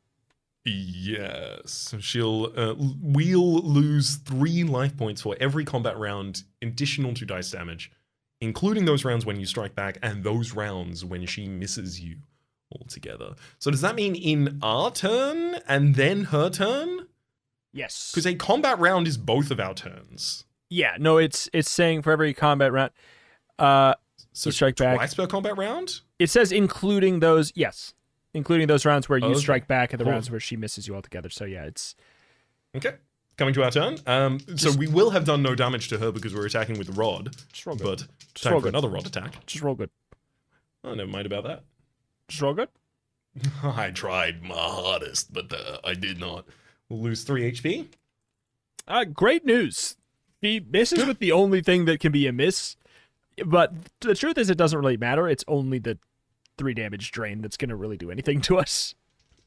She's got to roll really well to do anything else. So that's another 3 and then another 3. So Another 3 for our turn as we miss again. Are we too reliant on this 9+? Is that uncommon? Have I made a mistake? well, you've also rolled it 3 times and it doesn't work anymore. Oh, yeah. So here we are. Good news, she doesn't do damage, but she does damage. Mark down another 6, basically. So if we take a turn, we're taking 6 damage now? Yes. Oh boy. I don't think there's a world where at 6 damage a turn we ever survive this fight against the enemy right now. How much health do we have? 27 remaining. So we're about to take 6 damage when striking back, and then her strike back on us is at least 6 damage, if not incrementing us up to 9. We start getting quickly towards the point where we don't have enough time to make enough attacks. No, I don't think that it stacks. I thought you were saying 6 damage as in it was 3 on her turn and then 3 when it gets back to you. I don't think that stacks. Oh, okay, yeah, I've been stacking it. Oh, no. I don't think so. I was saying, I don't, based on the way it's written, I don't think so.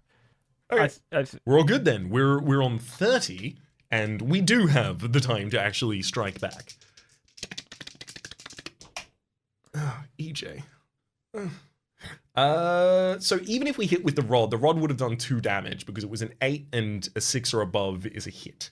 So the enemy is still on 38 from the initial strike, and EJ follows up to take out another 7, taking him down to 31.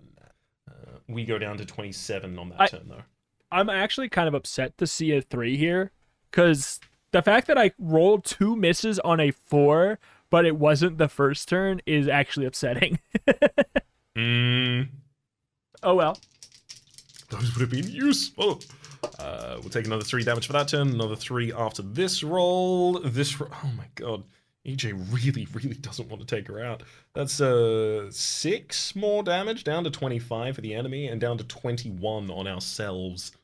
That is a 6, so no damage, but still damage. EJ's still taking his absolute sweet time on this, with another 7 damage to the enemy for a total of 18. And we're down. Oh, this is getting pretty dire. We're down to 15. That is a 6, so no extra damage, but still damage. Is there ever a point where we fire finger? Even if we fire finger, we would still need another 18? combat round afterwards. Okay. Yeah. EJ, 5 damage. We fire finger in the next round, and we absolutely need it. The good news is she hits, but no damage once again, which is not hard to believe with doing die damage. Which means after we strike, we will be on 9 remaining HP, and that strike is going to be manifest as a fire finger. Fire fingers can't miss; they just do 10 damage. So, fire finger. Ah! And she, after all that, she just falls to the ground. It's just a tiny little puff of smoke from over the top of the corpse, like the least visual effects possible. All right. If you survive, you may open the chosen door to 141.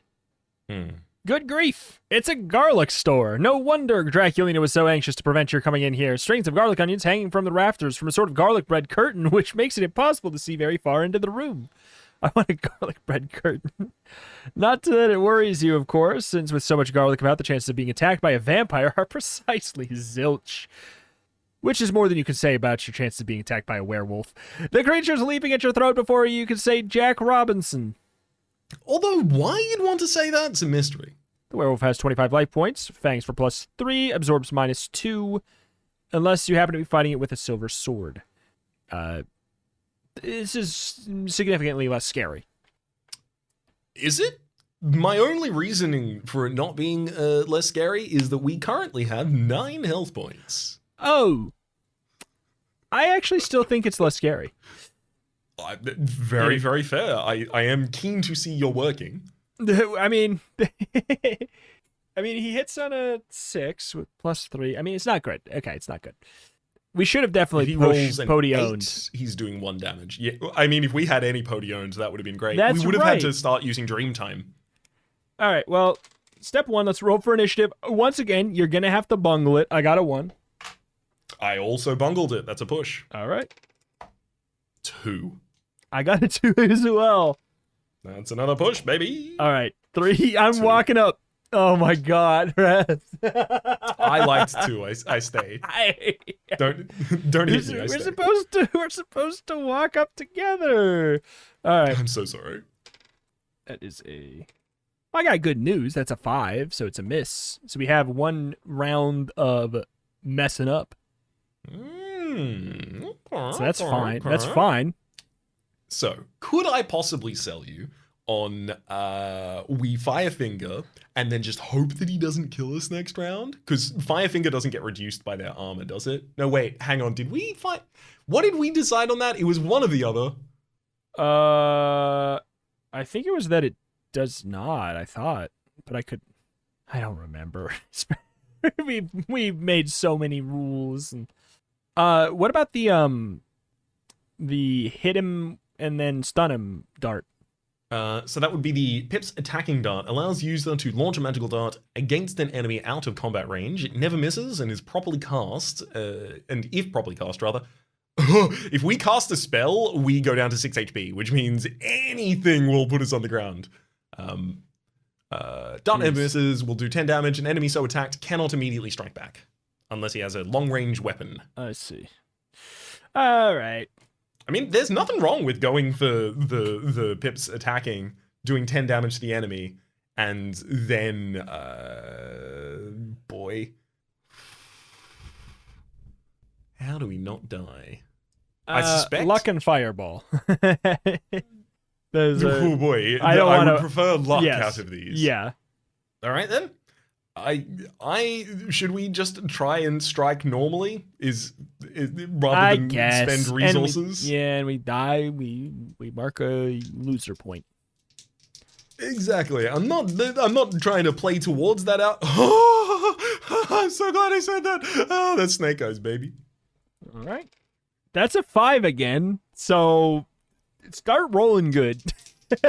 I'd love to. EJ, care to meet me halfway? About as halfway as you possibly could be. That is an 8. That's 9 damage to the enemy, reduced by 2 by the rough skin, to a total of 7. They're down on 18 HP. Okay, that's a 3. There's still a world. That's a 1. Okay, wait. That's a 4. That's a miss. This maybe actually is gonna be fine. Luck is legitimate. It's EJ is cooperating. That's a 10. That's a 6. And we could give him or rather 4 plus 5. Enemy is down to 9 HP. Firefinger will take him out next round. And we don't have to spend HP to cast Firefinger. We already did.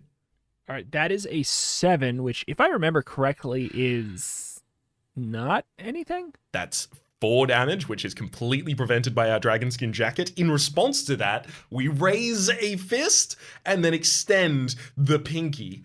Firefinger! Duh! And the wolf howls off into the distance safely and runs away with its tail between its legs. If you don't kill the wolf, but it runs away into the distance with its tail between its legs, turn to 151.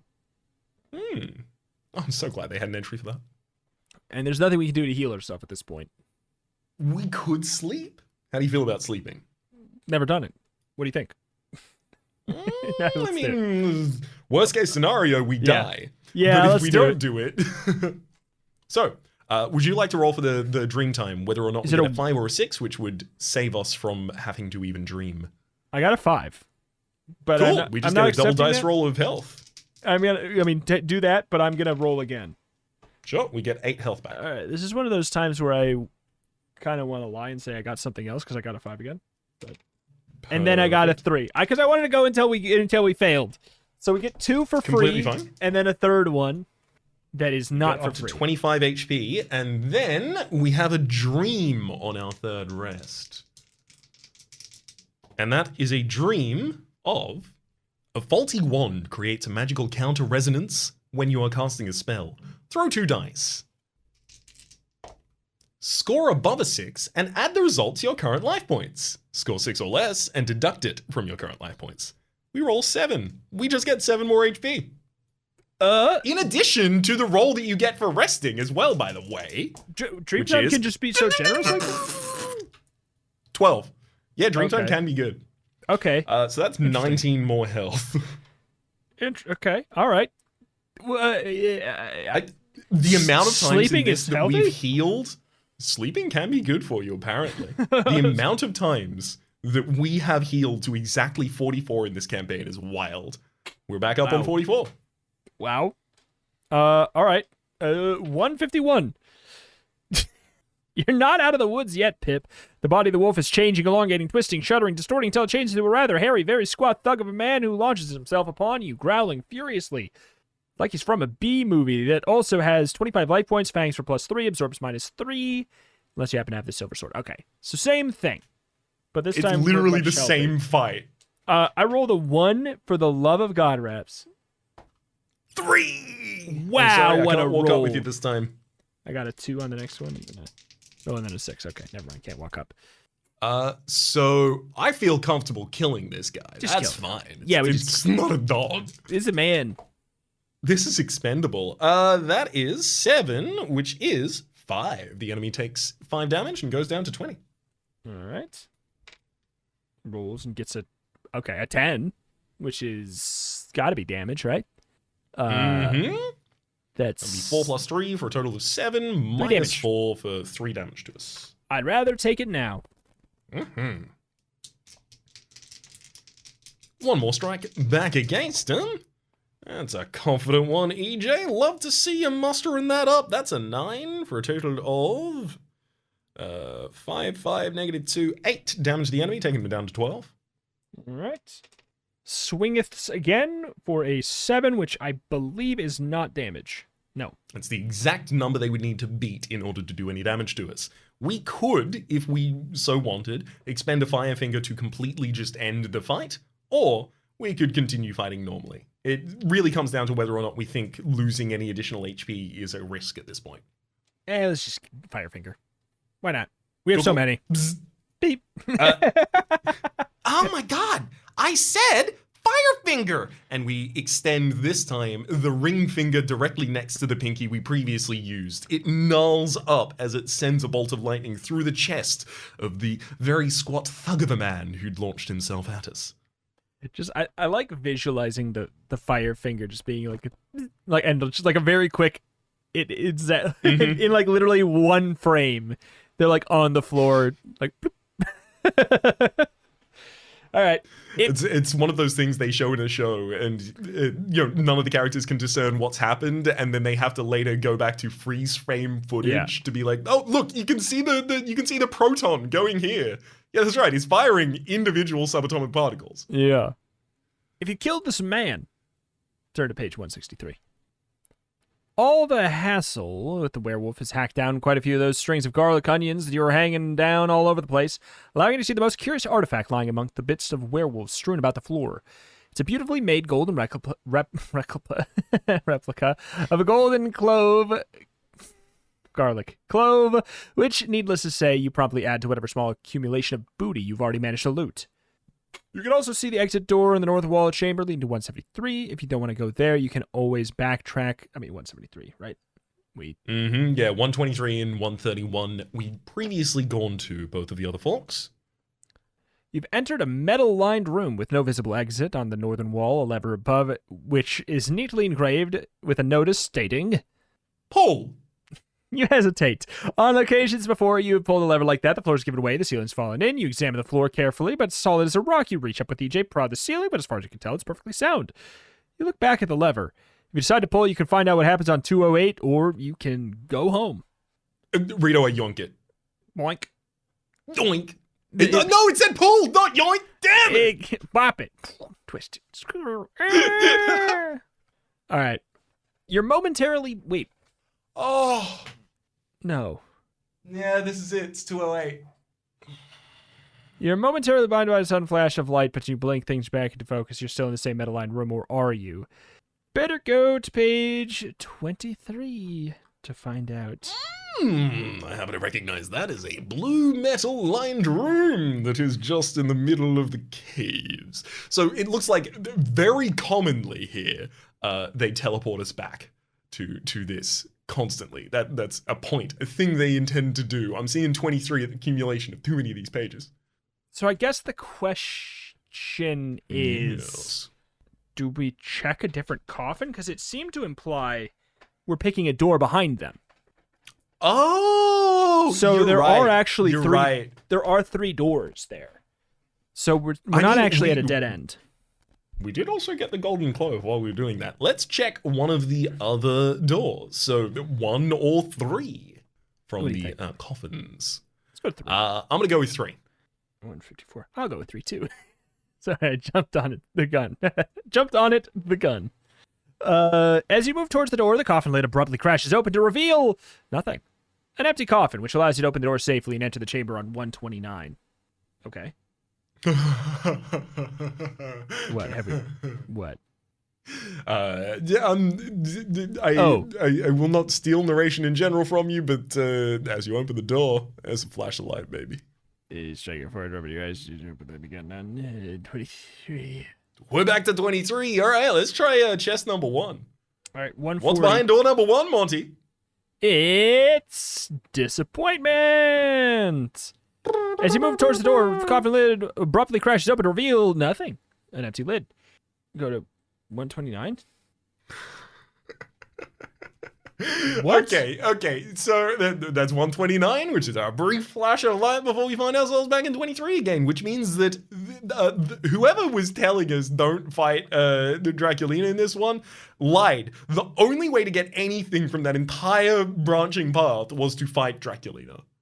But It's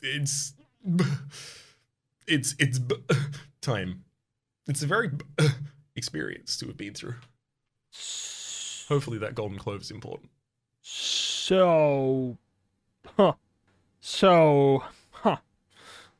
only thing I could think is turning the statue a different way.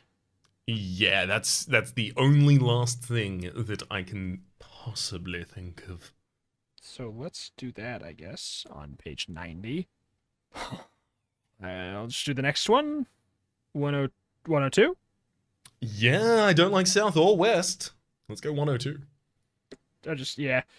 When it comes to those, it's whatever's first. I don't want to have to. Exactly. I don't want to give it the power of thinking about it. It's like grinding noise, or have we been to 102? It wouldn't make sense if we would, but who knows? Not a lot is made sense in this book. With a slight grinding noise, a section of the southern wall slides back to reveal a wide stone flag passageway leading southwards. You step forward in the passage. The section of walls retreat back, effectively blocking your retreat.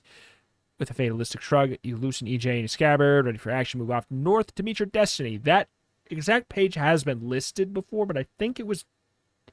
No. I'm not certain they have. Wait.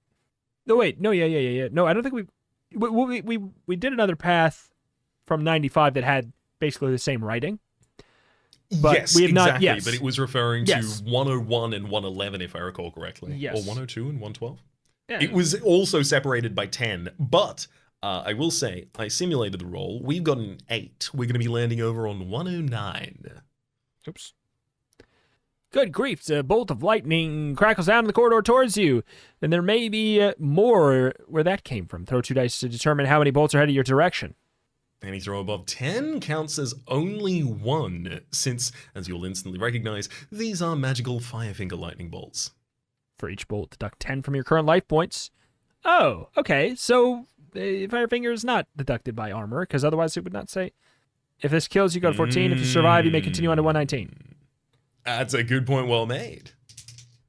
Well, I hope I roll really badly or really well. I rolled really badly. We only have 4 of these suckers coming at us. That will kill us. but we could be deader. Yeah, we could be deader. We could be deader. All right. So how about, here's this. It's mark of death. And I'm going to roll to simulate. I got a 6. Was that what you got you got an Death 8. number 2.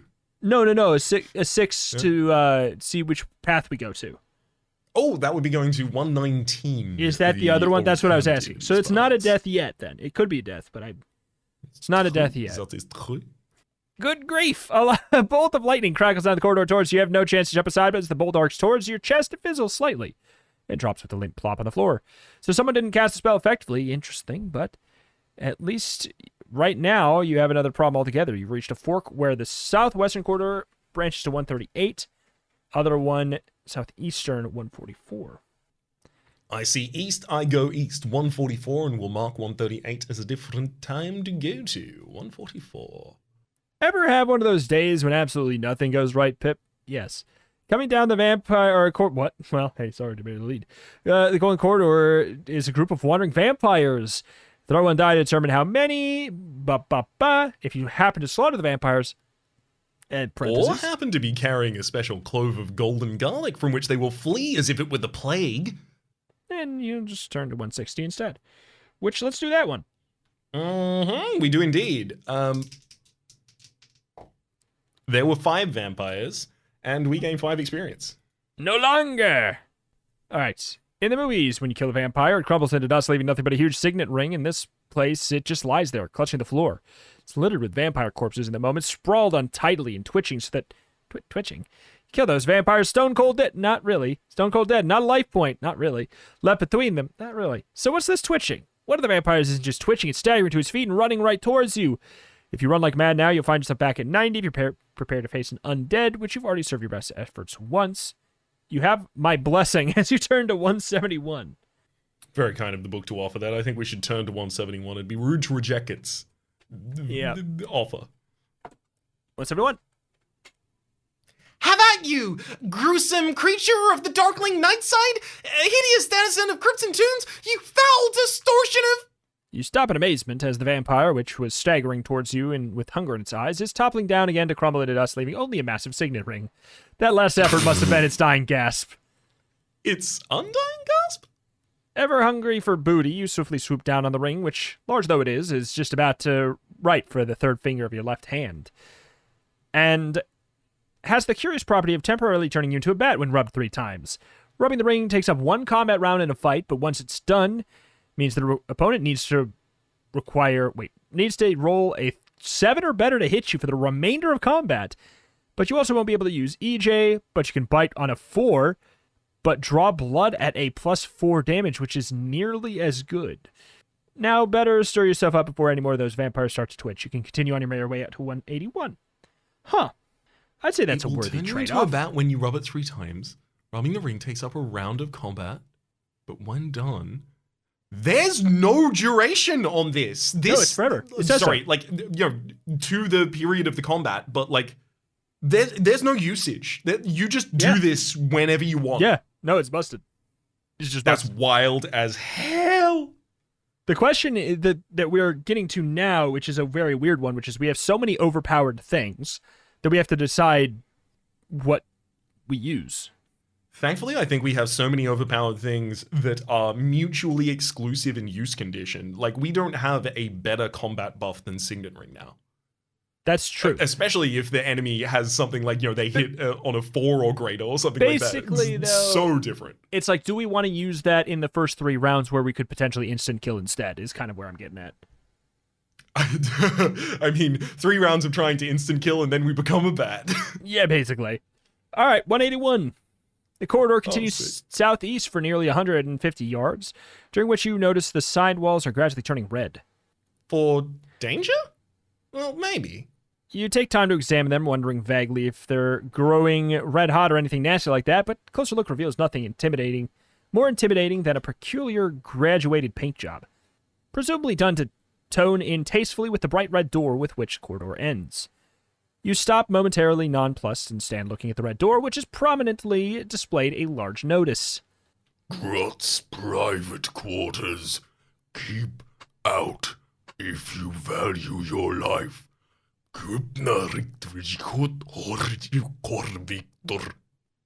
Puzzle. It's a puzzle. Grot's private quarters say that for just the place you were looking for, if you can trust this notice. But whether you can or can't, you're at liberty to try the door at 192. If you are, of course, equally at liberty to travel back. Never! Never! You can't make me do that. So what does the cipher say, though? What do it say? So one would think it's like a bump down by 1? No, but it can't be. Like, KU would be JT, and Justin Timberlake isn't involved in this series at all. Not yet. That's true. Oh, there's a heavy presence of Q. Tasting notes of Q? Ah, yes. This is from a summer vintage just outside the Alpha Beta ruins in the Hoenn region. It could be a bump down by 2 cipher. U becomes S. K becomes I. I believe it's a bump down by 2 cipher. So Q would be first words only. Okay, I've got it. Great. Only part of this notice is TRUE. True. Only part of this notice is true. The notice itself, of course, still being Grot's private quarters. Keep out if you value your life. All right, which part's true? This is not his private quarters. Yeah, exactly. It's got to still be keep out, value your life, but there's only one way to find out in there. I suppose that is indeed the case. Okay, so wait. Oh god, my notebook is so messy for this book. It's crazy. So 192. Mm-hmm. All right, 192. This isn't Grot's private quarters. It's not anybody's private quarters. In fact, it's not even quarters. There's no room of any sort behind the door, just a red painted corridor which continues the way you're going, no different from, well, just a little different from the corridor you've been traveling. This one has highly polished floor, very highly polished floor, which is tilting. Your feet slip from under you. The corridor tilts further. Desperately, you fight to retain your balance. You're beginning to slide forward down the corridor. Visions of monstrous maws or lava-filled pits crowd your mind. You hurl yourself backwards, hoping against hope to reach a door again. But will you succeed? Throw 1 die, 5 or 6. You scramble back to the door you came from. Anything else? And go to 220. All right. Would you like to roll that? I mean, I did get a 5, but that means That'll do it. But that just brings That means us back. We just don't die. Yes, we just don't die, but we do have the ability to take either of the corridors. Okay. Oops. I lost the page. 192. 192. But haven't we done these corridors? We have not done these corridors? If I recall correctly, we have done one of these corridors. Yeah, and I'm just trying to... Oh, yeah, we've not done 138. Yes, because the other one was had an eastern direction in it. So 138, southwest. The passageway runs southwest for less than 30 feet before you notice something odd. A slab of red sandstone has been set to the floor of the corridor immediately ahead. The slab itself is wide enough to stretch the width of the corridor so that you'd not notice it. You would have certainly walked over it. Fortunately, you can, if you wish, jump over the slab fairly easily. But do you want to? If you want to jump across the slab, 147. If you want to walk on it, 159. A red sandstone? I don't know. I feel like jumping over it is right. There is some part about the book so far that makes me think that if it's offering us to take caution, we should. Yeah, 147. You leap nimbly over the inlaid sandstone slab, landing firmly on the granite flagstone beyond, which tilts to drop you into a pit for the loss of 15 life points. Hilarious. If it kills you, 14. If it doesn't, you certainly have further opportunities of getting killed as you continue on your passageway to 161. Oh, this is still a new passageway at the absolute least. We do lose 15 HP, but we'll go down the corridor. The passageway you've been following ends in a stout wooden door, which stands slightly ajar as most doors do in tombs, since the majority of their inhabitants aren't going anywhere. You push it further open and peer into a low-ceilinged chamber with no indication of an exit. The smell tells you that there was once a troll in here. Even before you spot the creature itself seated on a metal-bound wooden chest, cleaning its rotten nails with a crystal dagger. And the last time you've seen a dagger like this was on an island near Greece, and a poetic fiend was using it to kill things with a single blow. If you're prepared to risk being killed by a single blow, you may fight the troll on 172, but since it's not attacking, you can also use the alternative option of backtracking. I will note, we can definitely use the ranged attack since he's out of combat, and we're at a distance. Could try that. Yeah, we could initiate combat with that. Do 10 damage and try and pause him. Yeah? Another option would be, okay. Is a troll technically humanoid? I'm gonna look online. Troll? I mean, it's anthropomorphic, certainly. Which literally anthropomorphic, right? We're working in the Greek realm of human-shaped. So humanoid, one would assume, but because trolls are not humanoids, they are giants. Wait, they're a race of particularly giant humanoid. Oh, inconsistency of fantasy. I mean, we can just do the distance attack, and then if it works, then we can get the giggle fit. Oh, no, because he's a humanoid, and kills humanoids. Is that what you're saying? The wand instant. Is that what? Yes, the rod's Cross that possibility bridge of if we killing. come to it. Sounds good. Because it might not even be a Alright. fight. I saw the 1 land first, and then the 6 followed it. Hell yeah, that's a Pips attacking dart. Okay. So what page is that? 172? 172. Yeah! You cry, leaping into the room dramatically in your best samurai manner, flashing EJ above your head so violently that the poor thing is quite seasick. Your doom is upon you, troll! Which may or may not be. The troll shouldn't prove at all that difficult to knacker, having only 12 life points. Wait, so he's dead. He does, however, strike on a 6 or better, and he doesn't have to do much damage because the crystal dagger will kill you outright. Okay, so you kill him with the dart before we even get there. So open the chest on 183. Canonically, we fire the dart and then cry. Yeah! Your doom is upon you, troll!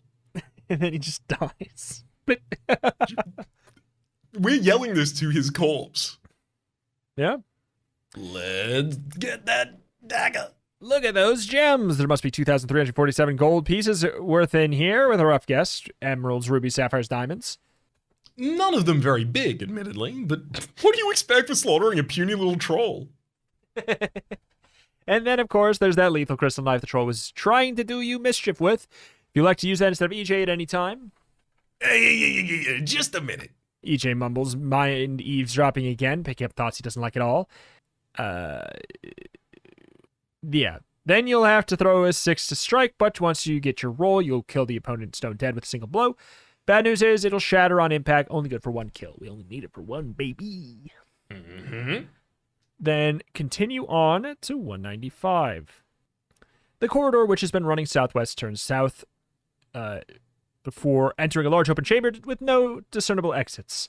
In the chamber of which stands a huge crystalline cube. A curious humming noise fills the air as you step into the chamber, humming which increases in intensity as you approach the cube and decreases as you move away. Cautiously, you circle this odd artifact. Actually wondering if it might be a giant die, giving you some flashbacks. But it isn't. And discover that on the southern face, deeply inscribed into the crystalline surface, is the number 90.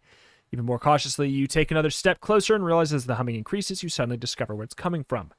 Rising from the top of the crystal cube is a near-transparent swarm of crystal bees. They do not attack, but instead engage in some very fancy flying to form a word midair, and the word is... Halt! In bee speak. You halt, not out of urge towards obedience, but rather considering your options. These appear to be limited by the fact that if you want to get any closer to the cube, you'll have to fight some crystal bees, which you can do on 223, or go home. Obviously, we've got to go big, and that is fighting these crystal bees on 223. What is the 90 inscribed on this? I'm assuming that's the just because that's the page where the statue is. I don't know why that's my thought.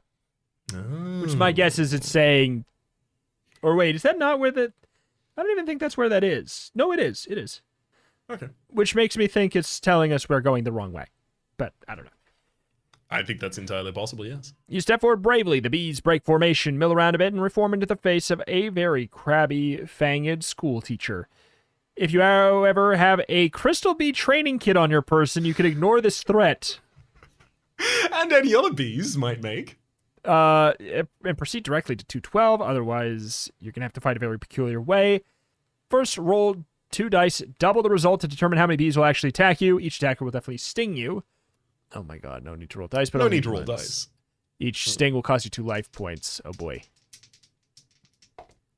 Oh, I rolled a 4. There's only 8 bees. That's 16 life points. Oh. Wait, we don't even fight them. I see. No, yeah, bees don't survive stinging you. Yeah, that's true. Okay, on to 212, I guess it is. Wait, hang on. That was technically a fight. We get 8 experience. We level up again. Sure. Cautiously approach the crystal cube, which sparkles slightly, changes color depending on what angle you look at it. You reach out to tap one of its surfaces gently, and zap. Without the slightest warning or sensation, you find yourself in a familiar chamber, granite-flagged and walled, with a ceiling comprising of massive interlocked stone slabs of granite. In the center is a lifelike statue of Grot the Hoddle. And here's the 3 options, all of which bring us back to, the north, south, or west. For what it's worth, we've also just learned that a crystalline structure will teleport us to the page inscribed upon it. Or It's to true. an equivalent of the page inscribed upon it. So we have one remaining direction here, and that is west at 113. Cursed west. The Cursed Splunk. scoundrels live west. You got a dart on the end of your nose. You pull it out and look at it. It looks exactly like the sort of dart that's generated by a PAV spell. Causes some damage, i.e. 10. If it kills you, 14. Otherwise, continue to 121. It doesn't kill us, but we do go to Does it 14. make us stronger? Health, that is. We go down from 24 to 14. It does make us stronger. We now have a very tiny spot of resilience to PAD at the very tip of our nose. Great. However, perhaps we should consider having a little bit of a nap in this corridor before we move on with 14 health. All right. I'm a roll. That's a 2. So, We dream. for what it's worth, well, I guess we should see how this resolves first, but I did get a 6 for a second one. Perfect. Dream number the first one. You open an iron-bound chest to find a brass bottle inside. When you remove the stopper, green smoke solidifies into a 3-dimensional holographic Technicolor image of yourself, so realistic that it will last until the next combat, when it will so confuse your opponent that he will miss every second strike, whatever the dice indicate. That's just a buff. That's just a buff. And I got good news. I rolled a 6 and then a 5, so we get 2 Healies. I have great news. I rolled 10 for the heal of the first result. I got a crit heal for the second. This whole book is us And- being so overpowered and overprepared for this final fight that we just needed to get there. And we took every possible every possible wrong path. Full completion, baby. Every possible wrong path the second we got to Grot's tomb. Literally every possible wrong path. It's crazy. All right. I also rolled the final of our heals there as well, which was a 3. So we got a bad roll in there in the end. We Great. heal for 25 health, going all the way back up to 39. All right, One- I'm more than happy to proceed along this corridor to 121. An interesting development since there's no sign whatsoever of anyone ahead who might have been responsible for throwing the dart. In fact, all you can see is a fork, which corridors branching northwest to 156 and southwest to 165. Well, one of these is north at least a little bit. 156, we go!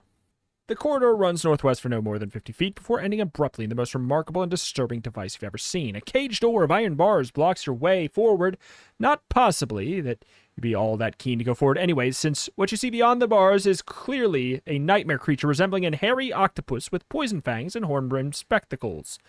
To one side, The right, if you want to be strictly accurate. before you reach the bars is a gleaming metal box with no fewer than 17 levers poking out of it, below the which is a bank of buttons, below which again is a series of wildly flashing lights. Squatting beside this contraption is an elderly punk nerd, A species not uncommon in tombs. tastefully dressed in a studded leather jacket, black watch, tartan ankle-length kilt, and banana boots. Hello. He says, grinning and wiping his nose with the back of his hand. Got your toll money ready? Toll money, this sounds ominous, Stand aside, punk nerd! you exclaim grandly. For I am Pip the Adventurer Bold, known as Dragon Slayer, Wizard Basher, Realm Saver, and other sundry titles, and if I wish to pass, no creepy weirdo in yellow wellies is about to stop me. Bravely said. Remarks the punk nerd, not at all put out. But I won't be the one to stop you, unless you have a Hellfire halfpenny to put in this slot. This do. machine won't work. And if the machine doesn't work, nothing raises the bars on Fido's cage. And until the bars go up, there's no way through. Mark you. He adds thoughtfully. Even when the bars are up, you still have the problem of Fido. The hairy octopus thing jumps up and down with a little agreed excitement. What are you going to do about this then? There's a coin slot visible, and if you have the Hellfire halfpenny, you might like to insert it on 169. I mean, let's do that. Right? I mean, yeah, we have the Hellfire halfpenny. Why would we not? We would want to consider possibly before that, though, anything that we want to cast for an upcoming combat. Like, an example might be, what if we just kept the Pip's big hit? Yeah, let's do Pip's big old big hit. Mm-hmm. That costs it, baby. So that's the plus 10 or the double? That's the plus 10 for only 3 health. All right. I mean, should we also cast the double for our next strike? Why not? I mean, we're going to use the instant kill on our dagger for the final boss. Mm-hmm. Wait, which is the spell name for that one? Just quickly checking. Pip's Big Boy Blast. Obliging. Pip's Obliging Power Sword. Okay, we only have one possibility of trying this. It's fine. And we fail it. That's fine. All right, 169. Swiftly, you pop the Hellfire halfpenny into the slot. Not at all sorry to be rid of it, truth be told. At once, the bars start to slide upwards into the roof. Well, I'm off. Remarks the punk nerd, making himself scarce at a great rate of knots. Says Fido, leaping towards you. The slot machine business may not be the best idea you've ever had, Pip, but you've done it now, and there's nothing else but to get on with it. Fido is a lethal haggis of a monster, one of the worst in the whole room, whole rotten tomb, whole room. He has 30 life points, strikes on a 4, does +1 damage, which doesn't sound too bad until you realize with all those arms, he gets in 2 attacks for every one of yours. Still doesn't sound that bad. No, he doesn't. He sees a mirror image of us. He gets 1 strike per round, buddy. Oh, baby. Fido will do his level best to send you to 14 as quickly as possible. If you survive, go to 178. Initiative says 4. Initiative for us. Says 2. The enemy will be going first. Initiative leads to an attack, and the attack leads to Snake Eyes for the first time. This is the first time I've rolled Snake Eyes. Beautiful. Do we, because this is definitely not a humanoid, it's 2 different ways not humanoid. It's dog and octopus, neither of which We kill are blast. anthropomorphic. Sword style. So, I mean, do we go sword style, or do we want to rub the signet? Do we even need the signet ring at this point to try and get through this fight? I don't think we need it. It's a waste of time. Let's You know what, EJ? I'm going to put my faith in you. EJ is innovated to hear this. One of those means to take power away, right? Innovate, I think. Anyhow, he is powered up to hear this. He's all jazzed about it. And as a result, does 6 plus 5 plus 10 for 21 damage, taking the enemy immediately down to 9 life points. Goes, and he strikes back with a 7, which I'm pretty sure has to be nothing, right? It's 3 That plus would be 1. That's actually perfect exactly- nothing. Oh, and now the enemy joins in being perfect nothing as we reduce them to sub 5 hit points on 4, and then walk out of the room because it's an octopus dog. You may proceed merrily to 178. With Fido demolished, it now becomes possible to proceed past the section of the passageway which was pressed into use as his cage and move northwestern until the passage begins to descend quite noticeably. You follow it along until it levels out and opens up abruptly into a long gallery where mirror-lined walls reflect the light of your torch in a sudden explosion which banishes the familiar gloom of the tomb altogether. Congratulations. A voice whispers. You glance around you nervously. The last time you've entered a mirror-lined room, distorted doppelganger reflection stepped out of the glass to attack you. What? Yeah. Remember the warped adventurer that we fought? That was a copy of Oh us? my god, yeah, that's been a while. But this chamber does not appear to be anything like that. Yet. All the same, there's no indication that at all as to where the voice is coming from. I do love when this occasionally happens, when you get deep into a voice you've assigned for a character and it's like in a dry whisper, and I'm like, oh no, but I went throaty and wet for this voice, oh no. I'm just gonna continue. You have done extremely well. The voice continues, still in its throaty, wet. If I didn't know you were going to die soon, I would be quite worried. Who are you? You call, looking around you, grabbing your dagger of instant kill the man. But all you can see are the reflections of yourself looking around you. Who am I? Why, I am Grot, to be sure. Grot, the naughty hoddle they call me. Perhaps you smell poison gas? You gasp in horror, which was perhaps not the wisest possible response.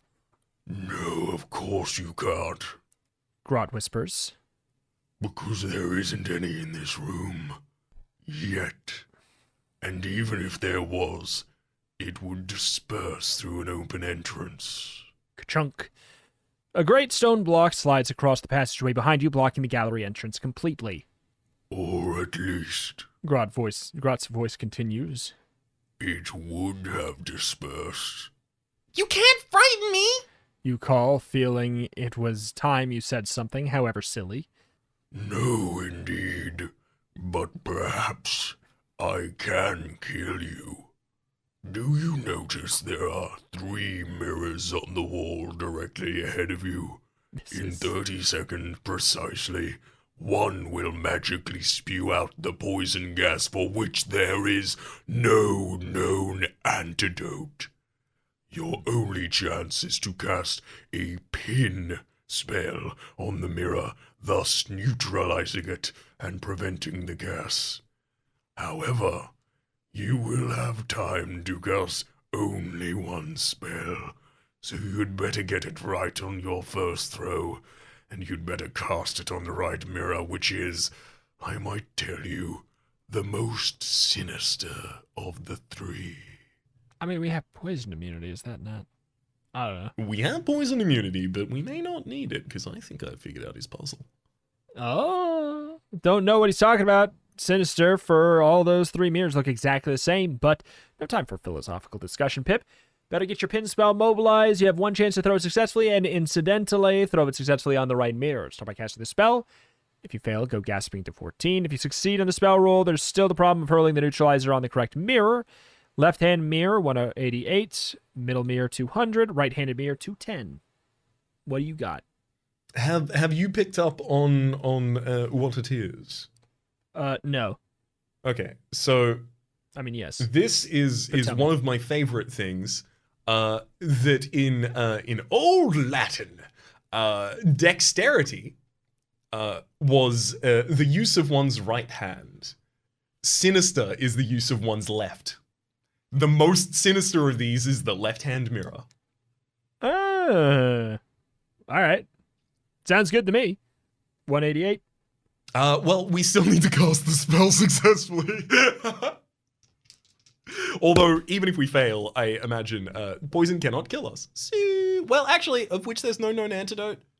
But also, we have a thing I that rolled says a you're 10. poison immune. That works. We lose 3 health regardless for casting it. And that's PIN, which we haven't cast yet. So we lose 1 charge. Let's end to 188. All right. With the familiar flash and brief ethereal burst of the William Tell Overture, which marks the working of so much of your magic, the pin spell limns the left-hand mirror into a halo of blue light. The other 2 mirrors promptly shatter with a deadly hiss of evil-smelling gas, which, however, does you no harm at all beyond spoiling your appetite, and for the next 3 sections. You're just spoiling your appetite for the next 3 sections. There's doors behind each of the 2 shattered mirrors. The middle mirror, 199. Right-hand mirror, 207. I mean, let's work our way across. 199. All right. You fling the door open and gasp to find yourself teetering on the very edge of what appears to be a bottomless pit. What a rotten place to put another trap, and without warning, too. You must be getting Grot worried. Maybe you are, maybe you're not. Meanwhile, you're teetering on the edge of doom. Roll 2 dice quickly, 6 or better. You can catch your balance and then back off to examine what will hopefully be a less lethal door at 207. And anything else you're on your way to 14. Let's head back to 207 as we roll perfectly with, well, perfectly. It's an 8. That's good enough. A perfect 8.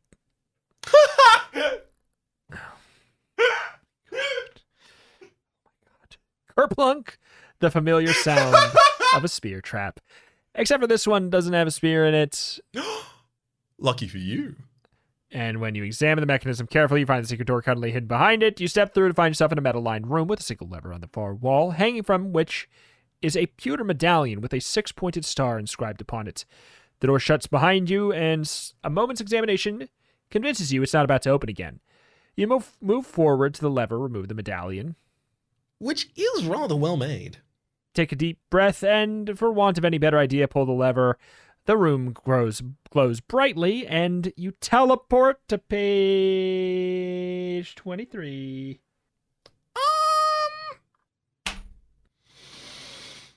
Okay. Sorry? We have a path on here somewhere. We do? I've forgotten where it is if we have one. 165 we've not done. So where is this branching off from? Instead of the place we went that took us to the nerd, I think. I got it written down here. I got about 200 numbers written down here, and it's like one of the only ones that's not crossed off. So I'm just gonna trust it. That is all good. I'm just okay. So yes, So that one was from 121. after going through the pad corridors. There's northwest and southwest. We went northwest for 156, which was all of this grot area, and we have southwest, the other. All right. 165. The corridor runs southwest for a distance before turning west, and at the corner lounges a lizard, a curious creature which seems to be able to stand on its hind legs and wear a morning suit and a bowler hat. As it catches sight of you, it steps forward with one hand Paw? upraised. Halt! Calls the lounge lizard with a slightly sibilant inflection. It is absolutely forbidden, not to say quite the impossible task, to pass beyond this point without first surrendering something of very substantial value, namely, He pauses dramatically, then concludes. the vampire's ring. He smiles, showing crocodile teeth and extending an upraised hand Paul? towards you. Do you have the vampire's ring? And if so, are you going to hand it over to the lounge lizard on 182? Honestly, yes, right? We have it, and sure, why not? I believe him. I We just asked for a ring. I also just don't You know mind. what? Go down on We're one married. knee. What up, nerd? Marry me. The lounge So lizard this would be the signet ring that we Yes. get the bat bonus out of. places the ring between his teeth in the manner of one testing a coin, but obviously does not know his own strength since it immediately scrunches it into powder. Hey! You protest? That was a really valuable ring! How true. Agrees the lizard. I am doing you a favor in destroying it. I don't see how. Mutters EJ, who's been listening. I don't see how. You remark glumly. And a little annoyed that EJ said it first, since now it sounds like you were copying him. Oh, you will understand when you look around the corner. The lizard tells you cheerfully. He gestures and you peer past him around the corner, only a few steps further on. 2 silver pillars flank the sides of the corridor. Between them are a sort of miniature lightning flash, which climbs up and down the pillars with a great crackling sound and the distinct smell of ozone. Looks like one of those gizmos the mad scientists used to animate the Frankenstein's monster. What is it? You whisper breathlessly. It's one of those gizmos mad scientists use to animate a Frankenstein's monster. The lizard tells you. It reacts with the vampire ring magic. If you'd walked between those pillars carrying this ring, you'd have been snuffed out for sure. What if I walk between them now without the ring? Good question. Nods the lizard without, however, attempting to supply a good answer. But if you want to go on, it seems you're going to have to walk between them on 193 or retrace back to blank or blank places we've already been. So, 193? Please, oh God. We don't have other options, do we? Not that I know of. not that I- 90 is back to the statue room and the other one's the alternative path, right? Yeah. Head high, you step back between the pillars with promptly zap back any life points you happen to be missing at this juncture. Oh, that's cute. Whoa? That's legit. That's a 25-point heal. Beyond them, the corridor runs straight for about 50 yards before ending in a heavy metal door with no sign of either a lock or handle.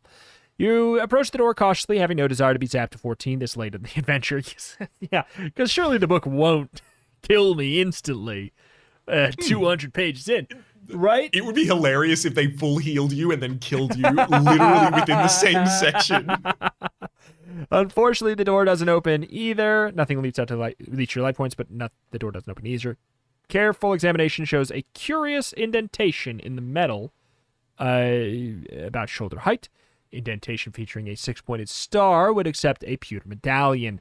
If you happen to be carrying a pewter medallion, Especially one with a 6-pointed star on it. you can place it on 213. Okay. I will say, as much as we've absolutely bescrewed this and have gone the exact wrong way every time, we seem to have needed to. Yeah, exactly. We needed the Hellfire Halfpenny, which we got from the exhaustive examination of everything around hell. We needed, I guess, the only thing that we needed that we didn't have was a key that instead we used a pick lock spell for. Yeah. Uh-oh. Looks like you're looking into a terribly familiar metal-lined chamber. This thing may teleport you. Every other metal-lined chamber seems to. If you want to risk ending up back ways, you may step onto the room at 217. Otherwise, your only option is to go back to places we've already been. So, 217, perhaps? Yeah, the teleports. 217, let's go. Don't be 23, don't be 23. It's teleport. What a swizz. After coming all this way, it's brought you back right this way to 23. Oh, no, it hasn't. This is never 23. You've ended up in another corridor running north-south, except that south, directly behind you, is blocked, a dead end. Corridor seems a little different from the others you've been in. Well, a lot different, actually. Far wider for one thing, far higher, and even colder. Your footsteps echo as you walk along the corridor, a small lone figure with only one way to go and only your courage to comfort and companionship. Hey, what about me? Mutters EJ sourly, in your faithful talking sword, of course. The corridor runs northwards for more than 100 yards before reaching a wide flight of stone steps, running downwards onto a broad platform to one side of which is a tiny door. But it is not the door which occupies your attention. At the bottom of the steps, rising from the ebony coffin, is a creature such as you've never ever seen before. A golden-skinned vampire, almost 7 feet tall, staring up at the steps, smiling, and with spider-like agility scuttles upwards into your direction. The corridor behind you leads nowhere. Your options are simple. Face the golden vampire or die. You may die by going to 14. If anyone asks, tell them you had a sudden heart attack. Or facing the vampire is a bit more complicated. If you happen to be carrying golden garlic, 214. Otherwise, go to 218. We have it. We do indeed, which means we head to 214. As the golden vampire skitters up the steps, Hissing slightly. you whip out the golden garlic and hold it before you, very much as the hero does, coming up to the end of the Dracula movie when the count, but never mind, that time is running out. The golden vampire stops. Die, foul golden fiend incarnate! You scream excitedly, fairly sure the golden garlic will wither his carnations, although, to be absolutely honest, there's no sign yet of him shriveling up into golden dust or even backing off. In fact, he's still coming forward, more slowly, admittedly, but towards you all the same. Let me at him. Let me get him. Hisses EJ, obviously in one of his savage moods. You prepare to drop the stupid garlic and swing EJ, but the golden vampire stops, eyes glazed, beginning to sway slightly like one entranced. Your wish is my command, O mighty one. He intoned slightly. Holy cow, you hypnotized him. What a break. Now you can order this joker to fight for you when you meet up with the Lich or any other nasty. How many life points you got, baby? That's what I always Sorry, say, yeah. hang on. Yes, Just, yep, I usually it don't gets need better. to... How many life points have you got, vampy baby? You ask cheekily, None. says the golden vampire hollowly. All right, how many death points do you have if you want to get pedantic? 50. Says the golden vampire. And will you fight for me if I tell you to?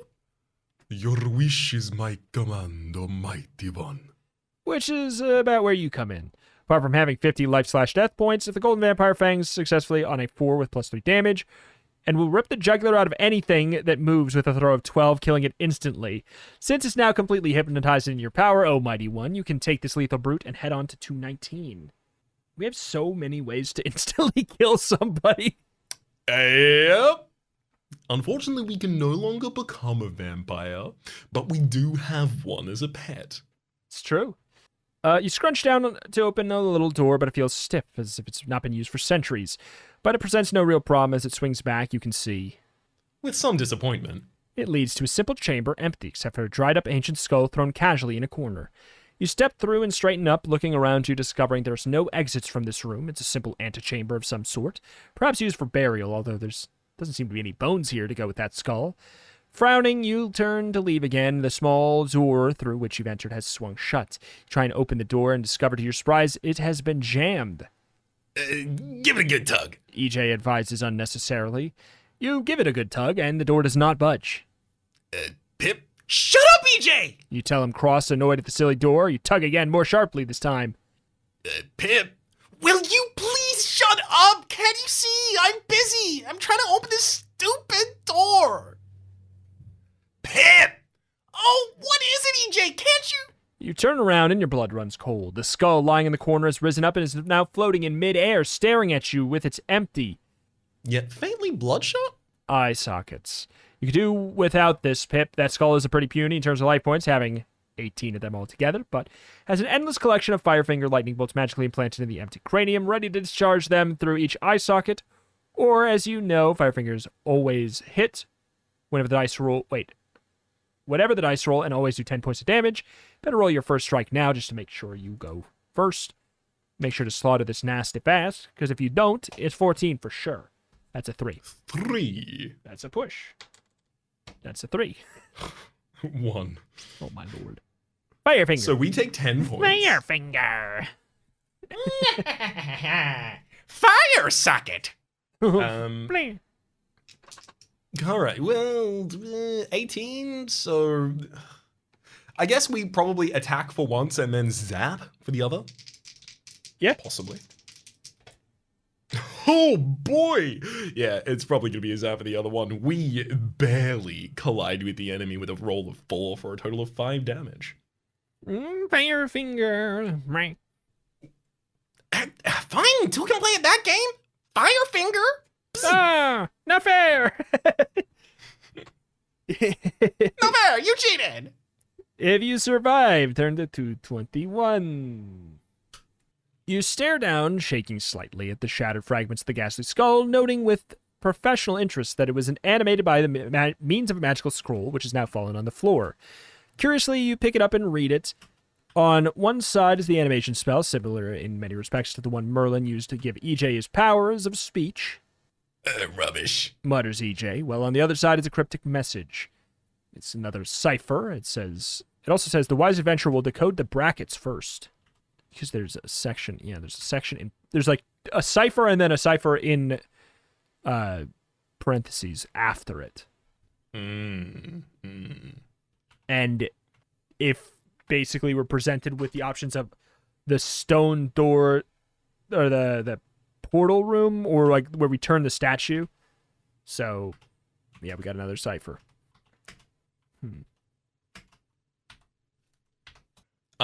This is a long one, and also it has numbers in it. That's numbers, baby.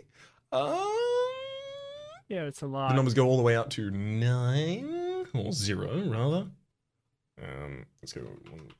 I'm just gonna add those to an alphabet for a push or decoding cipher and see if that helps.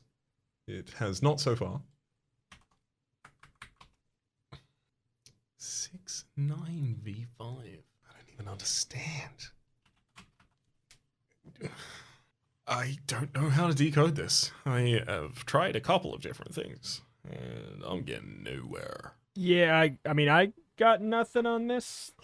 It's a wild one. I'm trying futilely to do this as well. Well, for what it's worth, I have found the answer online, but not how we should have gotten it. So leads us in a weird spot where I'm sitting here and I'm looking at this garbled up nonsense that the audience can't even see, and I don't know how to, because it's like it's a cipher and it's first of all very long. Half of it's in parentheses, and that half has half numbers, half letters.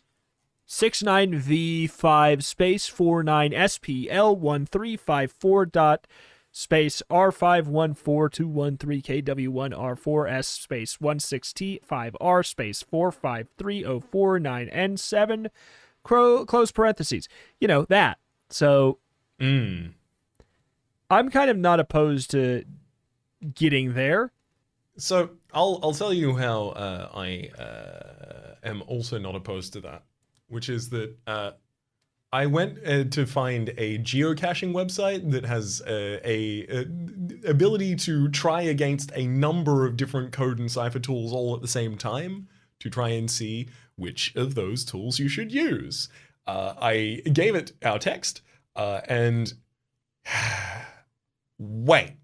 But if you got it, I don't want to step on no toes, but I'm just saying. Oh, if you never mind. Okay, hang on. Sorry, I If you looked got at it, all the take text it. and I was like, all of this text is complete garbage. The very first entry, Ruof ro what por gidnadail rud perses. However, if I said that backwards, it would be something along the lines of the wall, a secret door leading to 2 or 4. 204? Which I can only imagine is 204, yeah. Yes. Yeah. That's that. Yep. I mean, unsurprised. The rest of the that's text correct. is completely garbled still. I mean, What is this? I think we go to 204 as that, I will say, cross-reference is the number that seems to be correct. So you got there. But how do you decode those brackets? I don't understand. Anyway, 204, let's go. Why is Adventure with the code brackets first? That's so mean that it says that too. The brackets don't even decode to anything. They're 69Q549NKG1354, full stop. Rude. By George, that was unexpected. The whole west wall slid back, slid to reveal a vast treasure room, 3/4 filled with a huge heap of gold gems, Lifetime's collection of which is presumably includes the 50 gold pieces Thank owed you. to Merlin. Although that's probably a bit academic now. Scattered through the heap, you can clearly see the precious artifacts in every size, shape, and description. Ivory is from Africa, jade figurines from China, antique porcelain, trinkets, wood carvings, so on. There's even a golden casket, heavily encrusted with diamonds, rubies, sapphires, emeralds, worth a king's ransom in its own right, let alone what might be inside an incredibly expensive container. Struth. Exclaims EJ, although whether he's impressed by all the booty or just taken aback by what is guarding it is difficult to say. Because here is a creature the like of which you've never seen, a sort of cross between a zombie and a vampire, or a vampire and a ghoul, or even a ghoul and a zombie. It looks like it should have died 1,000 years ago, but it didn't. Get out. It screams, dark eyes filled with hate. I think we just found Grut the Huddle. EJ tells you unnecessarily. And indeed, you have. What's more, you've also met 2 of Grott's pet flying worms, nasty little sharp-toothed creatures which attack first and ask questions after. Which is what they're doing now. Each has 15 life points, strikes on a 6, bites for +2. Extremely difficult to hit, needing a 6, 7 or better. Even when you use EJ, if these little horrors kill you, go to 14. Otherwise, you're going to have to fight Grott, who has 25 life points, hits out of 5, scores out a +3. With his fingernails. More disturbing yet, access to every spell in the first and second spell books, and will certainly use any or all of them to make the fight interesting. If Grott kills, you go to 14. Otherwise, go to 222. So, All right. first of all, before anything happens, would you please recite the poem if you wrote it down? One should not cuddle Grut the Huddle, but rather bonk him on the nuddle. And therefore, he does not have the ability to use his spells, if I remember correctly. What? Whoa, hang on. What else was Is it that he can't use his spells? So if I recalled correctly, that was he was immune to our spells, unless. But also Oh, on this you're page, right. they don't describe that he's immune to our spells. So Yeah. Oh, you're right. I just assumed it had to be useful, so... yeah, exactly. Huh. Uh, I'm going to confirm this, but You're probably right. The ode. Yeah, when you meet him, none of your magic will work against him, and you will fight at -3 on any damage you might score against him. Unless you have a death ode. It doesn't tell you anything it doesn't about even tell you that. that. Okay. Anyway, let's take out these flying worms first. Let's roll for their initiative. Sure. 3. 5. Oh, I think we just fire fingered them, right? Absolutely. Yeah. 100%. Five Blep. finger for each of them. Blap. And then the other one tries to attack. That is a 10. That is probably damage, right? That's 2 damage. Yes. That'll be 2 damage through to us. How dare they? And then we fire finger the other one as well. 2 fire fingers, 2 blep. experience. All right. It's just he he has 25 life after all this. Yep. After all this. We don't. I mean, we can't let him take a turn. He has spell books, and the easiest thing for us to justify him trying to do would be immobilizing us. I would think so, but the thing is, it is his turn. Is it? Wouldn't it be? You just did the fire finger. Oh, yeah. If we've been going with the way we've been doing it. Oh God. Now it's where'd the other die go? So for him, the most useful thing would probably be Pip's instantaneous levity and laughter. Well, boy howdy, it doesn't happen. That's a 4. He beat it. El Capitan. He loses 3 HP. And he loses 3 HP, and he's down to 22. After all of this, he has 25 health. Yeah, exactly. Oh, you know what? No, he doesn't. He's a lich. His whole thing is coming back from the dead. Oh, if we kill him, you're right. We're gonna have to kill him again and You're right. again. You're and right. again. You're right. So we shouldn't use anything crazy. It's a trap. It's a trap. You're right. Because you're right. You're right. You're right. You're so right. You're so right. Let's just bait. kill him murder style, normal style. Murder and kill style, normal style. Yeah. Boy. Probably just a normal attack, and then next turn we fire finger, I guess. I'd assume. Because could I possibly entreat you for a fire finger on each turn? Yeah. We have 4 of them remaining. Yeah. Cool. All right. Fire finger the first turn. All right, Fire finger. So what does he try to do? Imagine. I mean, he can either attempt to stun us again. He can try and go for the rapid repeater in order to try and get battle advantage. He'd probably do that. Let's be honest. Sure. Which he does. But let's see. And then he would probably try and what? Stun? Yep. Pip's instantaneous levity and laughter would give him the ability to probably just kill us over the course of the next couple of turns.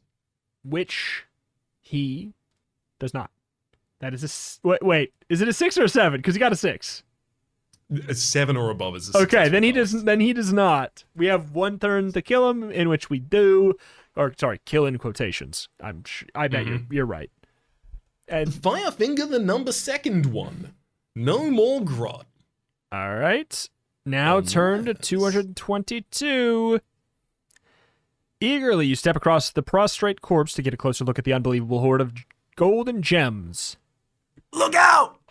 You screams EJ. You spin around to find Grot has resurrected himself and is flinging himself upon you.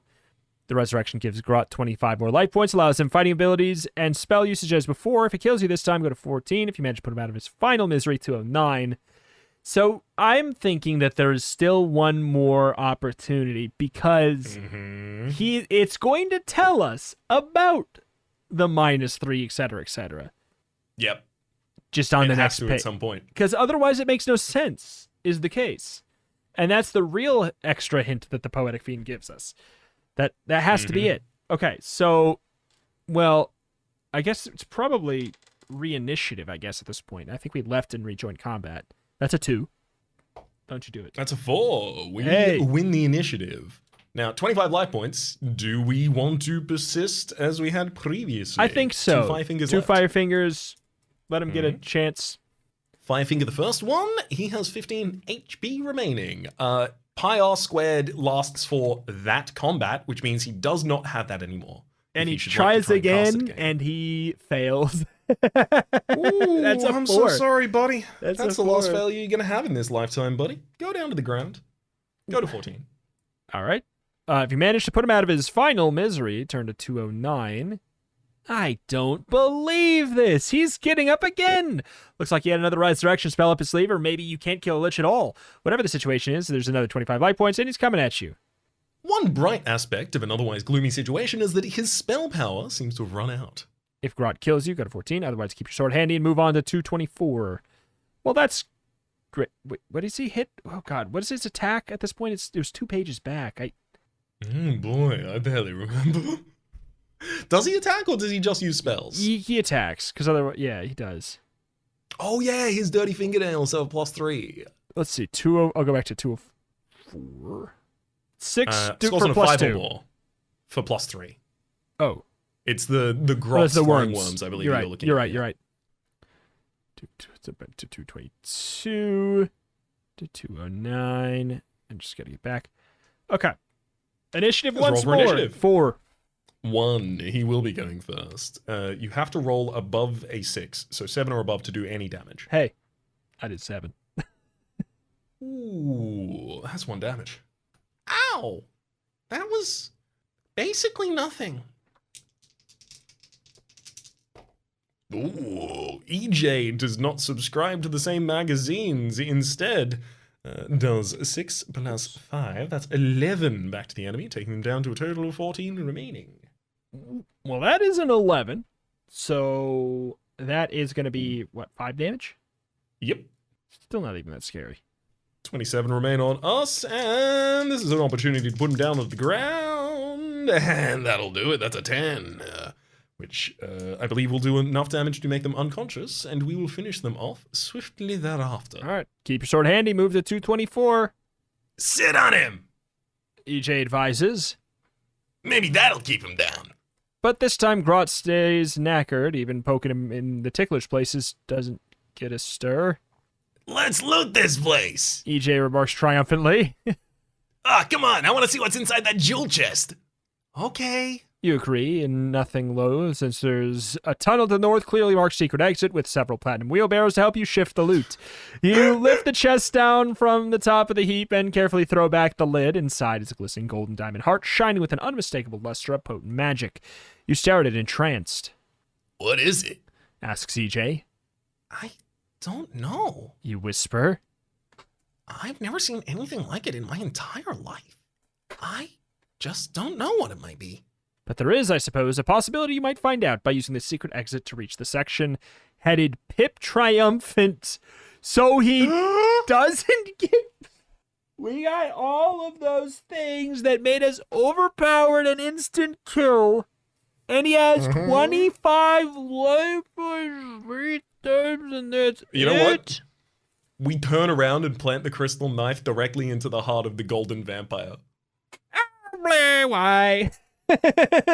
Betrayal! Why did you do it? All right. On to Pip Triumphant. Here we go. They walked together in growing twilight, heads together, lost in conversation. They made a strangely contrasting pair, these two men. Both were tall, but one was muscular, broad-shouldered, with brownish-red hair and a beard, every inch a warrior, every inch a king. The other was thin to the point of emaciation, dressed in white flowing robes matched his white flowing beard, wearing perched atop his head a pointed hat, on which was embroidered crescents, stars, mystic symbols of various descriptions. But is success possible? Asked the king. Well, if it is possible at all, then Pip will succeed. Replied the wizard. King Arthur nodded dourly. He had been against the adventure from the very beginning.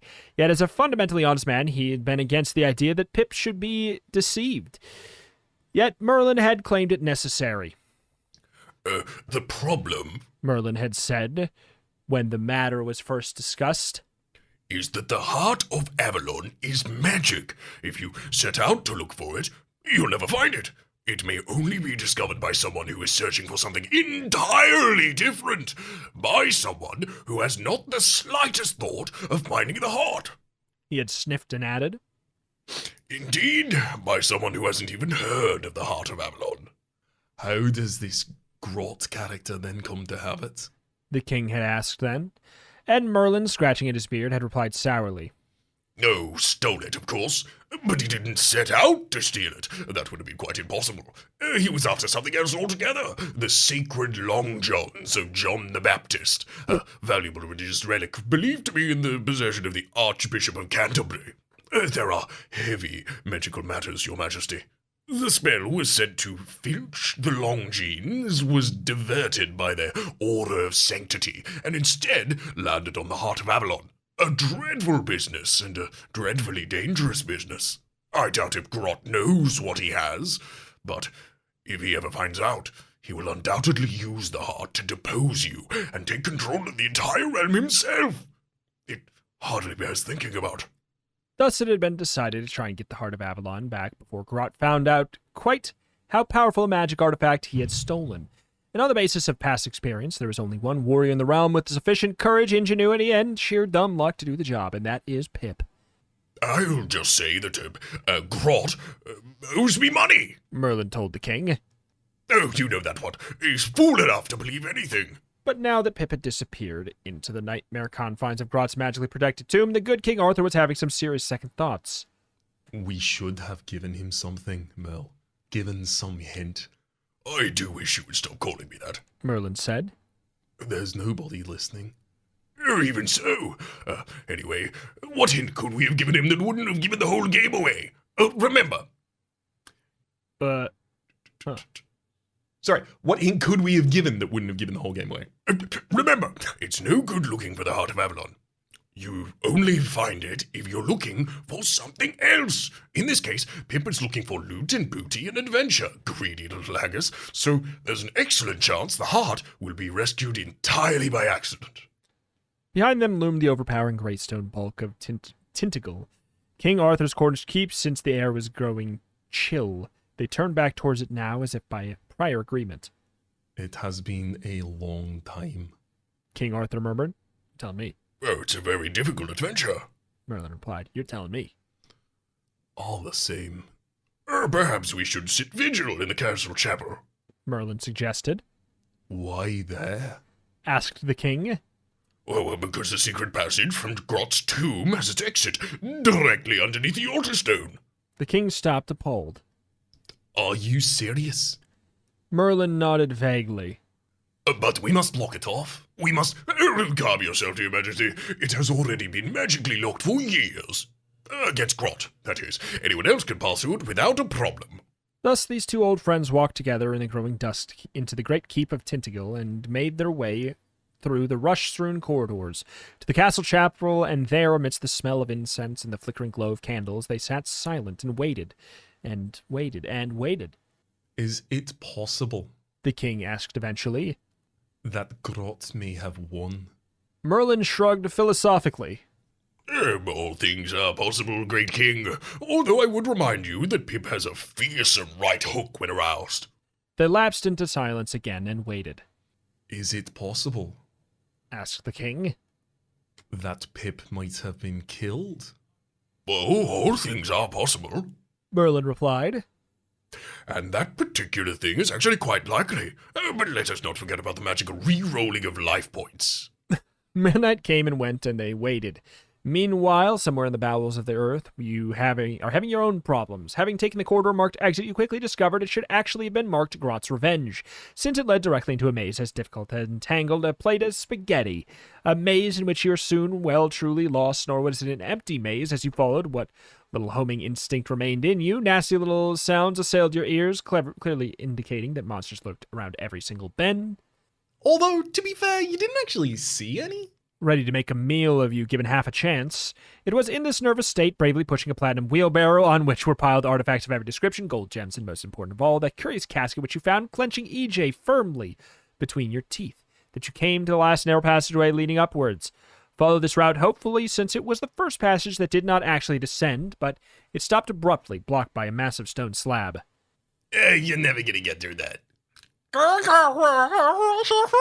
You replied, it being difficult to talk with a mouthful of sword. And having put EJ in his place, you proceeded to use a mystic technique beloved of all adventurers when faced with massive stone slabs. You kicked it. The altar stone in the Tintagel chapel slid into one side with the grinding of hidden gears. Merlin, who nodded off, snapped fully awake. Pip! He called. Is that you, Pip? And an excited voice from the depths of the newly revealed tunnel called back. I've got your 50 gold pieces, Merlin. And a funny sort of jeweled heart thing in a casket. Woo! We did it. The end. Oh, my lord. I do have to say, long and winding and arduous as it were, I think this might be my favorite, mechanically. What sells you on it in particular? I think it's just okay. Like I don't the secret door mechanic. Yeah, it's a little bit weird. I think what I like about it is kind of in a way the nature of like you're gonna die a lot. Keep a tally of the deaths. Let's build around that idea, and you come back. And also not going with the maps anymore. I like that a lot. I think again like as much as we had a really windy, exhaustive kind of approach, I don't think we needed to. I think we got exceptionally unlucky in a lot of senses. There was only a couple places we needed to go, and we could have, and like we obviously did a lot of extra stuff in going to secret rooms, of which I will say in the end, none of which were necessary. We got everything in the secret rooms was not necessary. They were just things that made us immune to something. So, I don't know. I think I kind of liked it in that sense. It felt like traversing an actual like dungeon crawler dungeon more than any of the other ones, I think is what it is. But I liked it a lot. I just want to quickly check one thing. It's not 173 goes to 122, which takes you to the... There actually is a canon secret that you have to use, unless there's a different way of getting there, which is in the gloomy corridor. After you fail to go down the pit, instead of going down the pit, you need to use the secret room in order to find the statue room for the teleportation. Which, yeah, the strange lopsided implementation of the secret door mechanic is definitely the thing that I will point to the most in this. Of like, oof. Yeah. It's still less labyrinthine than some of the things we encountered in, especially the previous book. Yeah, as much as it's like, it is, the format is messy and like, winding in a way that actually is pretty easy to track with just doing the branching page path system that I do. Yeah, exactly. And that's, I think, what I like about it the most is like, I can look down, like, okay, we just haven't done that page, and I can, because for those who don't know, and I mean, I guess you probably assume, I write a number, and then I just do a branching tree path, like a family tree, but sideways.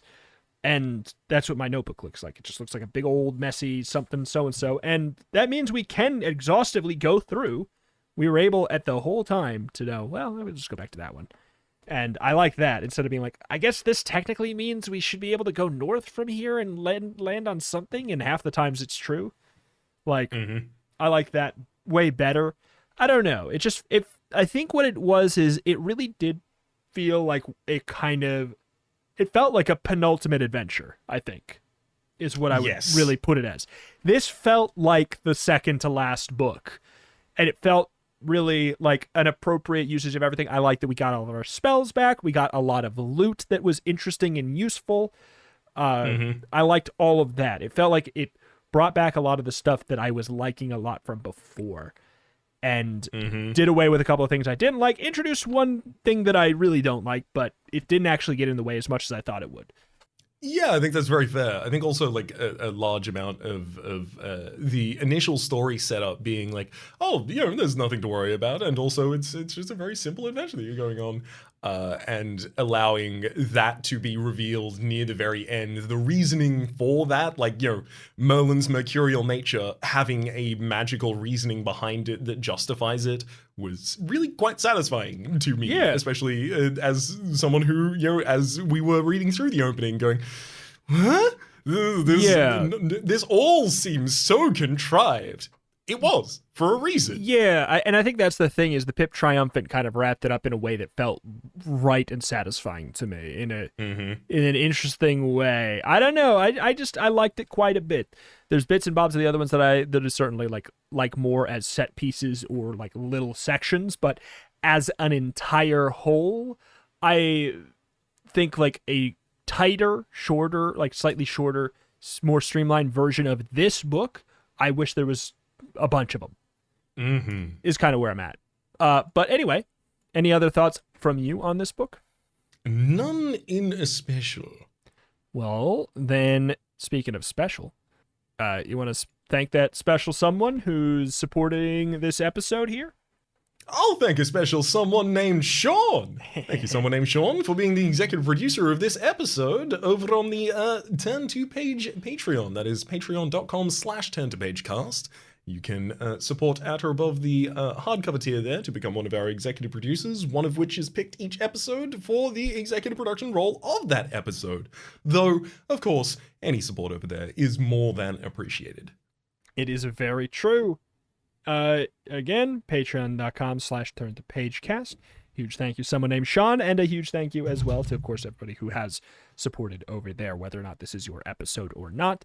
Thank you to you as well. But thank you, the special someone named Sean, for today's episode. But yeah, that is that. That's going to do it here. Next episode is the finale of GrailQuest, the final book. And then we are we're done with the GrailQuest series. It's been an interesting one. I'm sure we'll talk more about it as a whole and wrapping it up, but it's been very pleasant. Long and arduous at times, but ultimately, some of these characters I really like. Not having Merlin, this book's Merlin in a future book feels wrong. Not having the option of running into the Poetic Fiend feels wrong. And not having Pip be the main character feels wrong. Like, those things feel like they just have a lot of character to them in such a strong way that I have appreciated a lot. And you get attached to them, and you going through an actual sequential story like this and building up and getting things from the past and references. It's just been very nice to have this big chunky thing. I would be very sad to say goodbye to Merlin, as we will be doing at the end of next week's episode. I will say as well, though, to entreat, if anyone should like to recommend a series that you would like to see covered on the Turn to Page podcast, I gotta say, 2 weeks before this series ends, great time to get a couple of your votes in if you have any in your back pockets. Those would be best left, especially on the YouTube Turn to Page cast page, under any of the videos as a comment. It's true. And if you don't want to do it there, or if you're listening on a streaming service or something like that, you can send an email over to turntopagecast@gmail.com. If you don't have a YouTube thing, you just don't want to do that, you don't want to make one, you don't want to go over there, or you just want it private, or whatever, to keep it as more of a surprise or something, you can do that too, of course. But alas, that's going to do it here for this week. Thank you for listening. We'll catch you next time. Bye-bye. Adios.